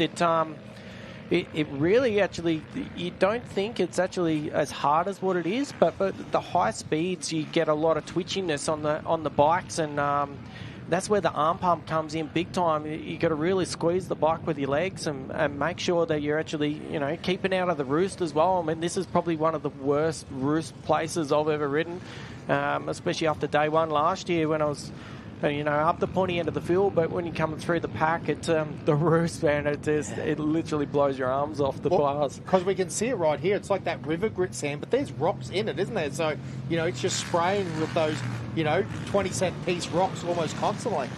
Yeah, you definitely get 20 cent in them, even 50-cent pieces marked on your body. So, yeah, we do wear some underbody armour and an extra T-shirt to sort of prevent it, but it still comes through. You know, after this weekend, your shoulders are pretty much black.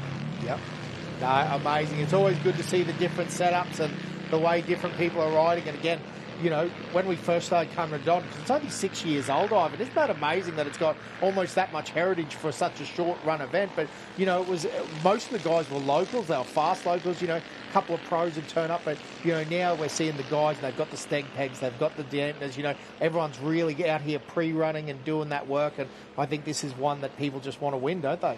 They certainly do, and I think having the local community support it so much. I mean, have a look at the local sponsor, like Bowen Rail Company. They're fairly new into the town, but they're willing to actually throw money at this event, and you know the whole community's behind it. So you just need to have a look at it. You know, last night, for instance, how many people would come down, and I had the opportunity to go and do a few school fairs, and the kids love it here. So, and the amount of dirt bike riders that are around here, as well as buggy riders, like the drivers and all that, it's awesome to actually have a sport so close to town, and it's quite unique. Being it's almost like a super sprint, this event.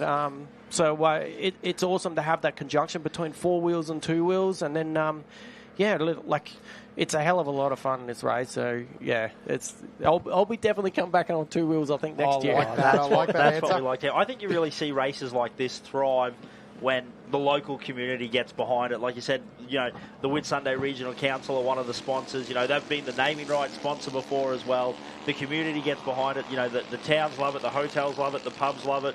You know, Woolies loves it, and the people love it. And I think that's just helped it go from strength to strength. Like, everywhere they turn, they get support. You know, I'm sure if the bike guys needed something machined up, one of the local machine shops or mechanics would help them out. And that is an awesome thing about this event. Plus, great racing conditions, an awesome track. And like you said, I think particularly a couple of the more high-profile riders, like yourself, Liam Wallace, we've had Toby Price here, Brodie Waters here as well, has really brought a few eyes onto this event as well. Yeah, I mean, look, it's having Toby come out is actually a massive plus as well. He's been on 2 wheels and 4 wheels, so he's got the experience and knowledge, and for him to actually come out here and actually enjoy an event like that just goes to show how much caliber and, you know, how much of an awesome part of being in motorsport, you know, crossing over 2 wheels, 4 wheels. So I think with the likes of him and Dean Ferris coming out as well, I mean, he's a multiple Australian motocross champion. So, and, you know, it's awesome to actually have a lot of those pro guys actually come out and actually experience, you know, what real pain is when it comes to roost as well as what high speed stuff is as well. Yeah, when you say it like that, we've had some really cool crossover type champions, haven't we? So it's always good, and yeah. And now Liam is an awesome ambassador as well, you know, 2-time, looking to go for 3-time. That's always a cool story as well. It's, you know, Liam's, you know, I was, especially last year, I mean, I was trying to give him a little bit of a run last year, a bit of a challenge. He ran 2 mooses, so front and rear last year, so with myself and Callum Norton both actually were out of the race with flat tyres. So, you know, he's done a lot of pre-planning. He's quite young in the sport. He's got an awesome future in there. Yep. And, you know, they've got the opportunity to actually go over and actually do the Baja 1000. So they have got an Australian team going over for the Baja 1000. So he's actually gearing up for that. His cousin David's going over there as well. Jacob Smith is involved with that. Wow. That's yeah. cool. So it's Ben Grabham's actually going to go over there. So it'll be actually something to really, you know, we've put in Australia on the map as well. Yes.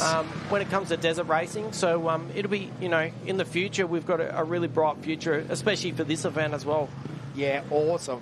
That is definitely exciting news, especially considering that it's been such a standout year with Paul Wheel and Toby over there in the truck too. Like, they finally got through that breakthrough win. They were quite close in a trophy truck for a while, and it finally came out in the 500, so that's fantastic.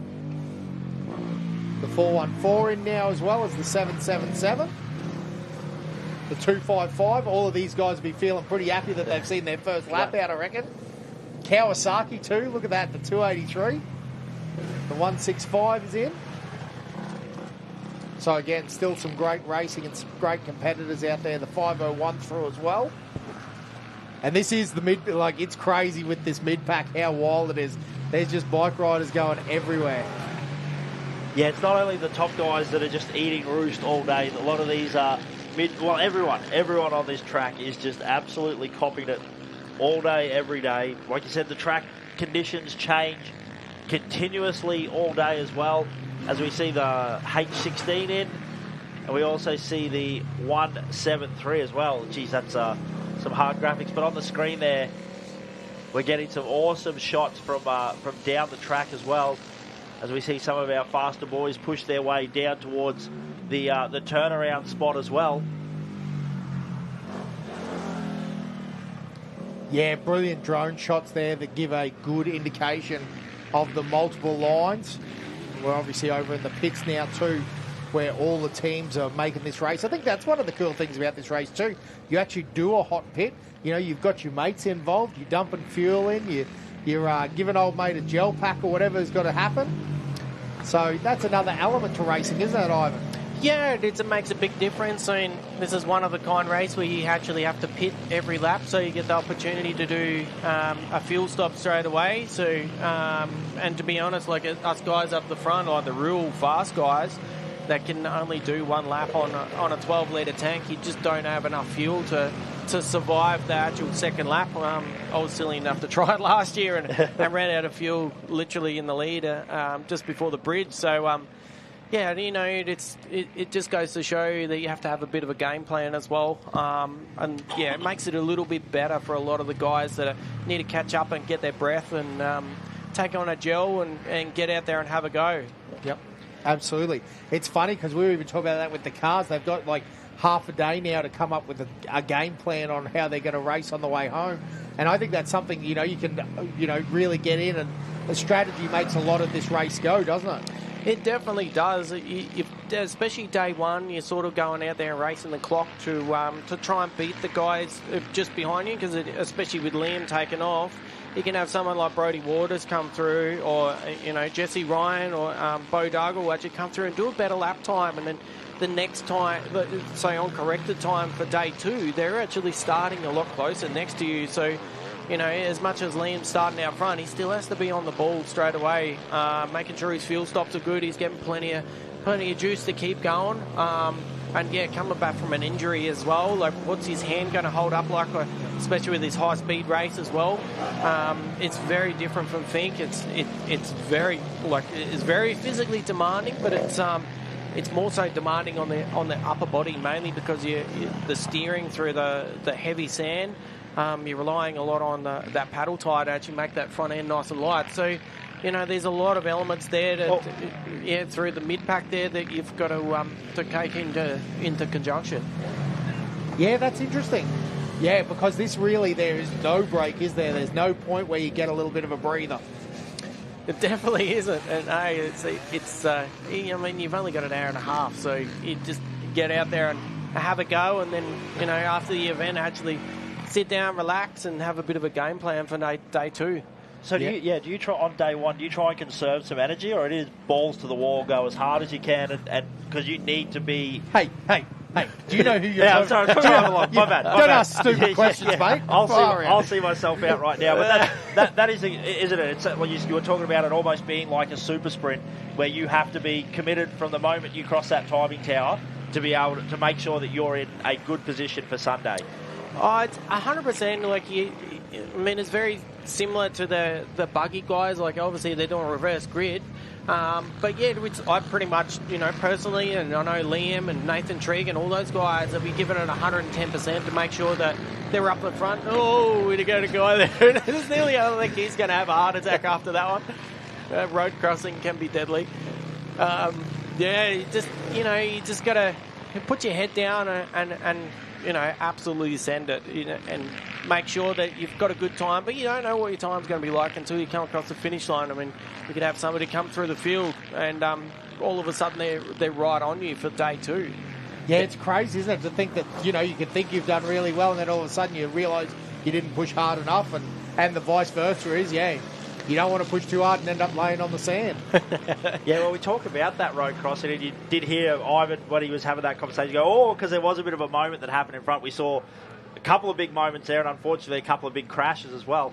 What's a bit of is there a technique after you have a moment like that? Like, do you have to just put it in the back of your mind and continue to ride? Do you take it, do you reevaluate for 5 minutes, try and get your breath in? Because obviously your heart rate would just spike from a moment like that. Like, is there and then obviously, you talk about you get the arm pump and everything like that. What's the secret after you've had a moment like that to try and get back on track and back into the race? Well, definitely first off, you got to close the bum cheeks there for a bit, straight up. But most of the time, especially the experience with the square edges and that's a pretty nasty square edge over there. Yep.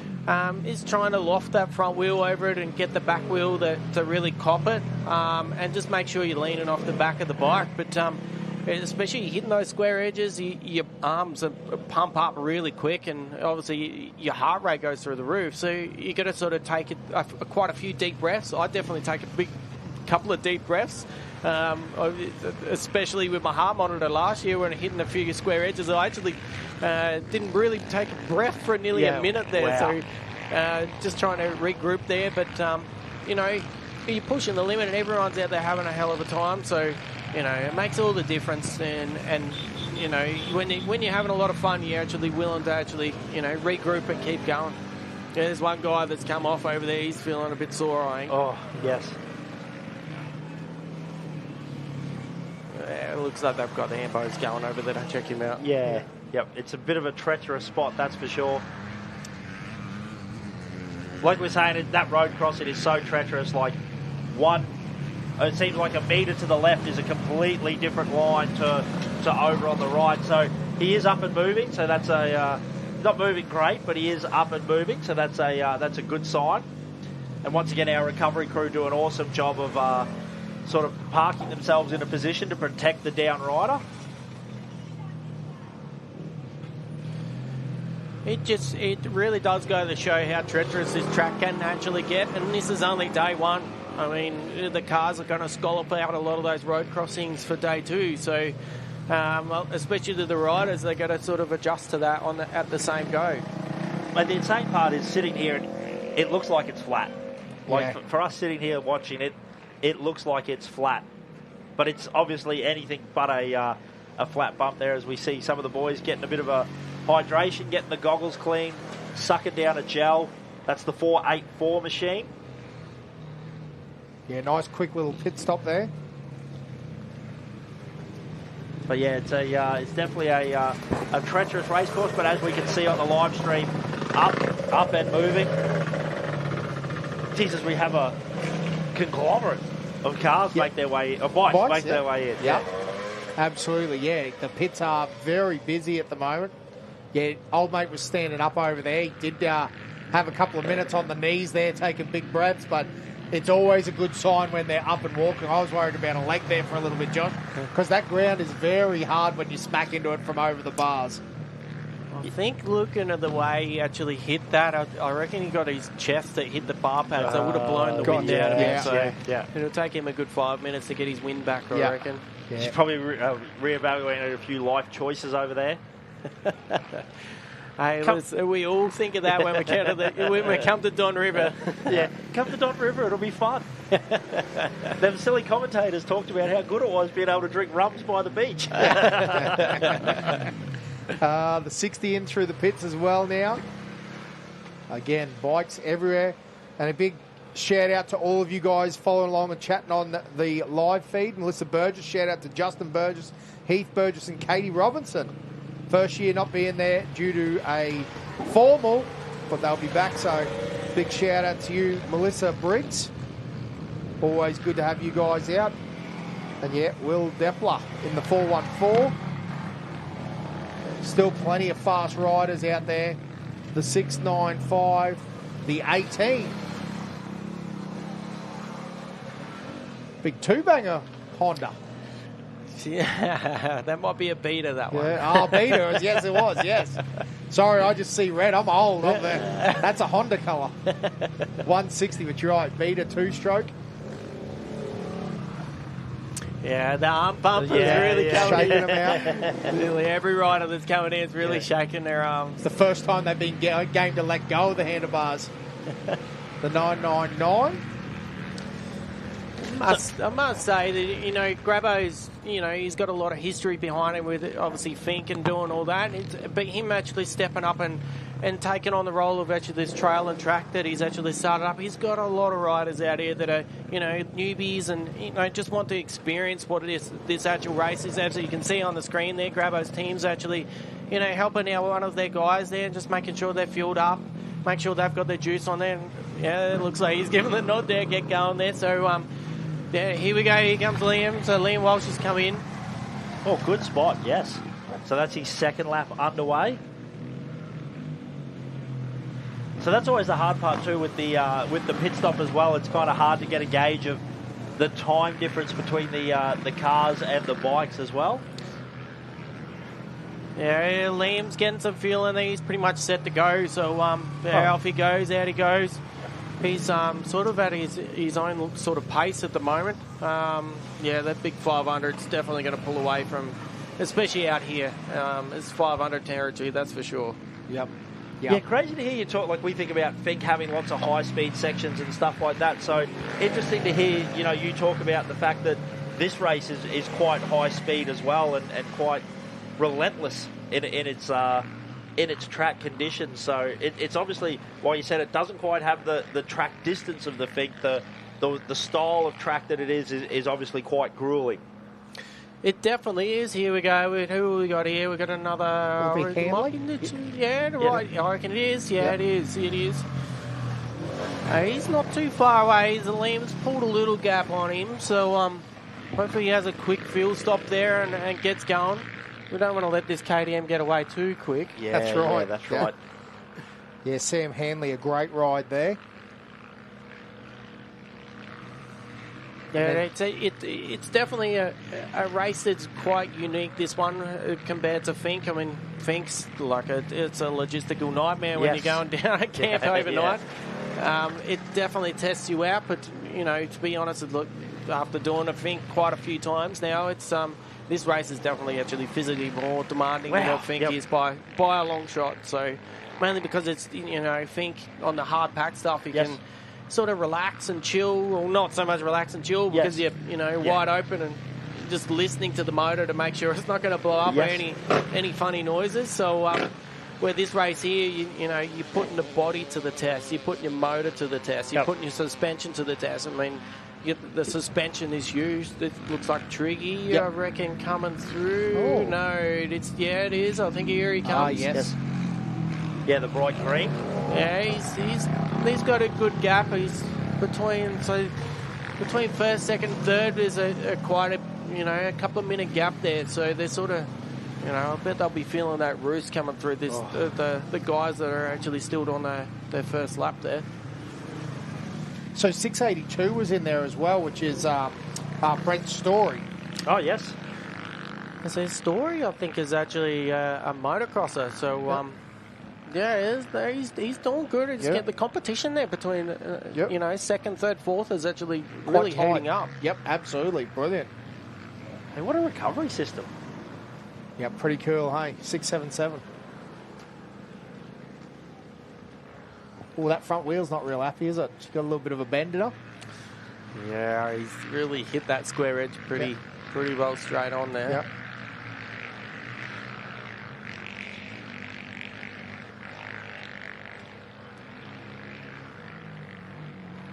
Be interested to see how Brody Waters is actually working up here. It's like you called him Here in. we go. Yeah, he's coming in. He's made up a lot of ground. He's started a fair way down the field, so it looks like he's in 4th or 5th there. I reckon 5th. So, you know, he's making up some ground. Good number 4 as well. Yeah, McMillan Moore, yes. As Liam goes the other way. So Jesse's sort of lost a couple of spots there, so he's probably feeling it a little bit as well, especially that arm pump there. He's probably not used to that arm pump like this place actually brings. Like you said, the unique track conditions that the Don River provides as well, like that whooped out, choppy, sandy, square edge. I mean, say if you'd been preparing by running fire trails for the last 6 months, you'd probably be in for a bit of a shock as you arrived at the Don River to ride in this. I went and raced a few beach laps. Yes. Yeah, you might not be ready for the sand that is here. Ivan, you're laughing like we're idiots. We're just trying to help these people. The number 9 is in as well. So Kruger. Yeah, Kruger's going all right. He's doing all right. Yep.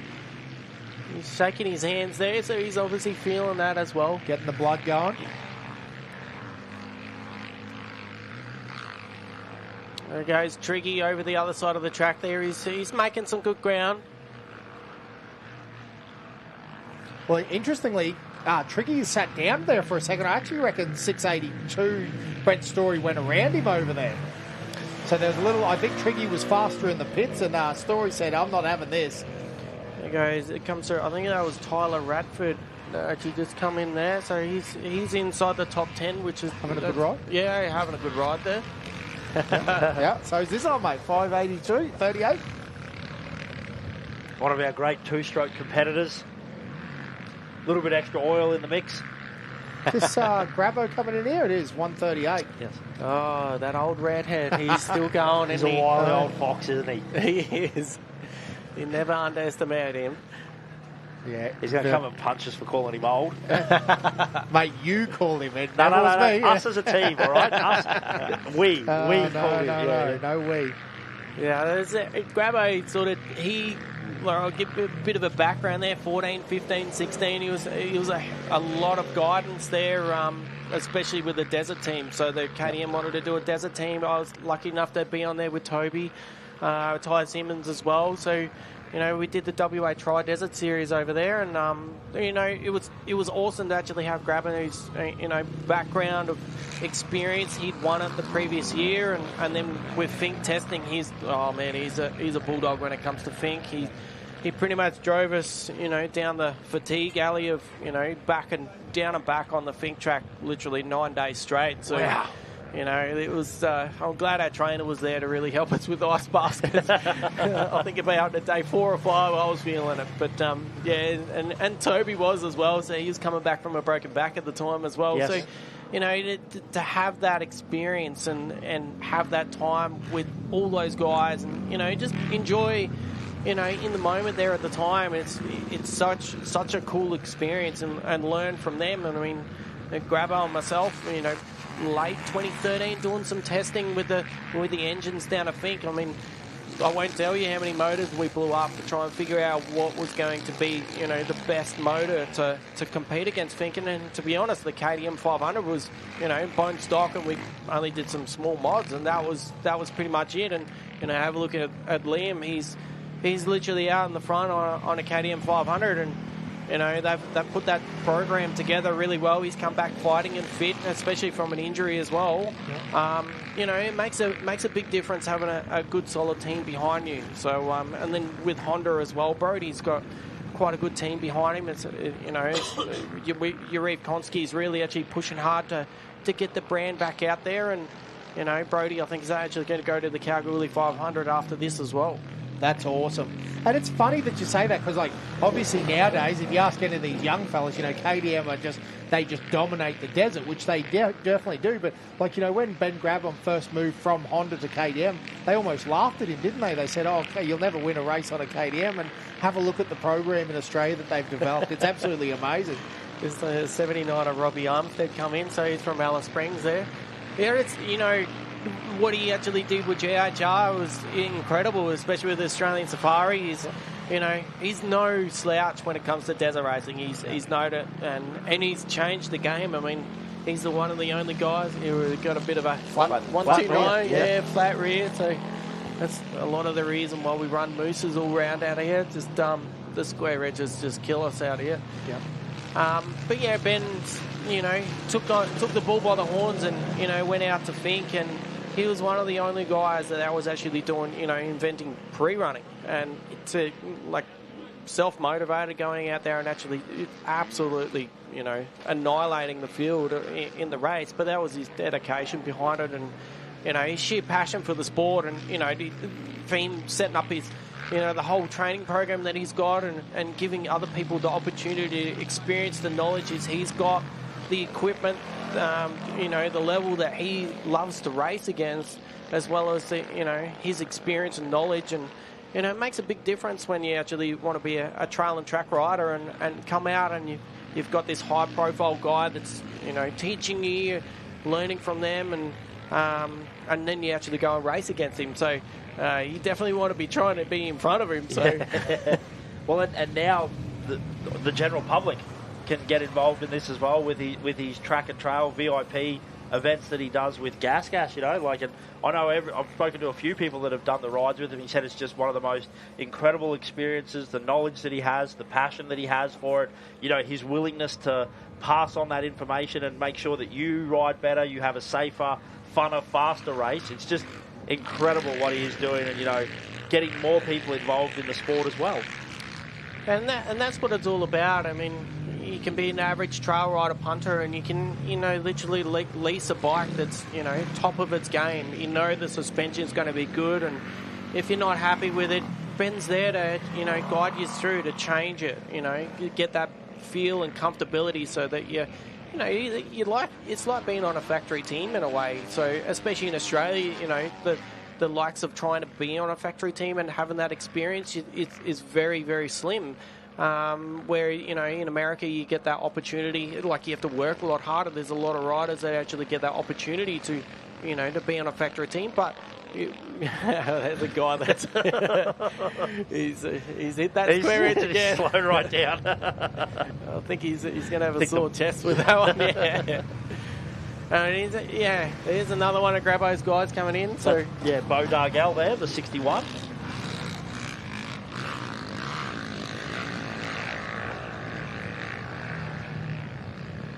The 848 is also in, one of our Kawasaki riders there, but that square edge is just nasty and like getting nastier and nastier as well. There's going to be a lot of people that are going to know to look out for that tomorrow, but like you said, it just seems to be that the difference in that track just being a metre or two to the left compared to the right, and that's how treacherous it can be. You know, the way these guys have to read the terrain at the pace that they are doing is just phenomenal.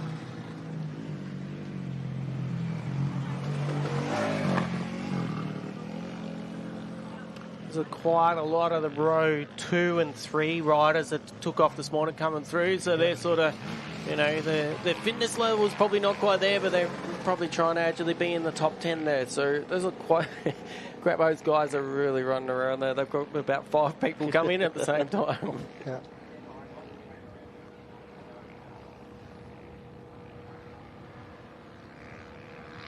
It really goes to show that, you know, the Gas might have actually just taken over. You know, everybody talks about, you know, Gas, Husqvarna and KTM are all the same bike.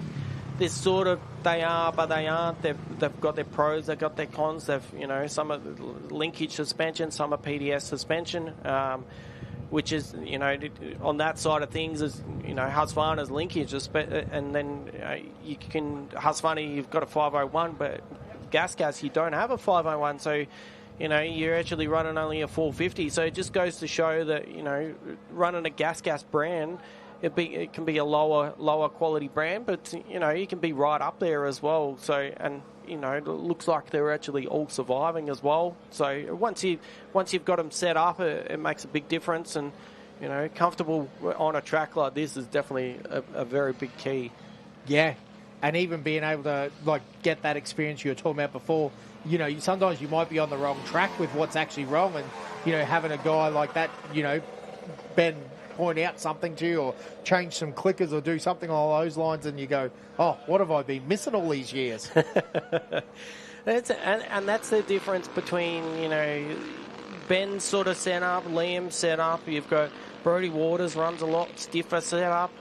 It's like he was saying that, especially off the start line, that he runs a lot of his Fink set up. I mean, Fink is, you know, it's a very, very fast event. The whoops are very spaced apart. With this track here, the whoops are actually very close together. You get a lot of real sharp, close ones. You've got a lot of big square edges and all that. So, you know, we run like crazy enough. We actually run like similar to a Hatter setting here, mainly because of you want that stiffness to hold up.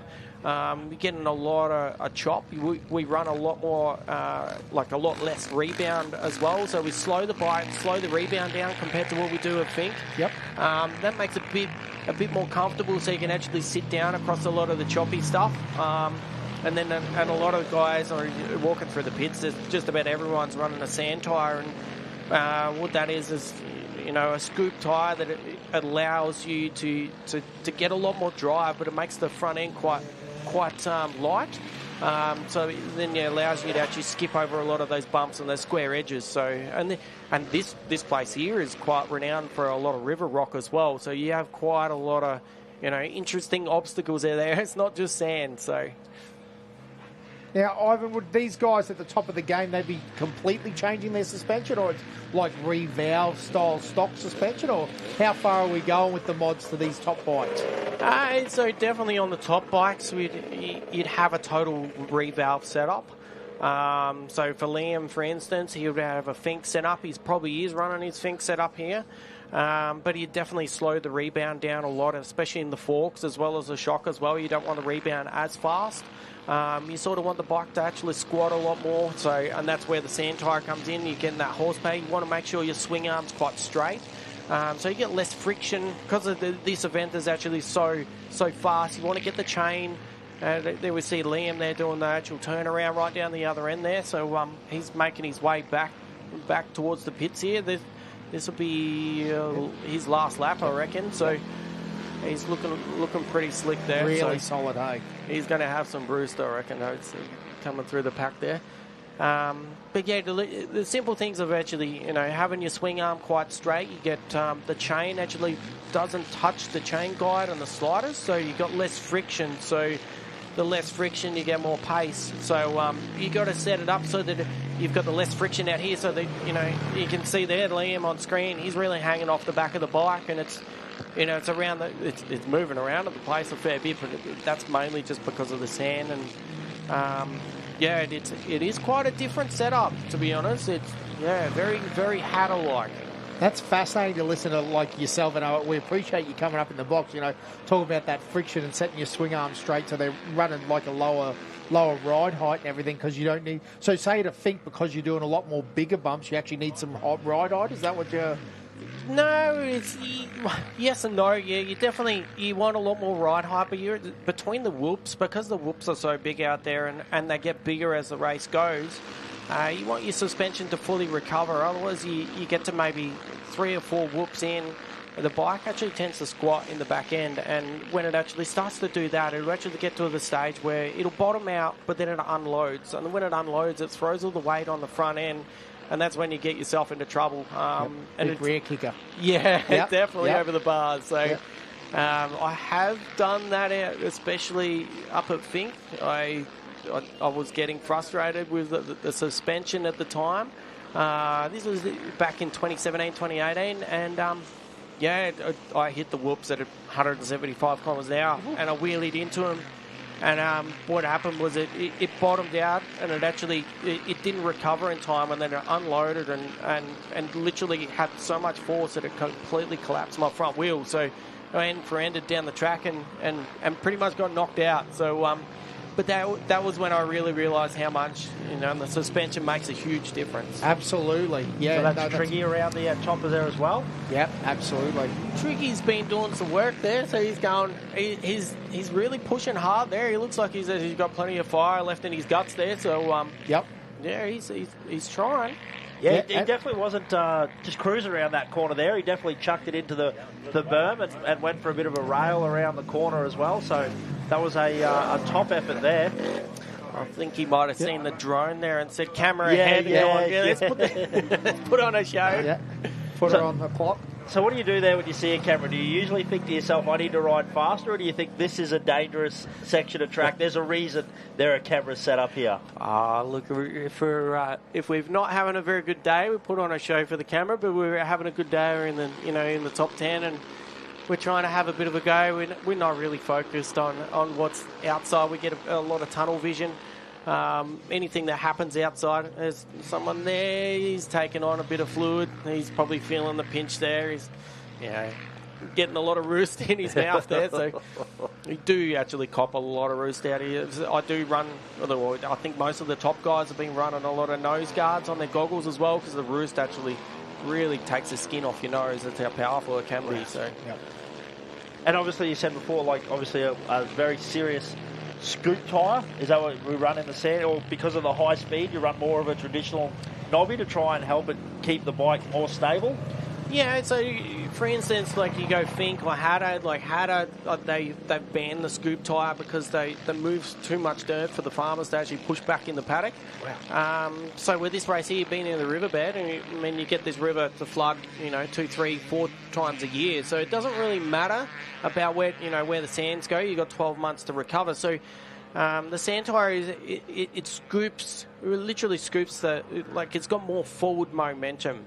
Allows the bike for the amount of turns that tyre is going to do. You've got a lot more drive and a lot more control over it. It tries to pull the bike straighter than what it does actually with a standard knobby. You want the grip sort of everywhere, off camber, hard pack, sand. You've got all those different terrains, especially at Fink. You've got a lot of different terrain there. So a lot of guys run the big Mitchie desert tyres out there. So I personally think that the desert tyre is it's super heavy, and I had a lot of trouble with the hard pack stuff because it is so skatey. So I went back to a motocross tyre, and you can get one run out of it, and literally the knobs fly off. Where here you've got sand that's and you're going through puddles as well, so it keeps the temperature of the tyre right down, so you can actually get away with running a sand tyre. And then because they haven't banned them at this race as well, everybody's looking forward to a round on a sand tyre. Yep, brilliant. That's crazy to think they've banned them because of the amount of sand that they do move, or dirt that they do move. But again, it also makes a lot of sense. Hatter, what an amazing race that is, Ivan. Well, it's probably an interesting perspective as well there, the amount of dirt that they move, because we quite often talk about how the cars will change the track for the bikes, but obviously with 280 sand tyres out here at the moment, the bikes are really going to change the track for the cars as well. It makes a big difference over an hour and a half as well. The cars will definitely notice it tomorrow morning, especially the front runners. They'll be going out there blind, and a lot of those corners down further, they'll have some big ruts in there, and they build up a lot of the big bumps. I mean, I rode the track 2-3 days ago on the bike that I was racing last year, and they've changed the track a little bit, but you can definitely notice how big the bumps get. They literally go from completely flat to 1.5 meters high, and you change your riding style in a way to actually go back to Aussie off-road kind of motocross, Jet Lawrence, Hunter Lawrence kind of hopping and skipping over bumps. So you actually start finding other alternative lines to actually try and smoothen it out. You're feeling tired and exhausted, especially your arms as well. So you're trying to make up as much time as you possibly can by hopping and skipping and hoping that everybody else is actually hitting the bumps to slow them down. Now, what about alternate lines, Ivan? You do a fair bit of homework out here to work out where the right line is?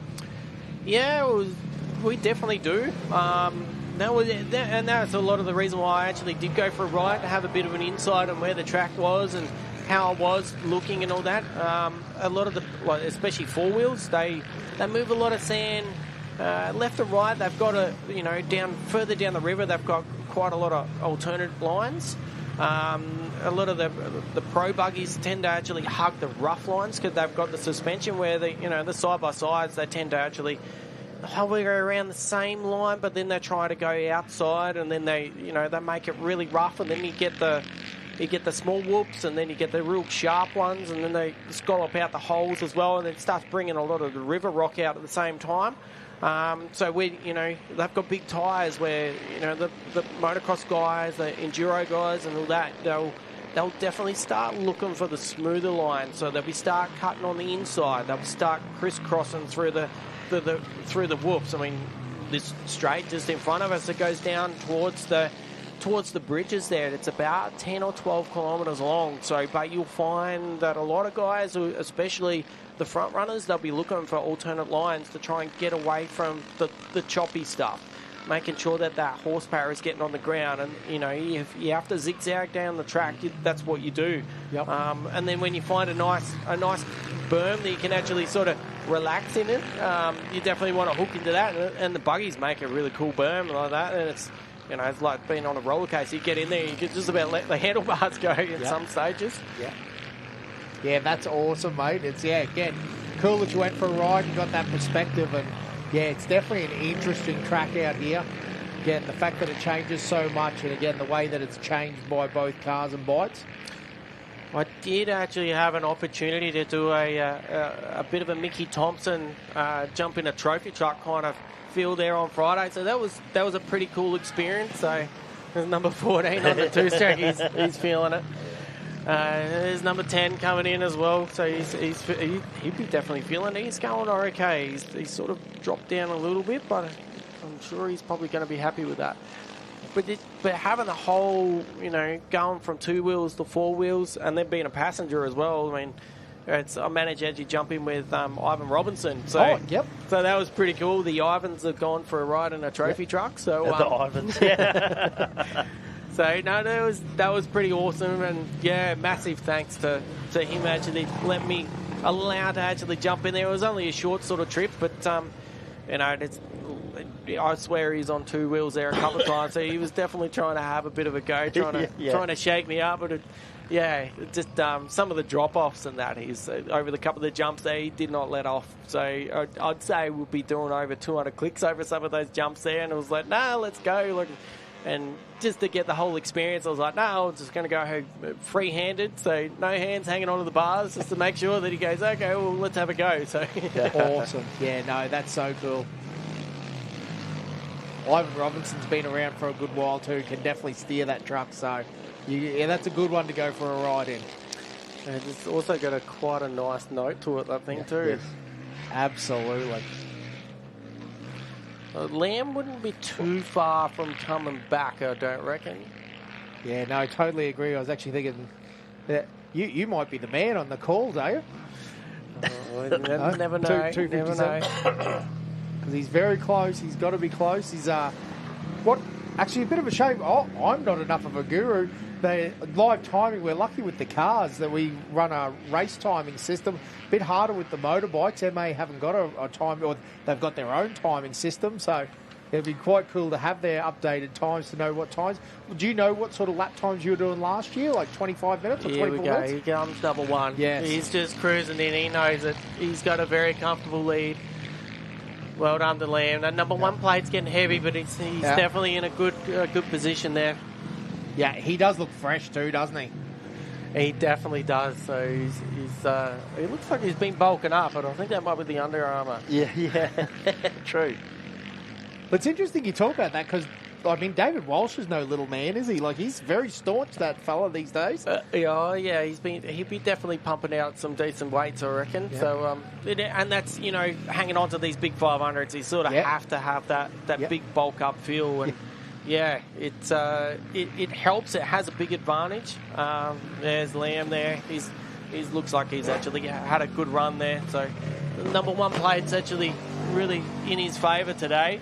Absolutely. And what an experience and what a team to be on too. Yeah, the HMB guys, they've definitely set the bar really high there. They obviously land with number 1 last year. You got Dobby there, David Walsh. He's, multiple champion there at Fink there. It's, credit to those guys. They've, not just got the plate, but they've retained it as well. There's someone there. I reckon he's having a heart attack after that one. With a little head shake there. As we see the number 2 in as well. Oh, it's going to be on tomorrow. Yep, Sam Hanley, a great ride there. He'd have to be happy with that. We're going to go from pretty much the same results from last year. If you look at it, is with Hanley, and then maybe Triggy will come in third there. Yep. He won't be too far away, so... And he seemed to be in that battle with Brent Story, didn't he? Yes. 682. So we'll keep a good eye on that. Because around the far corner, it did seem to be Triggy through in third position, but they looked like they were warring. Yeah, there's been a good battle there at the front. Obviously, Liam set the pace a bit there, but... I tell you, that square edge over across the road still catching people out. There's another one of the Gas boys, one of Grabbo's trail and track. He's definitely under the weather. Both the arms came down.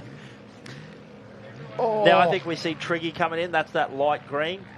And Story. I think they're battling. No, sorry. That was. But the black and white riding gear as well, because Story is wearing black and white. So that's Triggy in, our third rider. 771, through as well. The 578.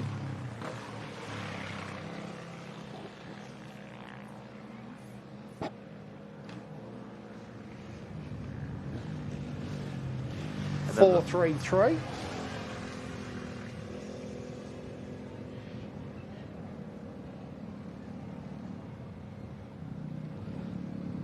So this might be Story. Oh, it is too. Yeah, so it looks like... Yep. The Story's made up a bit of ground there. Yeah, no, it's a good ride there. Yeah, really good ride there. That's come in fourth there. Yep. So Yep. And considering he actually would have started out of... where did he start out at 8th in actual position?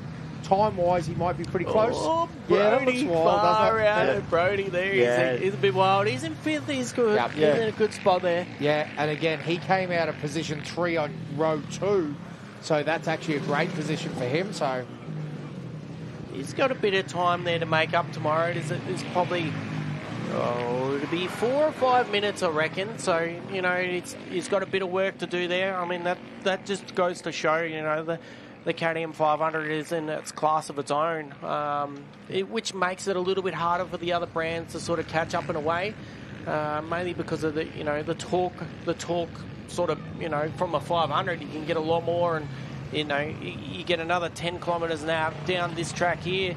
It makes a huge difference over an hour and a half. It just makes it a little bit. They're getting the grader out for that square edge, so it's going to be. I think a few guys will be happy about that. Yeah. They'll get the grader out tonight to level it out just in time for the cars to chop it up again. put a big hole in it again.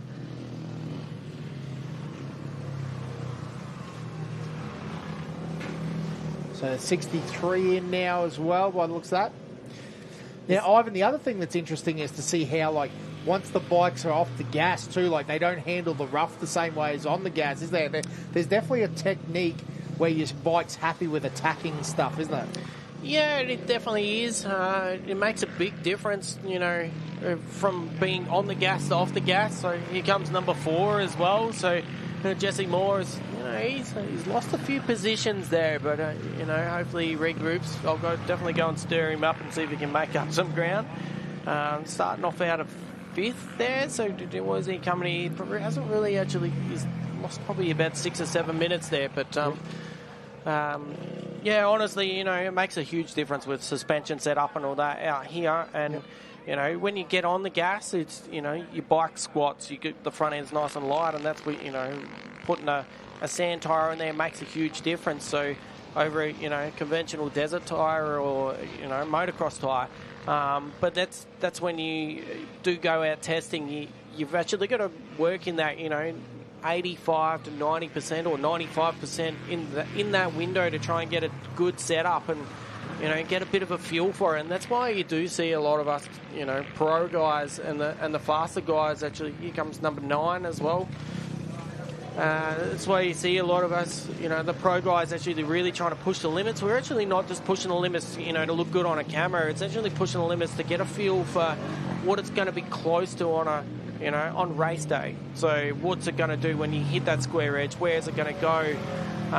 Does the shock push out the side? Does the shock kick you in the bum? It's, you know, does the front end actually end up really light, or does the front end feel really heavy? So there's so many different things when it comes to actually setting up a bike that, you know, a lot of guys actually forget about. So they might come in and say, you know, it's doing this, but it's actually doing the total opposite on the suspension. So like for this track here, for instance, you know, you rebound a lot slower. You got a softer setting to something like Hatter, but we've actually got a really firm setting compared to what we run at Fink. So, you know, that change from those two events itself, like Liam's come off of Fink. So, you know, for him to actually fit in testing and come here and revalve and, you know, change a lot of settings, he's probably willing to go, you know what, let's just run our Fink stuff and we'll just, you know, I'll just ride to the capability of that bike. And that's probably what he's actually doing at the moment. It's, you know, he's putting him in the number 1 spot, and that's a really good position to, you know, try and get a trifecta. There's the old Ranger. Grabo back in. Yeah, I just only asked you because I feel like we're almost getting a bit of a masterclass in suspension right in front of us with that square edge, because it's amazing. You watch one guy go through it and it's, let's use the word messy, and then another guy will come through and at the same line and just a little bit more like aggressive at it, and you know you get to see that suspension just work perfectly. The wheels are following the you know, the line versus giving them that buck, and like you were saying about, you know, like a rebounding and packing and all that sort of stuff. There's just so much in it, isn't there? Yeah, it's, you know, it's going from 4 wheels to 2 wheels. It's very similar. So a lot of the car guys are ex-bike riders. So, you know, it makes it a little bit easier for them to set up suspension and stuff like that. But it's, you know, it also builds a good relationship between, you know, the rider, the bike, and also the guy that's actually doing the suspension tuning. It makes a big difference. So the 999M, but yeah, the 144 was it? 114 with a flat tyre. Well, those square edges are definitely starting to shine, aren't they, with those flat tyres? Yeah, sure, a few tyres out for sure. You definitely notice riding down the track, you find that there's a lot of, especially river rock, and there's a few steel pipes, the water pipes coming out of the middle of the river. There you do see them coming through because of the, you know, the buggies with the wide tyres expose them, and especially the side-by-sides with the little wheels, they definitely bring them out. And then the river rock, wow, man, sometimes you don't even actually see it. The cars have pushed the dirt over top of it, and when you hit it, wow, do you get a bit of a shock out of that. Yeah, same deal with the road down there. The road crossings definitely add in. Here, boys, I'll get out and let Walshy come on in, because we've got none other than Liam Walsh here at the moment, which is absolutely awesome. He's had a crack to ride. He's not even sweating. How good's this? Take a chair, mate. Rest, relax, recover. You know, you've just done 150 kilometres in the Don River, mate. How are you feeling? Whereabouts? Yeah, perfect. Yeah. Feeling good. Bike's good. So, just 3 clean laps was what I was after, and that's what I did. Beautiful. And the big question that everyone sort of seems to be asking, how's the hand holding up after that injury? Yeah, hand's feeling good. I got no grief from it, which is good. So, hopefully no pain in the morning and we can go again. Perfect. How's the track looking out there? Obviously, taking off first place there, you're going out there pretty green after the cars have gone. How much has it changed since, you know, going for a pre-ride during the week there? Yeah, look, my last pre-run was Thursday morning, so the track's changed a whole heap from then. It's sort of pretty scary going out after the cars and you're going full pace, but just had a good look the first lap and found some good lines and just carried it through for the last few laps. Yeah, it looks like you had a pretty comfortable lead there, especially between first, second and third. So What's anything that you want to change for maybe tomorrow to make it a little bit better, or anything that you want, fitness-wise or anything like that you could probably work on for maybe next year or something like that? No, all in all, it was pretty good. Yeah, bike's working unreal. Thank you to Choice Suspension. I can't thank them boys enough. Yeah, look, there's no other plans from now. Just go get some good sleep and attack tomorrow as a new day. Yeah, so did you, like we noticed when you took off, you had a bit of a look over your shoulder from the first pit stop. Did that change how you attacked the second lap? You sort of knew as you were taking off that Sam was coming in for his pit stop, so you'd opened up a little bit of a gap on him there. Did that change the way you attacked that second lap, or you basically had a game plan in your head from the moment you did that sort of sighting lap, and that was how you rode your race? Yeah, no, I sort of just had the game plan was just to try and sprint the whole race. I mean, it's 150 Ks. We do longer races than this, but I tried my best out there to maintain a good gap for the first day. But yeah, tomorrow's a new day, so we'll see how that goes. Beautiful, beautiful. No, it looked like you had a good run, and like you said, the track is obviously going to change because you've finished now, but there's still a whole heap of bikes that have to do laps, and then the cars as well. So we wish you all the best for tomorrow. We have seen a few sketchy sections out there, but hopefully, yeah, like you said, you get that good sleep, you get a bit of recovery. But anyone you'd like to thank? Yeah, just huge thanks to KTM Australia, HMG Group. Huge thanks to Alpoint Star. They had me looking the best out here. Yeah, and just anybody else that helps me get here. Thank you. Very good, very good. Well, glad to hear that the hands held up well, bike's held up well, the track is racing good, so looking forward to seeing what tomorrow has to bring. No worries, thank you. Well done. Good ride. Yeah, congratulations, mate. Good run. Yeah, but that's awesome to hear that no issues with the hand or anything like that. Looks like Liam having a great race there, and he's holding up well, so really good news, because that has really been the main question all weekend, is how is the hand going to hold up.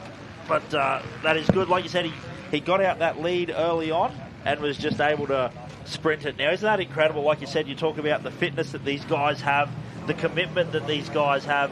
Yeah, just being able to attack a race course like the Don River Dash for 150 kilometres flat out.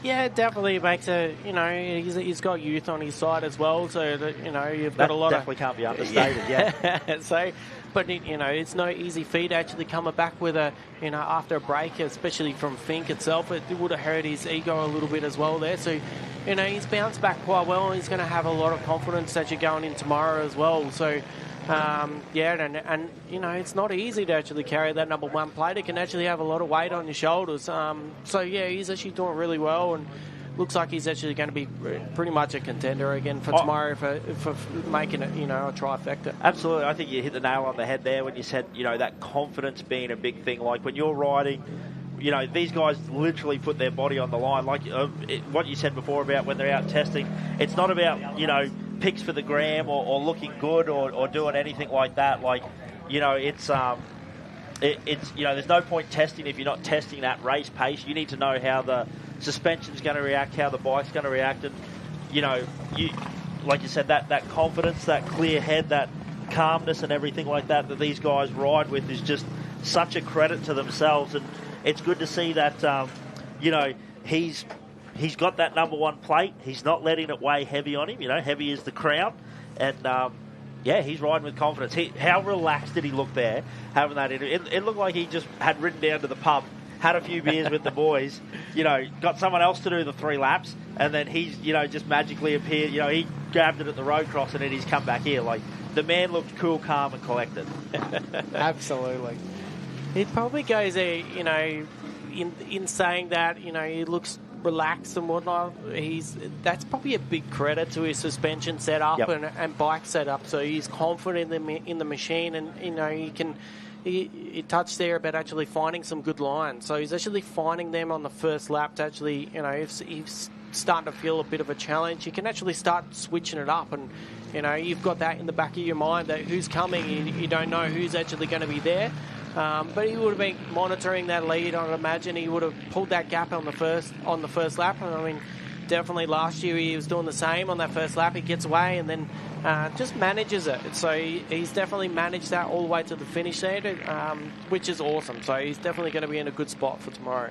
So it looks like we might have someone that's done a bit. I think they was just grabbing at the fuel cap there. So I think he's going to check whether he's he's run out of fuel or not. But that's the 440 machine as well there. So it looks like he might have succumbed to a bike issue there. But yeah, there must be something confident about, like you said, because I noticed the very first person he thanked there was his suspension tech. So there must be something confidence inspiring when you ride a bike and, you come off that road section into the riverbed and the very first square edge you hit, the bike takes it exactly how you want it to. It tracks straight and everything like that. It really sets you up for a good race. It makes it a big confidence thing as well, because especially at this race here, like you're going from being in Park for Main to just cruising down the road, and then you jump on a track, and a lot of people don't actually think that when you're testing your bike and the temperature of the suspension is actually already sped up. Like it's the way the bike reacts straight up in the river is actually can be totally different to once the oil is actually sort of heated up. So it makes a huge difference with confidence that he's jumped in the creek, he's got on the gas, and it's actually come through. So yep, yeah, and I think that's exactly right. Like you said, like everything's cold there for these guys to use. There's no, the suspension's warm and everything like that compared to when they're testing. Whereas this time it's fresh out of the start gate, nice and cold. The oil's not heated up; it's that bit thicker and everything like that. So, I'll just get you to jump in the middle, brother. Hey, mate. There you go, Sam. Just get you to jump in the middle there, bud. Yeah. Oh, in front of the camera. Yeah. Definitely in the camera, especially coming home second there. Like, well done there. It's obviously you started up the front there. So how'd the track, how'd the body feel? That day one's always one of those things that sets the benchmarks for day two. So how did you feel? And coming back into second, what's the confidence like? Yeah, no, it was good. I think it's just getting out there and obviously putting a solid first day in. I haven't really ridden much before this. I rode Hatter and rode once between because I've just got a 5-week-old baby. So holy moly!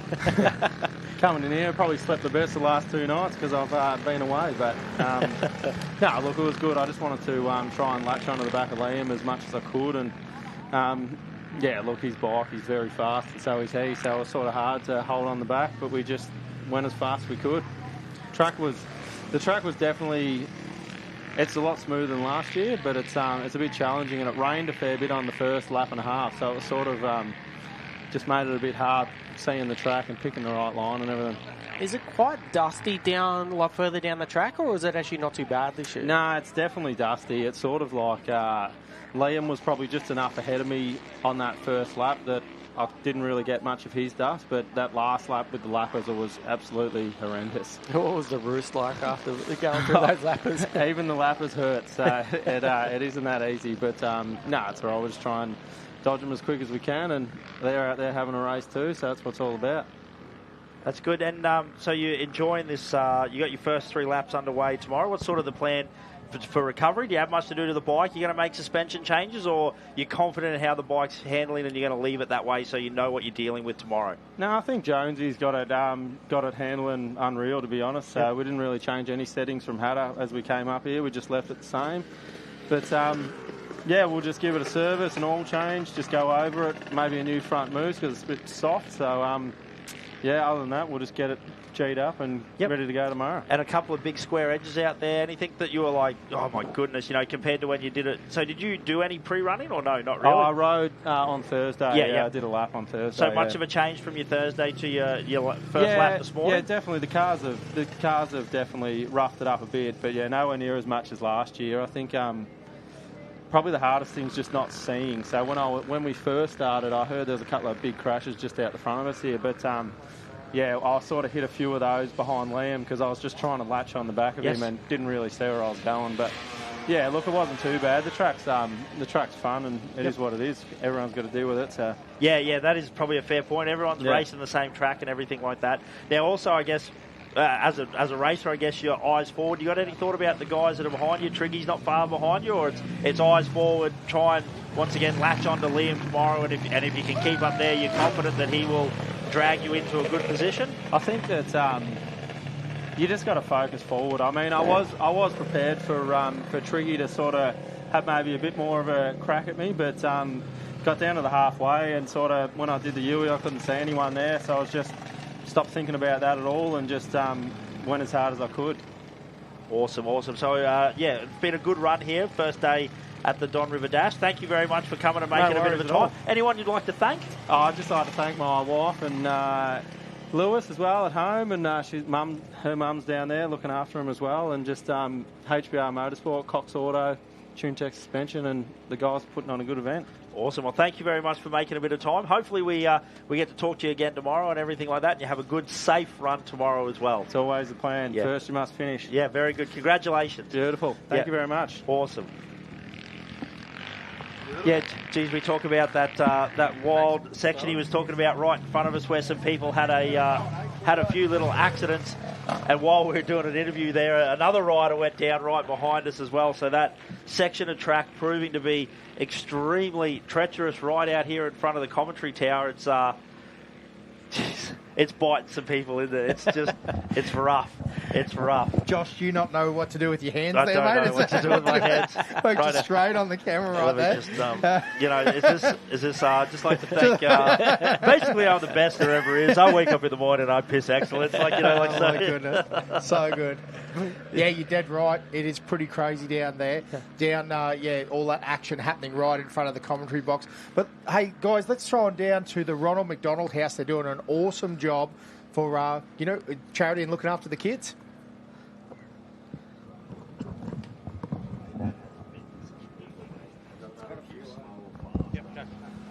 Down here with Samantha from the Ronald McDonald House. Welcome to the Don River.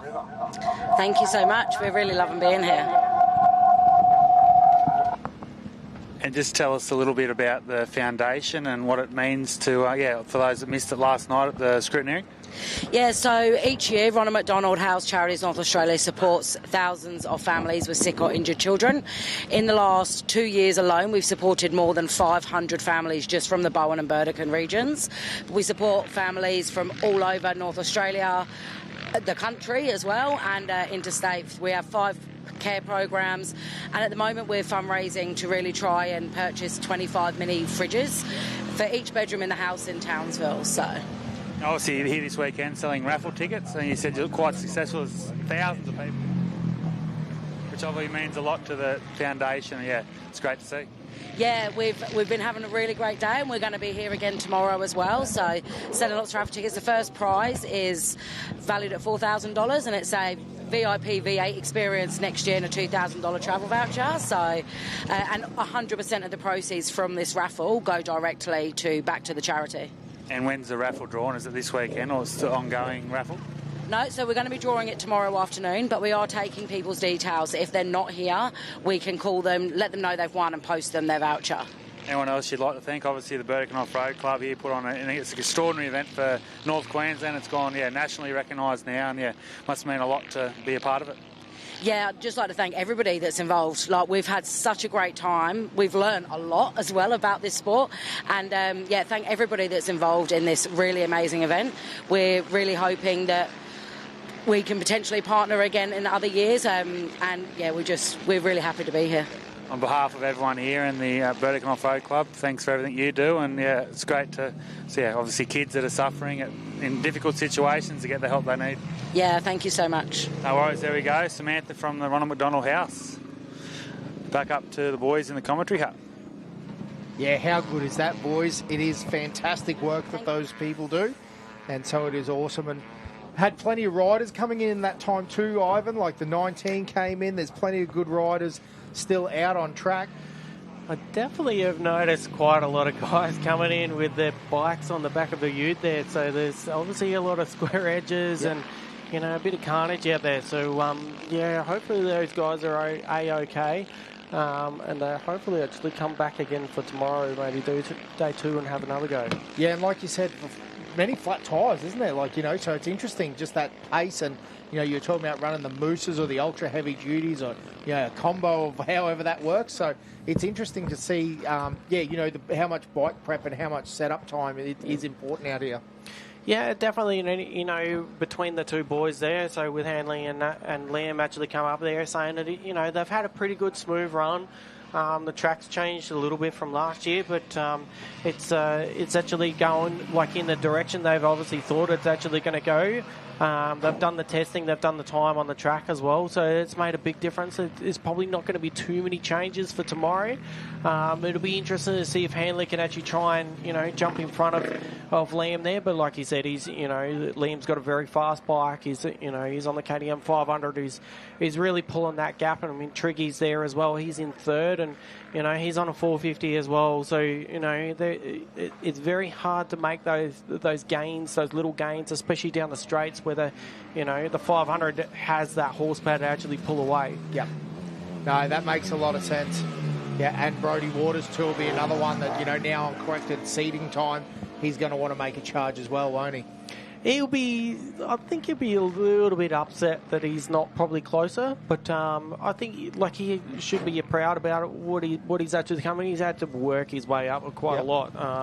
And the other side of that is that he's in front of Grabo as well. I know he actually highly looks up to him, so he probably actually go back to the drawing board and go, what, maybe we should be on a 500, but it's that Honda 450 is actually, he'd be over the moon that he's actually finished, day one, and the bike's actually still running. So the poor bugger's had, 2 bad years in a run, and I think he'll be actually quite happy being up in that top 5. Yep. Nice clean run. Yep, absolutely. No, listen, it's going to be a good ride, and again, we probably, once we actually get the time, because must admit, none of these we've got no official results at the moment either, so we're all talking about, we're pretty confident we're right, but once we have a look at the official times, it'll be very interesting, because we're going to go that way and see what the times are and see who the fast locals are too. So, hey, let's throw on down to another interview with Toby down there at the VIP area.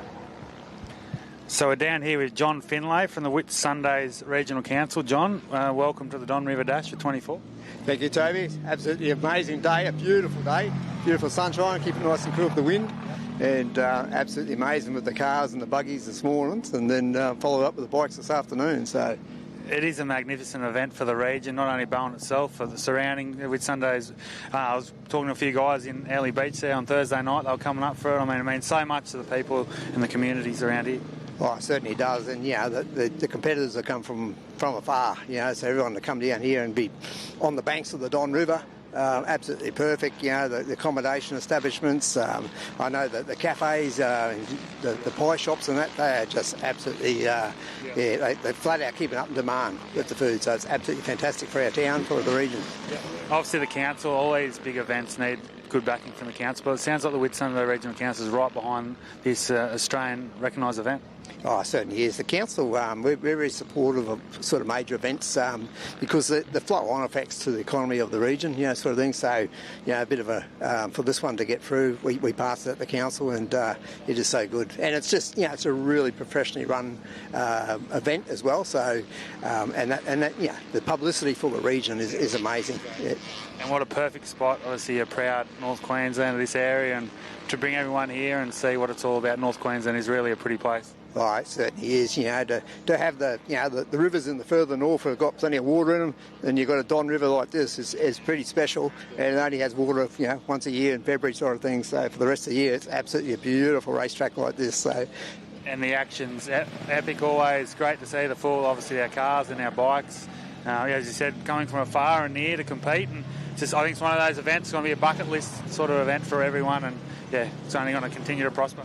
Oh, it certainly will. It's been running for a few years now, and it'll just continue on. And everyone, you see what's going on today, and the competition, and how committed the guys are, that are racing. So, can only attract more and more people to it. So, absolutely fantastic. Very good. Anyway, John, thanks for you and the Whitsunday Regional Council for all the support, and on to bigger and bigger things from this year. Thank you.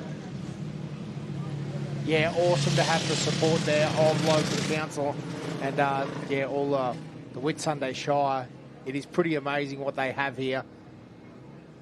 Well, it's funny, I was actually talking to Walshy there, Liam, and he said that he's going up to Townsville and going to Magnetic Island, but he'd been down to Airlie for breakfast one morning. So, they do a few kilometres around. He said he was relaxed. That's relaxed right there. Can't get any more relaxed than the Whitsundays. Look, you're in the best part of the world up here. You're in Queensland. There's a lot. I come from Cairns, but I'll tell you what, it's amazing coming down here and seeing what you guys have got down there. Right into the Whitsundays. There's such a beautiful part of the world, and especially with this weather at the moment, like this weekend, it's been, it's really turned the weather on good. It has been a little bit terrible during the week, but it's had a little bit of rain there this morning between the cars and the bikes, but it's actually really turned itself on. Yeah, overall it's held together, hasn't it? The dust is really minimal for this race because we've had some hot, dry years, haven't we? Yeah, we certainly have. So it's going from the Fink Desert race and Hatta Desert race. Like Hatta had quite a good race this year. The dust wise was actually quite good.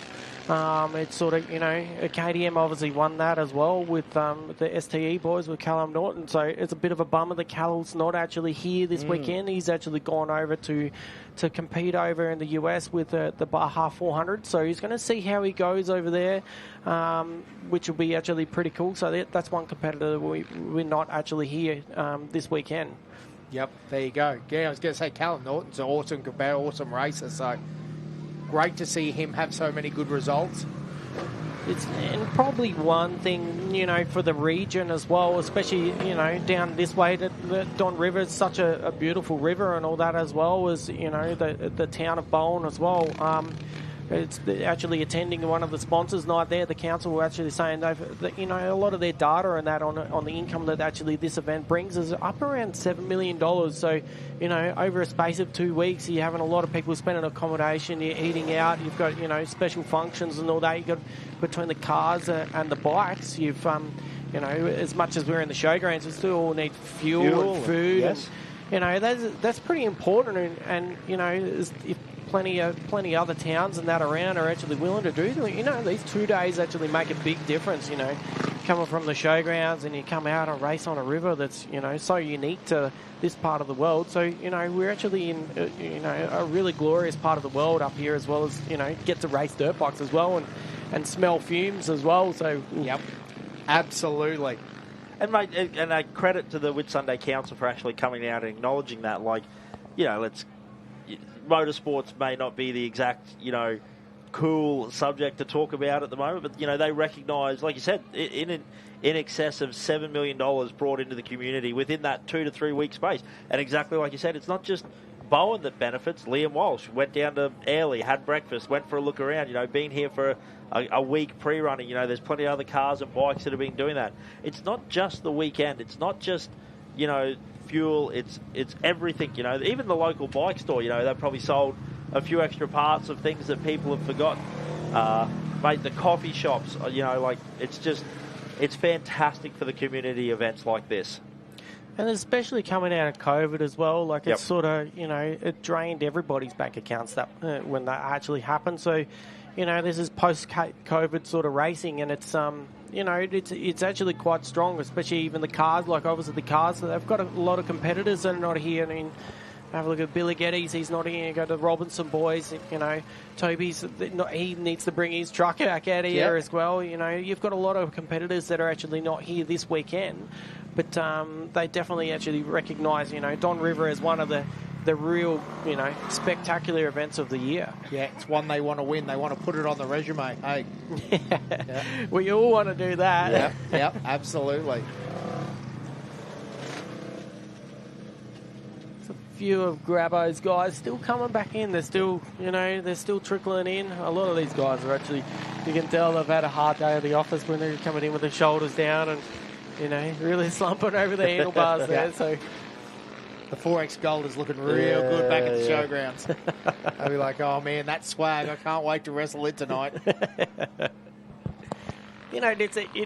that's probably another thing that's actually quite cool with this sort of event is that, a lot of us riders are now going towards, sleeping in swags and, some of us have got caravans and that, and you can actually come down, the week, you spend 7 days down here in this area, and it's like such a beautiful area, and literally lay your swag out, and the racing's done. You can go back and spin a few yarns and all that with everybody, and actually everyone's trying to help each other out. So there's been quite a few engine blow-ups like in the last sort of week, and a lot of guys are having trouble with that. So I've had quite a few guys come over and ask if they can borrow parts off of me, but I still bought my bike down here. But somebody else has tried to ride it today. I don't know. I actually don't even know if it's actually finished today. But there you go. That's all right.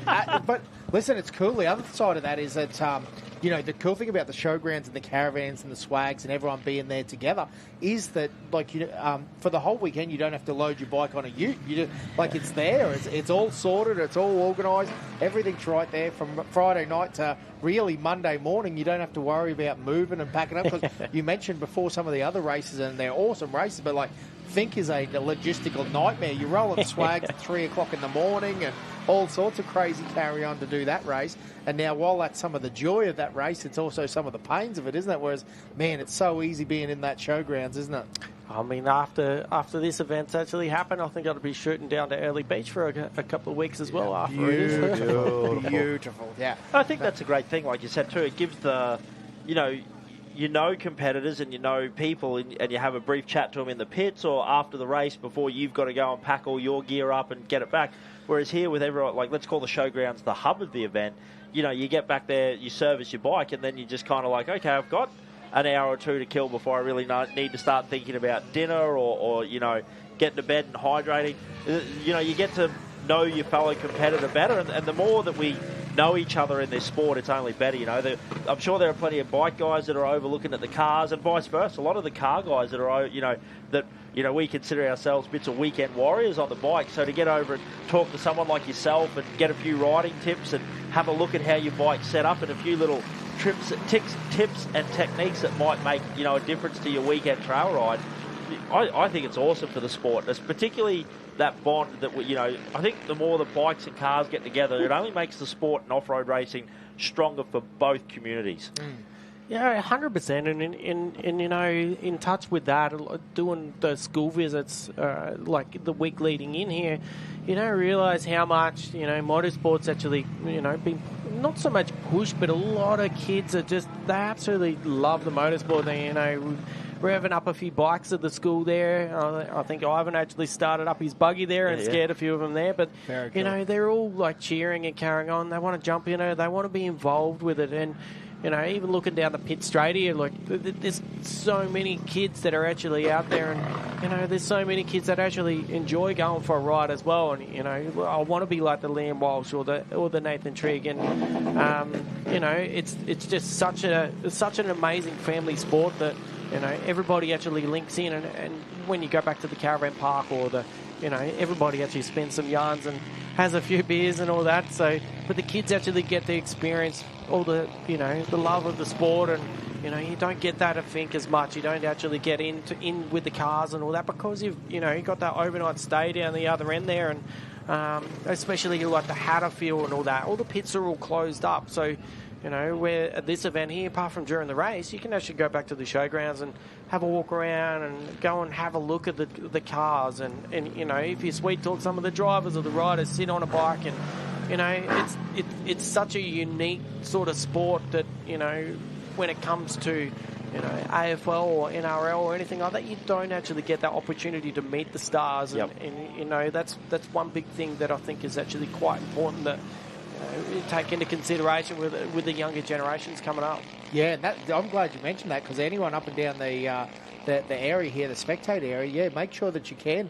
You want to go and have a walk around with a quiet beer, obviously no drink driving, we want to encourage responsible service and all that sort of stuff, but you can go and have a stroll around and have a look at these cars over at the showgrounds even tonight. Obviously, there'll be some guys that are pretty busy, and you need to respect their pits if they're working and bits and pieces. But yeah, it is a cool atmosphere over there, and it's always good for a little stroll around on Saturday and hear some of the war stories. Yeah, and definitely, while you're actually, rolling around in the pits there and having a good look, they've got a lot of catering down there as well, so don't expect to actually come down there and not actually have food and all that. There is quite a lot of, good foods. So there's coffees, there's plenty of sandwiches being made, there's plenty of, good toasties and, all the good stuff that you actually want. That's one of the joys, Ivan, of not racing this year, mate. You can have an extra toast and not feel bad about it. It's great. Don't worry, there's been a beer or two between Yeah. Perfect. I think they're more parts deals. I think that's going on. Yeah. I tell you what, that is probably a side note. If you come into a race as a competitor, pack an extra carton in, because the currency of beers. No one will sell you a part for $50, but I tell you what, they'll give you a part for a couple of rum cans or a couple of 4X Gold cans. Yeah, it actually is a very good currency in the pits at the moment, that's for sure.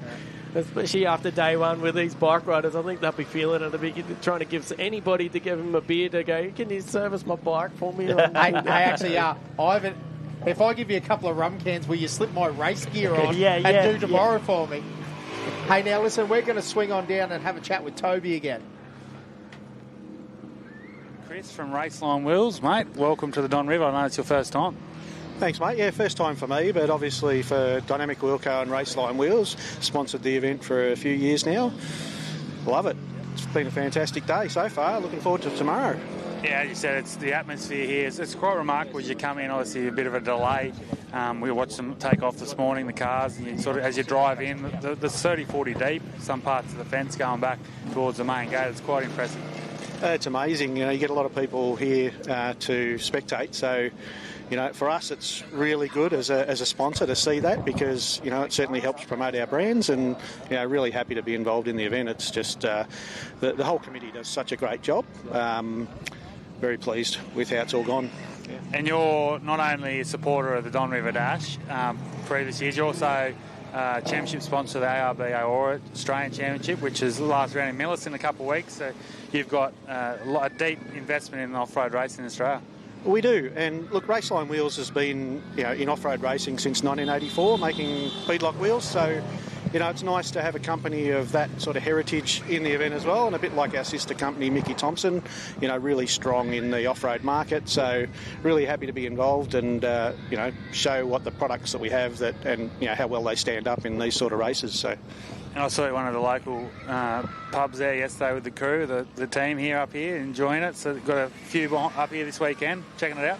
Yeah, well, that's what it's all about. I mean, we've got a few customers that we brought along as well, and as part of that Mickey Thompson arrangement. So they're having a great time. They were out here today, had a look at the race.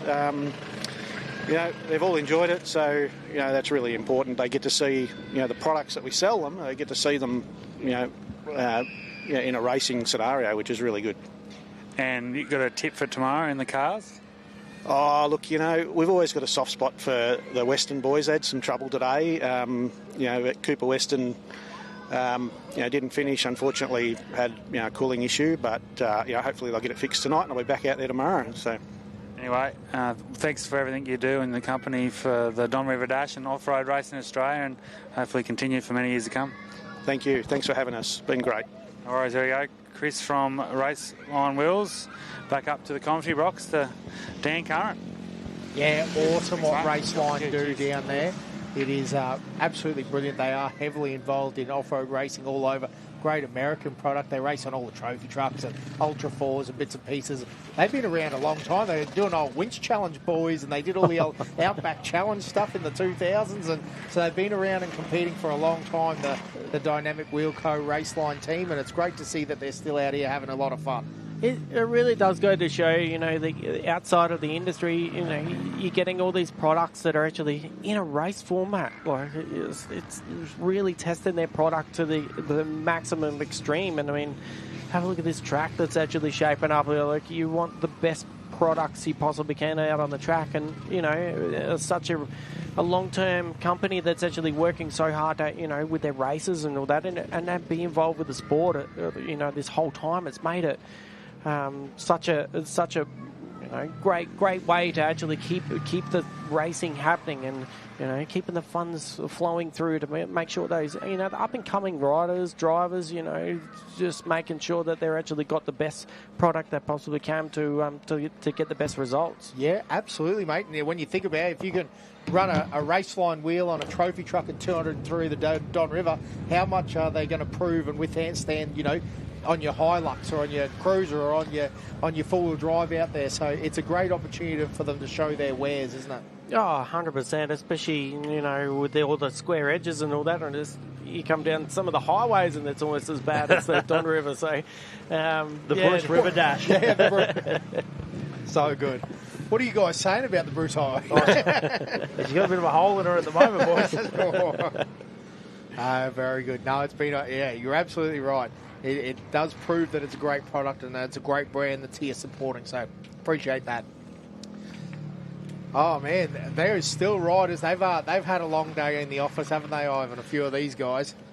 Oh yeah, I reckon that sun will be beating down on the helmet, and they'll be going, "Oh, thank God we're finished." So there's still a few stragglers trying to complete their last lap there. So it looks like we'll be hanging out here for a little bit longer yet. But look like he's got the number plate on the back of that one. She's a proper pre-runner.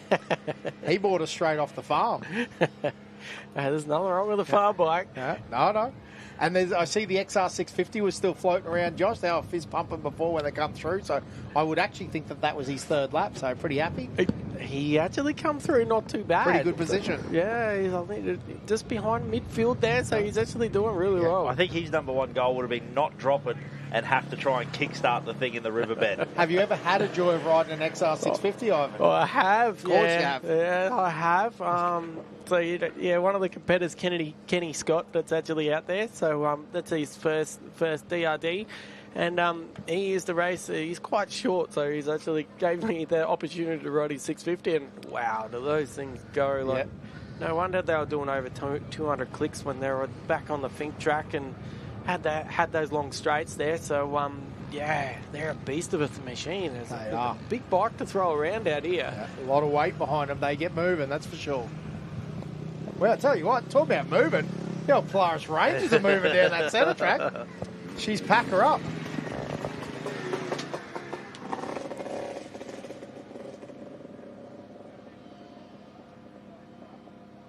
So again, ladies and gentlemen, if you're still floating around, 1, thanks for sticking around and supporting some of our awesome races. But 2, if you're going into Bowen, again, make sure you enjoy the festivities tonight over at the showgrounds. There'll still be plenty happening over there. Nothing official, no concert or bands or anything, but as Ivan was saying, there's definitely food and drinks available, and there is plenty of no doubt entertainment as you stroll around and hear some war stories and hear the chat. No doubt Billy Geddes will be over there entertaining some crowds. Oh, he's always entertaining.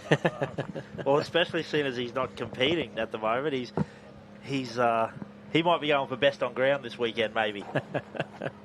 Well, he's taking the right choice for the look of it. Yeah, definitely hit up some of the riders if you're actually over the showgrounds there and have a look at their shoulders. The amount of roost that you cop on this track is next level. So it's definitely right up there. And it's almost right up there with the speedway riders. So it literally just rips your arms and shoulders off the bars, to be honest. It's quite painful. And that's an incredible insight. So, because you probably look at it, you don't think that these guys have copped that much roost. You know, the front number plates of their bike don't look muddy, don't look dirty. It probably doesn't, look like they've had too much drama. But with that dry sort of riverbed sand, it just hits and falls off at this point in time. So, yeah, that's it's nasty, isn't it? Just thinking about full time getting pelted by rocks. Probably a lot of the other insiders that on this track that a lot of people don't understand is that Don's got, because it's such a heavy sand, it puts so much strain on the motors on this. So as soon as we go back, it's not really just going back there and chilling out and relax and have a cold beer and something like that. You're recovering your body as well as the bike has to recover as well. So give it a lube change and make sure the clutch is actually not slipping. Make sure the tyres are all good. Your spokes definitely get brutally damaged out here. So I've got quite a lot of dents from last year's event. And everything gets sandblasted. So the whole underneath your bike actually gets sandblasted. It actually rips off the anodizing on the paint on the underside. It just gets totally sandblasted here. So it's actually quite cool to actually go through there and actually have a look at some of the riders and ask them questions about how was their day and just yeah, let's have a look at the hardware. How much damage has it caused? Well, here, Ivan, I've got an interesting one. I apologise, I'm throwing you under a bus here, which I love to do. Oh, this is a classic Daddy No, Carrot. it Get is, ready. it is. The bus is coming, mate. No, it's not that bad. I don't think. So I'm an average C-class rider, right? Because we've got a lot of guys here that just want to get the Don River finish. You know, obviously yourself, you're very much the ultimate professional, and you're up there with the A grades and professional riding. But you got a good C grade rider, because this is something that I think maybe a lot of people get wrong. They think they've got to do, like, obviously the more you can do to your bike, the better. Talk about the 650, that's the big girl there, isn't it? She's a fitter team scout. Yeah, so that's a happy man. But, like, I've got a 450 trail bike, say, you take your pick, Husky, WR, you know, like, I've got something, you know, I'm a reasonably good trail rider. I've got $3,000 to spend to get my bike ready for the Don. What am I doing with it? Like, do I need a steering dampener? Do I need... Because I just see, like, is there... do you see a trend with the...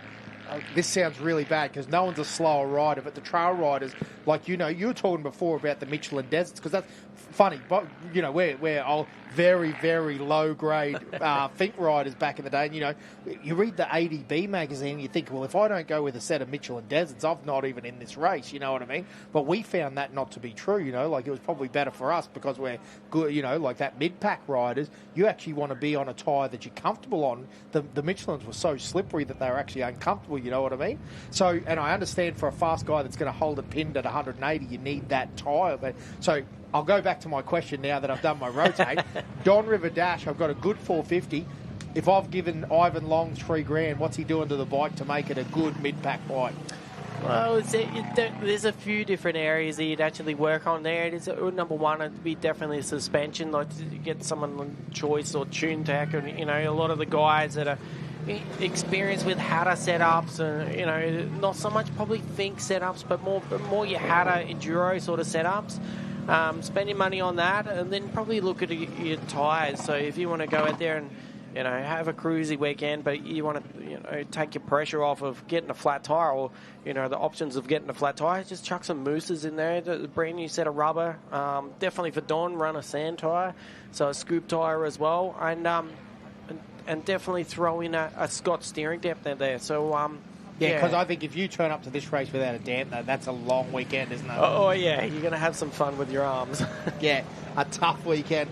Hey, listen, it doesn't turn up much better than this. Here's Ben Grabham in the concrete box. I'll throw him on for you, boys. Ben, welcome. Obviously a very busy weekend for yourself this week with, you know, you're also doing your VIP track and trail ride and everything like that, as well as competing yourself. How's your weekend been so far? Yeah, can't complain. I don't know, I think I'm around the top 10, which is not bad. I haven't rode since Fink busted my hand up there, so we just got clearance during the week. So had a ball. I think the boys are rolling in. There's a fair few bikes up there now. The track was good fun. It was pretty much like I thought. She was fast and choppy and quite deserty conditions, but all in all good. Yep, very good. So, yes, so you haven't ridden since Fink. Obviously, they had that hand injury at Fink. So, what have you been doing to get prepped for the Don River Dash? Nothing. For me, no. That hurts my heart to hear that. No, like, it's not like that. I've got some big events coming up in November overseas, so like I had fun out there, but it was a big training exercise and keep the wheels on the ground and see just where I can wander along at. Yep. I'll definitely have to ask. Obviously, you got a lot of experience, you know, riding Savaris and winning multiple Finks as well. How does Don River sort of compare to, you know, your previous races and results-wise? How does it compare, you know, fitness-wise, body-wise, and also like bike prep? It's hard. There's no, like, that's what I noticed the other day. There's no, you can't go out there and hide if you don't have fitness. You need to be strong and muscle the bike around, and if you are, you can go quite fast out there. And obviously, it's a little bit shorter, so the intensity I find is quite high, and you can push pretty hard. But it's one of those ones where it's quite different this year. It's I would say it's more like a desert race. Other years, it's been mixed between motocross and desert. Just the conditions and the way it's all been graded out. It's good fun. It's different. All these desert races are harder and easier than each other in their own unique way. Yeah, very good. So now, what does the rest of the afternoon look like for you? You've got your rider's cap on. You've got your VIP tours.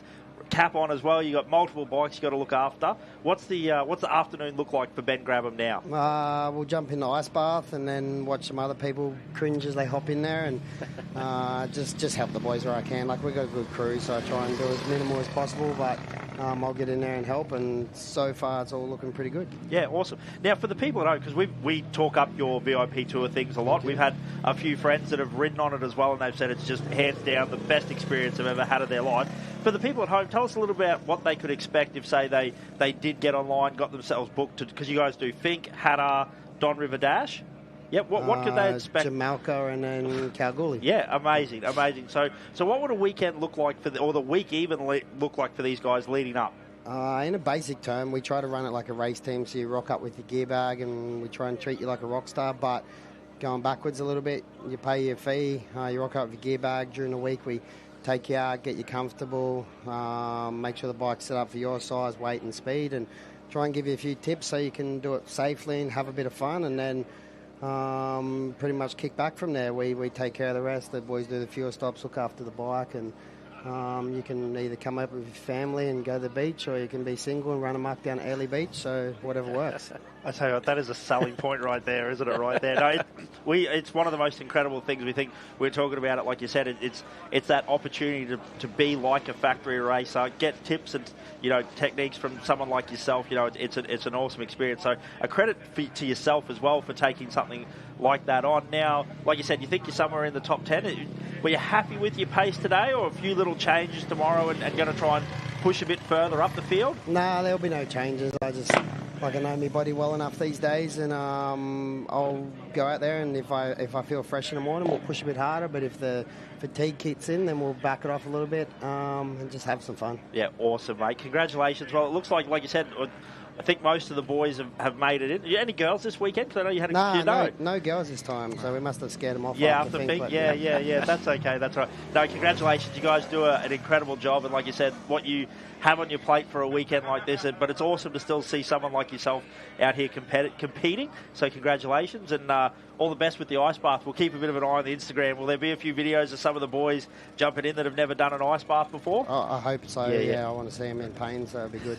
Very good. Well, thank you very much for a little bit of your time. We appreciate it all, and have a good weekend, mate. Hopefully we get to catch up with you tomorrow and you can tell us a bit more about the Don River Dash. Awesome, thank you. Thanks, Ben.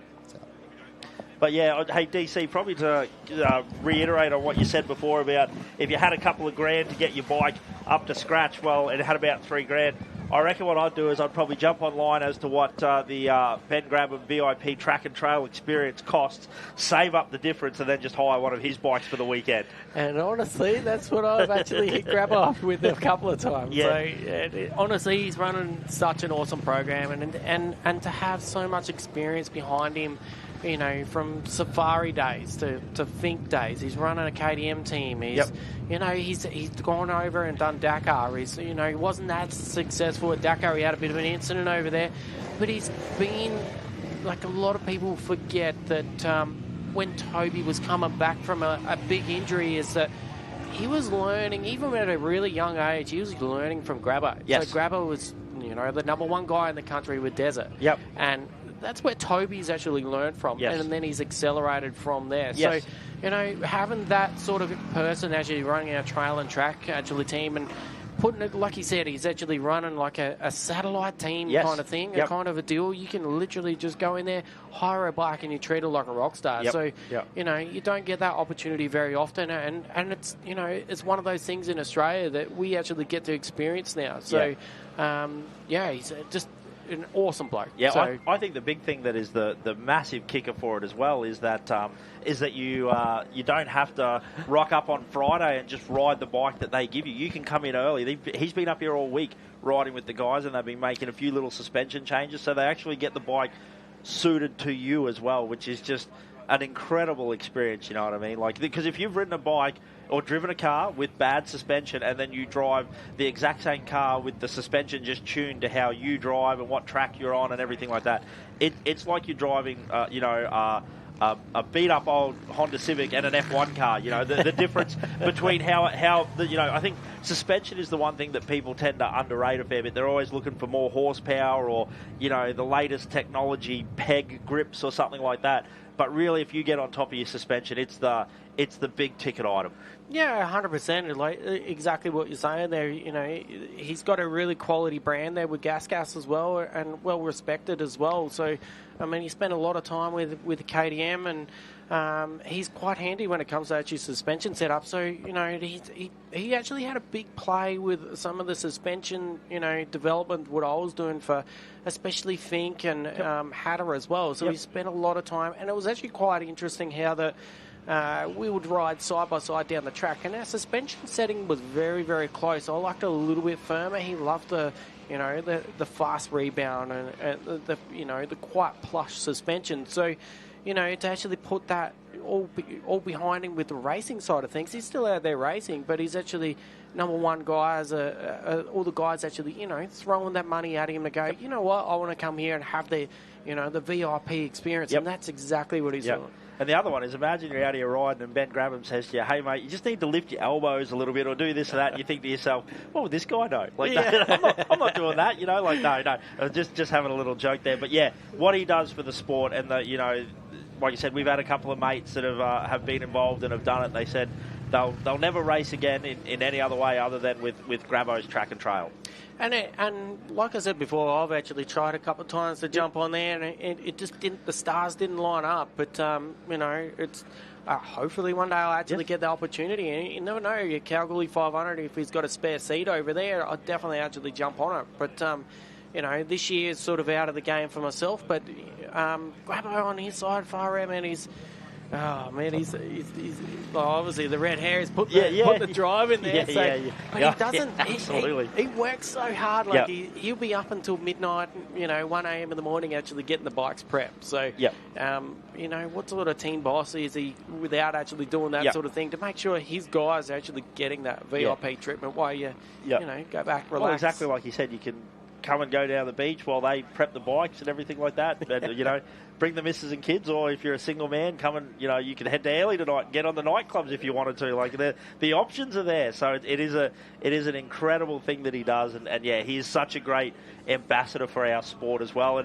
And like you said, I was talking to a couple of mates up here, and he's got a couple of young fellas, and I made a bit of a joke about, you'll have to take the KTM hat off before you go, as a bit of a joke. Then they said, who's Ben Graham? I thought to myself, mate, that's crazy, but he is just essentially that guy that is just, he, like you said, when he speaks, people listen.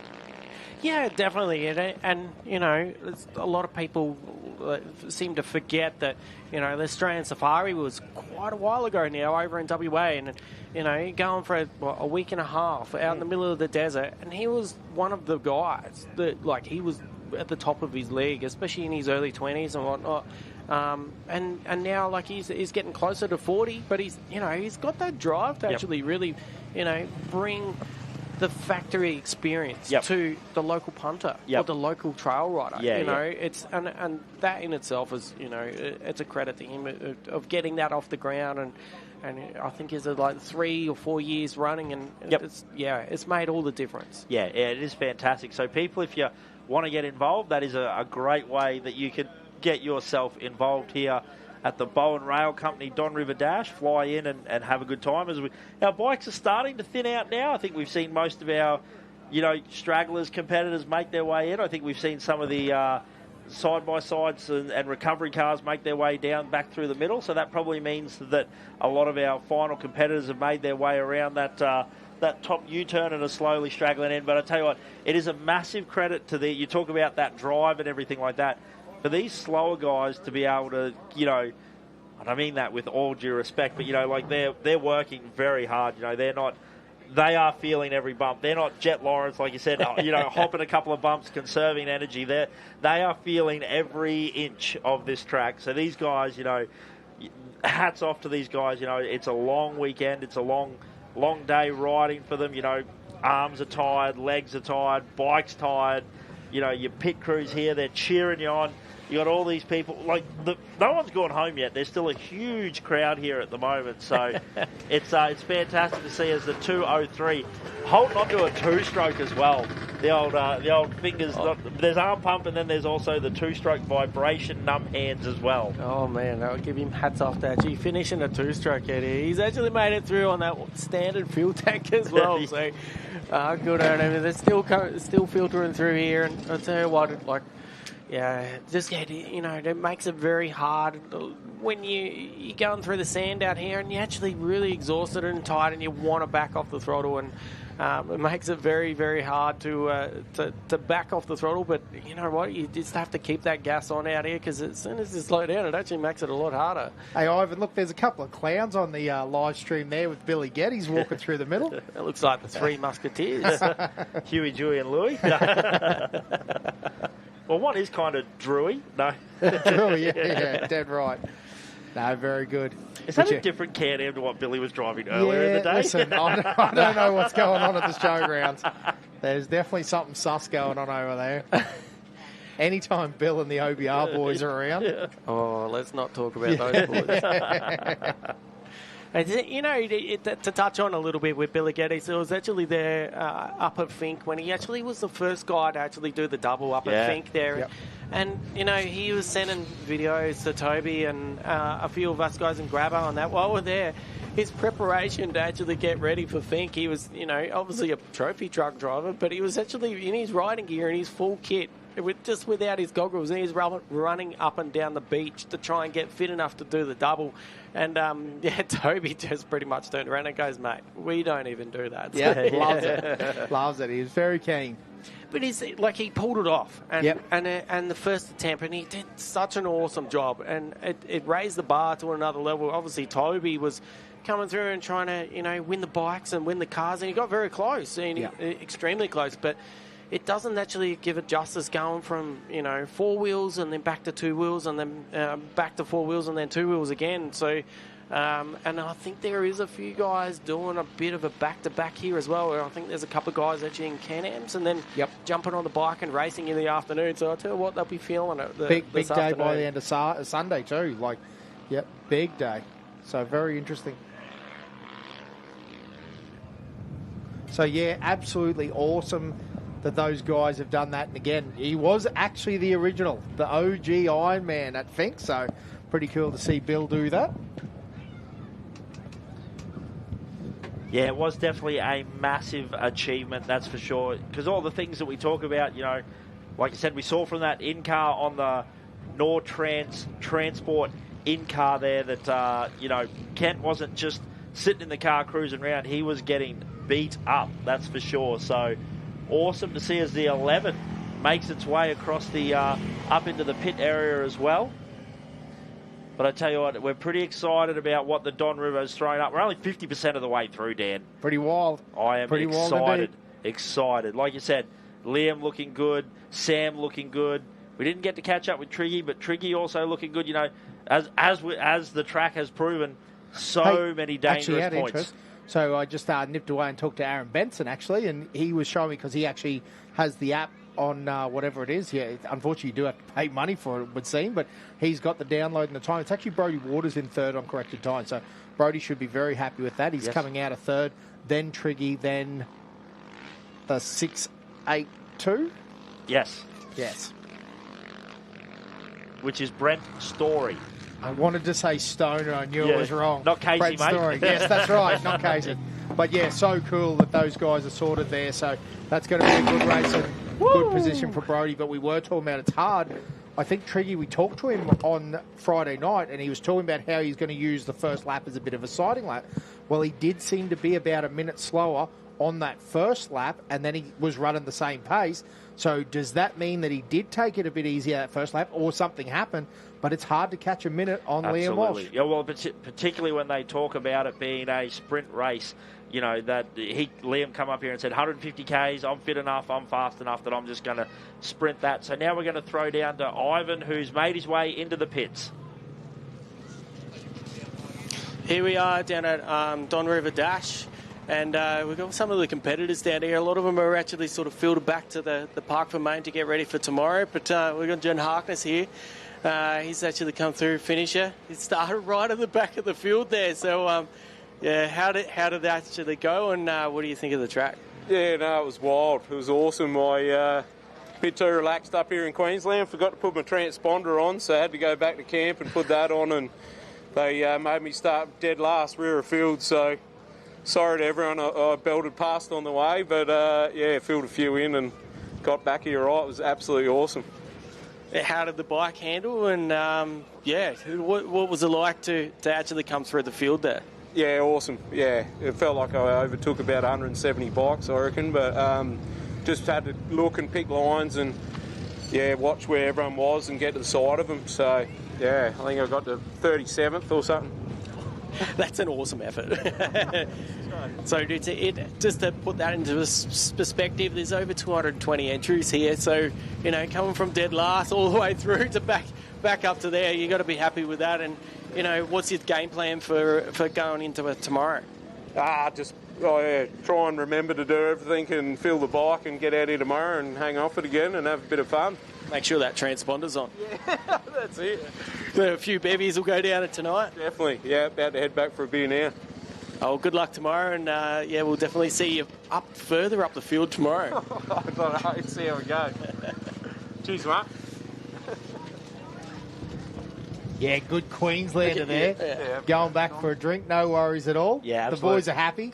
Nice and relaxed here in the Whit Sundays. He's too relaxed. How good is that? But yeah, it's actually 280, isn't it? 280 into 37th, did he say? Yes. That's pretty darn impressive. He didn't pass 140, he passed 240 bikes. Yeah. That's a good ride. And, yeah, he would have been flapping off the back there for sure. Now, it would have been good as well, you know, a couple of the guys there. It's always cool, you know, we talked about the year we rode Fink. We out pre-running, we were able to see the some of the top riders come ripping past us as well. It was a good experience. So we're going to throw back down to the pits and find out a bit more about some of our other competitors' days. So we're still down here out in the paddock here, and we've got Tommy down here who's actually also a navvy there as well. So he's actually in one of the side-by-sides. So Tommy, what do you reckon going back from 4 wheels back to 2 wheels and doing a bit of a double? How's it feel? Yeah, it was definitely a lot easier sitting in the Can-Am. It felt pretty good today, so it wasn't too much going on. Just had to watch the mirrors for a bit, a couple of the big trucks, but hopping on this was pretty hard work. So, but no, it's a good event, good race. The track feels really good, and yeah, no, I'm really enjoying it.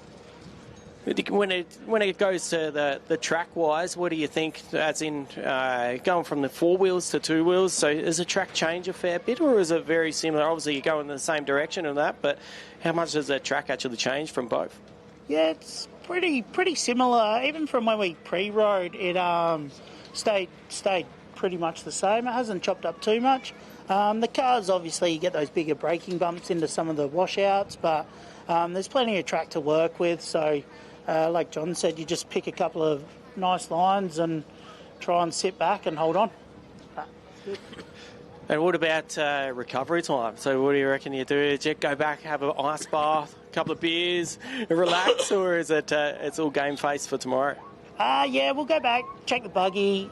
We've changed a few belts. Benny drove awesome today, so then just check over the moto, do some oils, and then get on the beers, I reckon. Just a couple of coldies. Perfect. It looks like the atmosphere is going to be very good. We'll hand it back to the guys back up on the stage. Yeah, I love it. Check the motor, fill the motor up. Yeah, I like that. Yeah. Couple of little sneaky bevies. So, yeah, good night there. And, again, it's what it's all about. It's very difficult. Totally understand the pros are the pros. They're here for the job. Liam Walsh is taking it very seriously, as he should be. Brody Waters, very serious. Sam Hanley, I don't know. He's a bit of a dark horse, I think he's enjoyed it. He's getting some good sleep. He said, what a legend. And, you know, hats off to his family as well with a 5-week-old baby at home, and he's up here at the Don. So I'm sure, or hopefully they're at the live stream watching on at home and, got to see Dad up on the big screen if they were watching along while he was here to have a chat. Having a cracker too. And absolutely. And hats off to all the competitors that have made their way up to the commentary tower to have a little bit of a chat. We appreciate your time and energy to making this live stream as good as possible, giving them the insight into, how your day's racing has been. It's a good thing there. As we see one of our great female competitors down here as well. So doing a great job. We'll throw down to Ivan again. So it's still down here in the paddock, and there's still a few guys actually coming through, but a few people actually don't realise that there's actually quite a lot of girls out here. So, Tam, you've actually only just come in and off the bike. How do you feel actually coming through today? Very, very tired. How was the experience out there? This is your first Don River Dash. How do you feel out there, especially after day one and knowing that there's another day? I'm just going to have a nice bath tonight and I'll be right. It's a bit choppy, but I haven't had a stack yet, so that's all right. Definitely made it through the day quite well there. So when it comes to bike setups on that, how'd the bike feel and how's the body feeling? The body's feeling a bit shit, but the bike's feeling good. I've had my partner and his dad doing all my mechanic work, so it's feeling good. So it's safe to say go back for an ice bath, chill out, relax, and let the mechanics work on the bike. Yeah. Well done and good luck tomorrow. So there you go. We've actually got quite a few girls out here as well. There's actually a decent-sized class out here. So, well done for them. And it looks like that most of them will be starting again tomorrow. So hand back to the guys back up on the stage. Yes. Hit it with it. Super good work there. That was the old double current there. And then Talbot Cox was in there as well. What's going on? Here, Talbot, throw this on, mate. There's only one thing better than one current, mate, and that's two. You're dead right. But no, excellent work there that our female competitors, and fantastic of a partner and Dad there to support her as well, doing the mechanic work as we see the 440 on the screen again. Now, he did get going after last time, but must be having some bike issues there. So we'll hopefully find out some info about that. That's a tough day when you get going and then you're stuck on the side of the track again. You're like, why did I not stop at the showgrounds? Would have been very easy. Now, Mr. Cox, how are you going? Hey, we're going good. Excellent. Obviously, your car's in good condition. Yeah, it looked like it was powering out there. You got to be happy with that? Yeah, no, we're good. We're happy with the result yes. and where we are. But yeah, good. It's good to see. I think looked like the park for me was full when we pulled in. So when we got here, so it looks like a lot of cars finished the race, which is always good to see. Always great to see. And it's good to see Nick Cummins having a great run there, a provisional one at the moment at the end of day one. A bit of a sneaky Pete. He was a little bit down the list. And do you think, I know you don't want to talk anything, but like now that he's actually going to start at the back, isn't he? He's got to run through the pack with you guys now. Yeah, and that's the sort of good thing with the... Copy. Oh, yeah. Hey, sorry, I was going to say, not to cut you off there, but we're going to throw over to another interview down there with Ivan Long. Hell, mate. How many aerials you want on that thing? So we're still down here, and there's still a few guys actually still coming through. And we've actually got Greg here, who's actually been a finisher, who's feeling a bit tender in the shoulder. But what do you think of the Don River Dash? Oh, mate, it's a hoot. It's a great thing to do when you're over 50. I recommend it to everyone. How did you feel? And is the body feeling a bit sore today, or is it tender? Last year was good, and the truck was really good this year. I reckon it was way better than last year. But when you miss a gear and you fall over at the turnaround corner, and thank you very much to John A. Fortunato for picking me up because buggered if I could, and made it home slow and steady. But I beat someone. But no, it's good fun, mate. It's great for the town, and brings everyone together and has a good time. How many Don River Dashes have you done now? Mate, I was born and bred here. I used to ride up and down this thing for something to do. If everyone was bored, well, let's go for a ride up the river. But this is my second one, and just got to organise all these peanuts to go and do it with me. So it's a good time, mate. Yeah, it is. It's obviously being local to this event. It's pretty important to keep the locals actually going. What's your sort of take on that, being a local motorsport event? Yeah, mate, it's really fantastic, and honestly, the council need to really get behind this and keep it at the showgrounds, get people there, keep them there, and just keep it getting bigger and better. It's easy access. You're not driving to the middle of Australia. don't get me wrong, I love the Fink, but yeah, it's here, and coaster's there, and it's easy. The roads are shit to get here, and look at this road, it's crap too, so who cares? What's your plan, you reckon, for tomorrow leading into there? I'll change that for a decent beer for a start. Oh, rubbish! And then put an ice pack on. My lovely wife will sort me out with that, and then I hope that's all right. Listen to the mechanics over here, and I don't want to know. And we'll go again, mate. Slow and steady wins the race. Well done, and awesome effort to come through finish, and especially getting up from the ground as well. So good luck tomorrow. Thanks very much. Hand it back to you guys up on the stage. Now, if that isn't the epitome of the Don River Dash right there, mate, knocking back a Goldie. Having a wins that he's having a Goldie, though. Hopefully he gets onto the sugarcane champagne a bit late. His mates all standing around him having a few beers, throwing a bit of shade at him as well. Like, if that is not what the Don River Dash is really all about and the spirit of this event. And talking rubbish on the Bruce Highway. Mad if we don't. That's exactly what we want this event to be. Like, guys here, like local that's grown up here all his life and stuff. And yeah, you know, there's obviously some top-level races here, but yeah, this is an event for just everyone to come and have some fun. And that guy looked like he was having a ball. He's having a good time, definitely. With his mates too, it's such a good thing. It's just, exactly what we sort of want the direction we want this event to go into, and always be a fun sort of event where that sort of stuff happens. So. And there's always room for people like that at this event. And that is what makes it one of our favourite events to come to. That there's just that relaxed atmosphere all weekend as well, whether it's to do with the way the camping is at the showgrounds, but that is the vibe of the Don River. So if you're sitting at home watching the live feed and you think, geez, would it be enjoyable to be up here? That is Exhibit A of what it's like to be up here. Yep.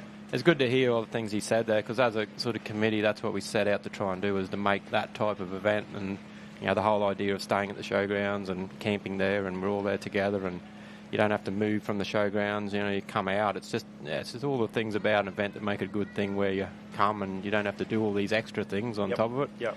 Come and park up there and get going and race and crack a beer at the end of the race like that fella. Yeah, and what's so good is the Bowen location is so unique that it has the ability to structure that too. Because, I mean, I'm sure every race would like to say, oh, well, we're not going to put our bikes on trailers at any time of the race, but it's just not possible. Whereas here it is possible. The showgrounds in the locating roads, the connecting roads, everything's right here. The fact that you've got the Don River basically running through the centre of town, like it is the perfect location. The Whitsunday Council, though, has really jumped in behind the event like that, and without their sort of support to make that happen in town, and use the roads, like they do all the road closures and everything for us, handle all that for us every weekend. Without their support, that'd be nearly impossible. But since they're so much on board and behind this race and stuff, it makes it a lot easier for us to organise. And you know, without that, even just that little thing of there being able to ride your bikes down the road into the river, without that, it'd make the event different. Yes, absolutely. And it is cool that they're so behind it, and they have been from day one. It's not like they waited to jump on board, Talbot. They were like, yep, let's do it. When you approached them, they've always been pretty open to the option. They were good. Yep. That's awesome, mate. Now, what have you guys been talking about all day? What do you want to know? What do you want to know? What's the gossip on the Are we in racing? trouble? Have you had some phone calls about what we're talking about? Are we getting called to the principal's office after this? Well, I thought when Grabo came up, I wanted to know when you and Ivan Long were talking to him. He wanted to know who was calling him old. That's what he said. He said to me. He goes, which one of them? You pointed at Ivan, I said, that guy. Yeah. I wasn't going to mess with him. But no, so good. We've been having a good time up here, mate. The live stream, the everything that's been going on. It's an awesome community event. Like you said, you've got the pits here. You've got the spectator viewing area. You've got the food vendors. We went and had a chicken burger for lunch. It's been a very, very good day. But probably the highlight for us has been, Westline. I think that was a bit of an awesome run. An awesome run, a bit of an unexpected run, and we've just been talking a bit of mad rubbish as we always do. Yeah, well, I've got to eat my words, Talbot. Yeah. Oh no, you're right. Well, because I've been bagging on the trucks, and now there's number one. So you got to do something for me, Talbot, because I'm telling you, I always say these silly things about trophy trucks, and then they turn out and beat me, and it's not good. So on good races, when there's sort of 5 or 6 or a spread of guys that after day one are all in the swimmer, absolutely being able to win it. So the race is anyone's at the moment. Absolutely. Yeah, well, Kent Battle had that little issue and then managed to reel off the fastest lap in second. He's going to be strong. Yep. Royden's going to be strong. Yeah, absolutely. It's still anyone's race. Yes. Yep. Nick Cummins, Andrew Cummins, both of those guys. Kai Camilleri. Yep. Oh, yeah, there's another one. Yeah. We were listed off some guys before, and we're just like, man. He had an awesome run, Kai Camilleri, because we didn't see him the whole race till the end, and yeah. And he brought a bit extra female viewership in. He got the rig out for the took pit the line. Shirt off. Had the overalls down around, wrapped around the waist. All of a sudden, the views just went the views went up. It was wild, I think there's going to be some more female viewership here next year. Maybe So we do encourage all the ladies to get involved. Now we try and change things up each year. So I'm working on something a bit different for you guys next year. I can't let it out. Can't let it out the bag now. But yep. Does it involve a helicopter? That's something a bit different. I'm not going to let it out of the bag. Yeah, I love it. You can in suspense, but well, I think that's one each year we try and do things a bit better and a bit better and change things up a little bit. So well, I was going to say one of the things that Don's done is it consistently listens to its races too, which is very cool, and spectators. But we've got this fantastic spectator area here, and it just keeps getting developed, doesn't it? The VIP seating now. We've got the speakers, we've got the food vendors. It just grows every year. So it is a credit to you guys and all the committee that's involved. And it's crazy to think it's just 6 years old. It feels like we've been doing this for a while. It does a bit, but it's a strong committee behind the event now, and this year was probably one of the easiest sort of events to organise, sort of from everyone's perspective. There's always sort of the things you got to do, but just got such a spread of people that just go out and get their jobs done, and everything sort of comes together on a weekend like this, and just got so many people who just get in and make it happen. So brilliant, and just a strong committee that gets behind this race. Yeah. Now, for the people listening at home, we've got Talbot Cox in with us. Now, he's one of the, I guess you'd say, the original organiser of the event. Now, we talk to Mick a lot, but that's because Mick's easy to find in a crowd. You sort of blend in a bit easier. Mick, Talbot, Mick likes the microphone better than me. Yeah. But what we just wonder is, we've spoken to you a little bit before about it, but for the people that might be listening along at home for the first time, it's an intriguing story about how the Don River Dash came about. It literally involved you flying one of your helicopters. Can you tell us just a little bit for the viewers at home about how the race came about? Look, Mick's probably better at animating the story than me, but I'll give you a shorter version of it. But look, Mick and I have been racing for a long time together, and we did a race over in Mexico, Bar 1000 at the time, and we were racing sort of some river sections of the race over there, and just saying to each other, this is cool, in a river and going, there's tracks wide, and just do sort of whatever you could do. And then we were sort of trying to do something different up here with a different sort of event, and I fly over this country a fair bit, so I know sort of fair bit of stuff around here. And I just had in the back of my head, after that Mexico race, I had this bit of a idea in my back of my head of trying to do something different. So I flew up and down this river, kept it to myself for a while, and then sat down having a beer with Mick one day, and he goes, we should do something different about a race. I said, I've got it. I said, I know this race. I've got this is the thing. So we sat down and called in, Mick looked at me and called in some other guys from the club, and we sat down, had some more beers, just to make sure we really nutted this out. You can't do that without sitting down with beers with you, with the rest of the guys. And we sort of came up with that, and at first it was a bit of a sort of a long stretch, but then it just came together, and it was good. So that's how it sort of eventuated. The idea was born from that, but the club, the committee and the club, and Michael and everyone that got in behind it is how this thing happened, and alongside with Whitsunday Regional Council was why we got the event now. Yep. But at first it was a bit of a thing where it's too hard, it's in the sand, all these sorts of things. So the first year was a little bit of a standoffish sort of thing, but after the first year it just has gone ahead and ahead from there. And it is a different concept, and look, it is hard, and it is hard on gear, and it is challenging out there, and people think it's a straight race, but when you have a look at the map on the ground, anything but straight. The river curls. You think you're going straight, but you're doing a high-speed corner at nearly 200 kilometres an hour in the sand, and you're trying to hold it around this corner that's just keep going and going and going. Yep. It's not just a straight run. Yep. So and it's rough, and it's whoopy, and it's so absolutely amazing. So, because that's a crazy story, Talbot, and it's very interesting because I think one of the keys there is that again it's the bike race and the car race too, I think, is one of the unique things that you've done. Like, you jumped on board early with the crossover type thing. Yeah, and it's fortunate that within our club, we've got a mixture of bike guys and buggy guys. So look, Michael's dead set buggies. Yes. And then Dave Muir's, owns a bike shop and been bikes all his life.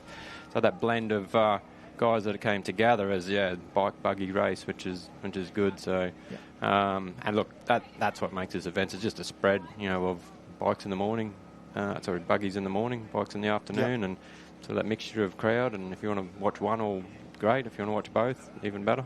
But I think, again, the other thing that blows me away is now, it was always that, you go race it, you desert race, you're the Fink, the Fink. And now, we go out to work, and honestly, just as much as we hear about the Fink, and again, that is a great race, no one's arguing that, but the Don River comes up a fair bit too. I go, we got a young Mitchy Fredericks, keen to ride the Don River Dash. It's a name that comes off people's lips when they're talking about riding dirt bikes and in fast cars. And I think, for 6 years, because you're now talking about, Hatar and Safari and Fink, we're talking 40 years of desert racing history, haven't we? So you guys haven't even had your 10th birthday. And look, it's not like a race you want to try and take away from any other race. Every race has got its thing and its special things, and we want every race to keep going. With this race here, I'd just say, well, if you're thinking to go to Fink, race this race because it's a step into Fink anyhow. Yeah, get a feel for it. This is it's not the same, but it's a style of sort of riding that. From here to Fink, so Well, I think Ben Grabham hit the nail on the head when he said every race is equally easier and harder than the other one in different dimensions. But that's right, it's all about that. Well, particularly for the bikes, that bike fitness, that time on the bike, that same sort of mid-morning start time. You've got to learn to manage your energy. You're not starting. You don't wake up, get dressed, and start racing at 7 o'clock in the morning. You've got to sort of control the nervous energy for a couple of hours in the morning. I think mentally it's probably a really good fit for bike riders, either from Fink or Don River. That crosses over the way that the race operates. And look, we discussed laps and things at times, like we're doing 3 laps there, and you should do more laps. Well, tomorrow afternoon, when you talk to the bike riders, there's not too many of them go, we wish we did a few more laps out there.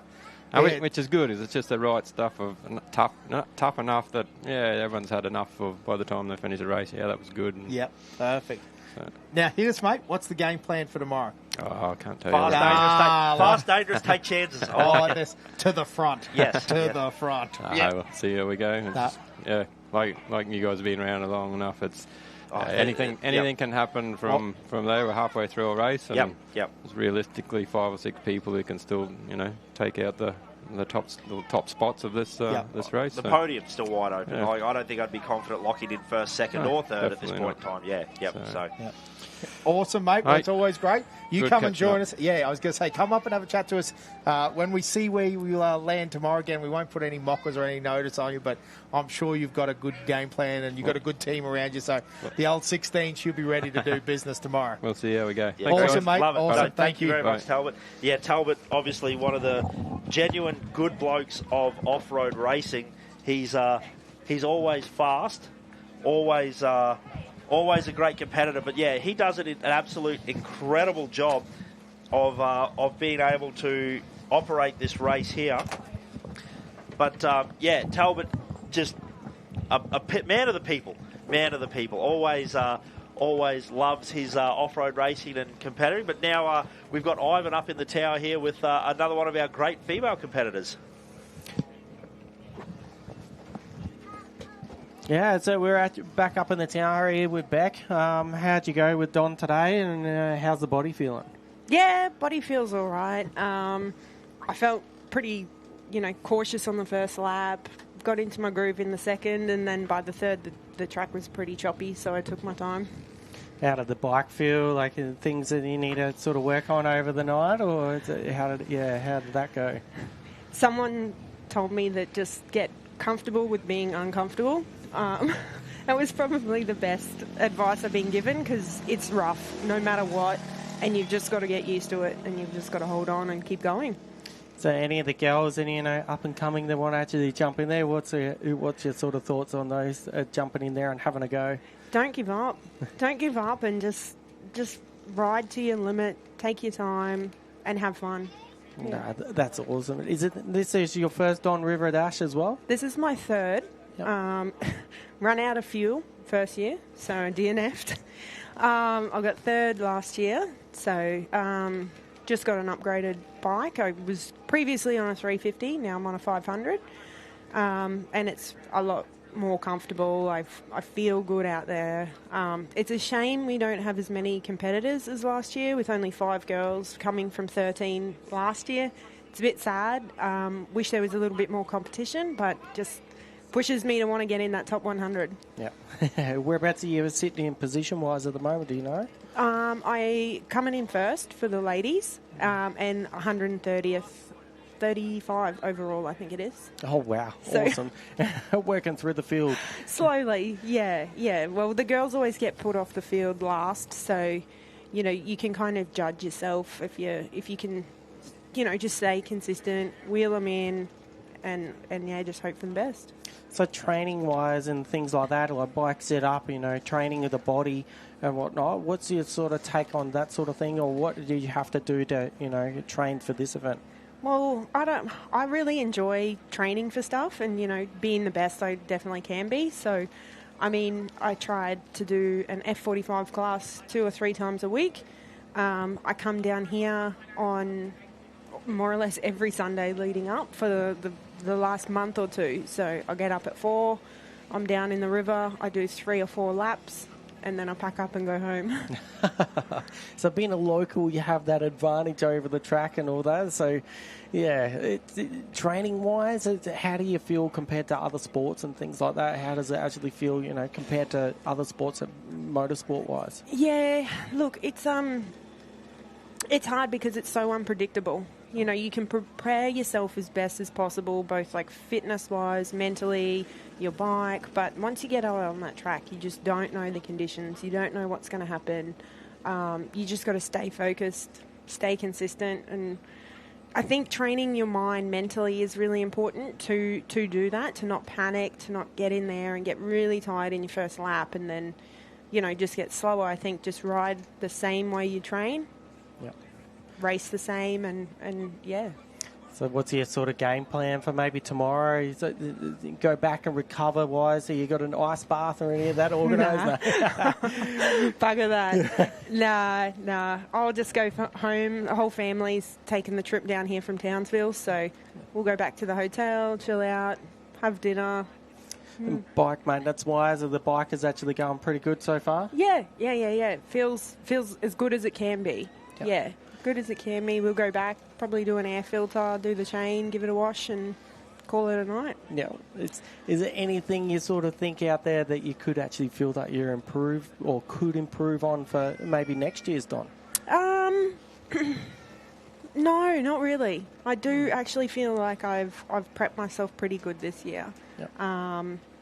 Again, having some more competition wouldn't be bad for next year. Just to get more ladies involved, you know, get the women out there and, just really represent our sport a little bit better. So words of wisdom when it comes to actually getting the girls to come out and, you know, try one of these amazing events. Like this is a pretty hard event. What sort of your words of wisdom to other girls out there thinking that they might actually come out and ride Don River? Come and give it a go. Give it a go. You don't know until you try. One thing would be, if you're going to give it a try, make sure your bike's set up kind of half decent. You know, at least give yourself a steering dampener or at least give yourself a steg peg or 2 until you ride it riding a bike without a steering dampener in these types of conditions, especially for a woman, we don't have the upper strength that men do. Having that steering dampener makes it a lot more comfortable. You get thrown in the river without a dampener, not quite prepped properly, you're going to hate it the first time. You're going to absolutely hate it and think, bugger that. But if you prep yourself a little bit, have your bike set up, ready to go, you'll feel a lot better. In relation to a steering dampener, what's a bike like to ride with no steering dampener to actually changing back to having a bike with a steering dampener? Is it much of a difference, you know, with strength-wise and things like that? Yeah, it is. Like, after the Don, I'm a bit of a cheater. I kind of keep my steering dampener on for a month or 2 before I sort of get back into the groove of having to, turn it myself. But, yeah, it just gives you that confidence to go a little bit faster, and it doesn't make you hit those ledges as hard, and does give you a little bit more confidence. That's about it. Well, good luck tomorrow, and hopefully you enjoy the Don River Daff. Hopefully we'll see you back here again, and hopefully some more women competitors. Yes, that would be awesome. Well done, and good luck tomorrow. Thank you very much. All right. See ya. There you go, the gauntlet being thrown down by the North Queensland locals there. They're saying we need more females at this event. They do have their own class as well. So if you are a female here at the event, slide on in as well. And hey, Grabbo's track and trail there, he does it as well. But we'll head back over to... What's your name? So we've got, still down here on the stage, we've still got a lot of competitors actually still coming in. They died down a bit, but we've got Susan here is actually another female competitor. How did you feel today? And, experience-wise, how did you actually feel on the Don River Dash? Yeah, no, it was pretty good. My bike went really good. It literally got 4 hours on it. It's a brand new bike. So we're a bit of a, we're trying to work with it. My steering dampener was all over the place the whole time. So every lap I'll click it up a couple of notches, trying to figure it out. But, we got there in the end. I think I'm in second. So, I'm pretty happy with that. You'd be stoked with that. Yeah. So what do you think to actually try and get to the next stage, going from second to maybe first place? So is first place a fair way up the lead there, or do you think you can make that out? No, it's not actually that far. There's only a couple of minutes between us, and it's totally doable. Like, it's a 2-day event. It's all about endurance. Today I was just sort of going to chill and get in my groove, and it's a new bike and trying to figure stuff out, and tomorrow it's game day. Yeah. Training-wise, what do you sort of do when you're actually leading into the Don River Dash? Obviously, it's quite physically demanding, but as a woman, how do you actually feel, leading into something like this? How do you sort of prep yourself leading up? Yeah, well, I do a lot of running, and I don't really do too much. I've had a bit of a dodgy bike. That's why I got a new bike.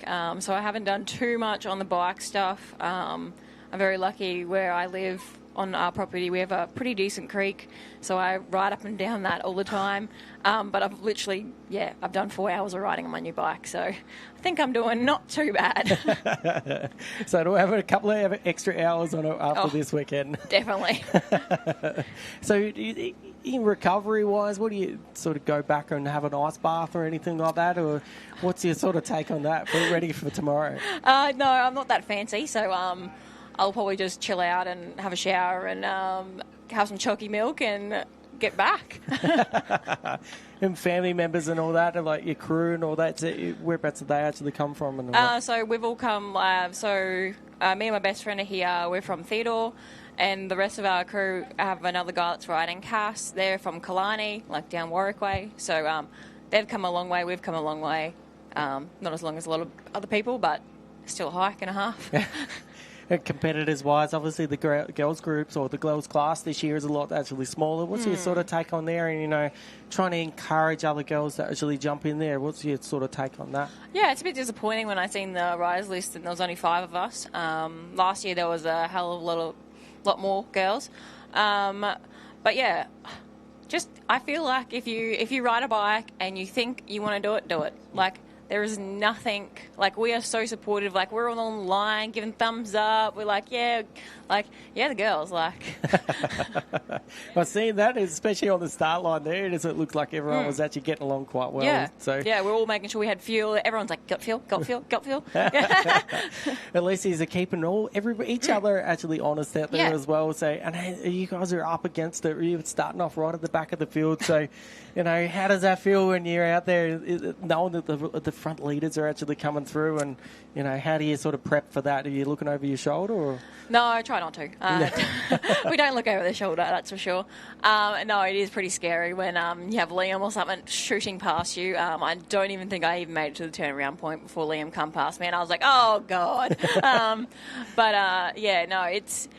It is hard starting at the end. I feel like we should be maybe after Clubman's, somewhere around there, not last, but hey, you got to do what you got to do. So, well done. You've made a big impression out there that you actually get out there and actually having a go. So, any other words of wisdom, coming out and actually having a go?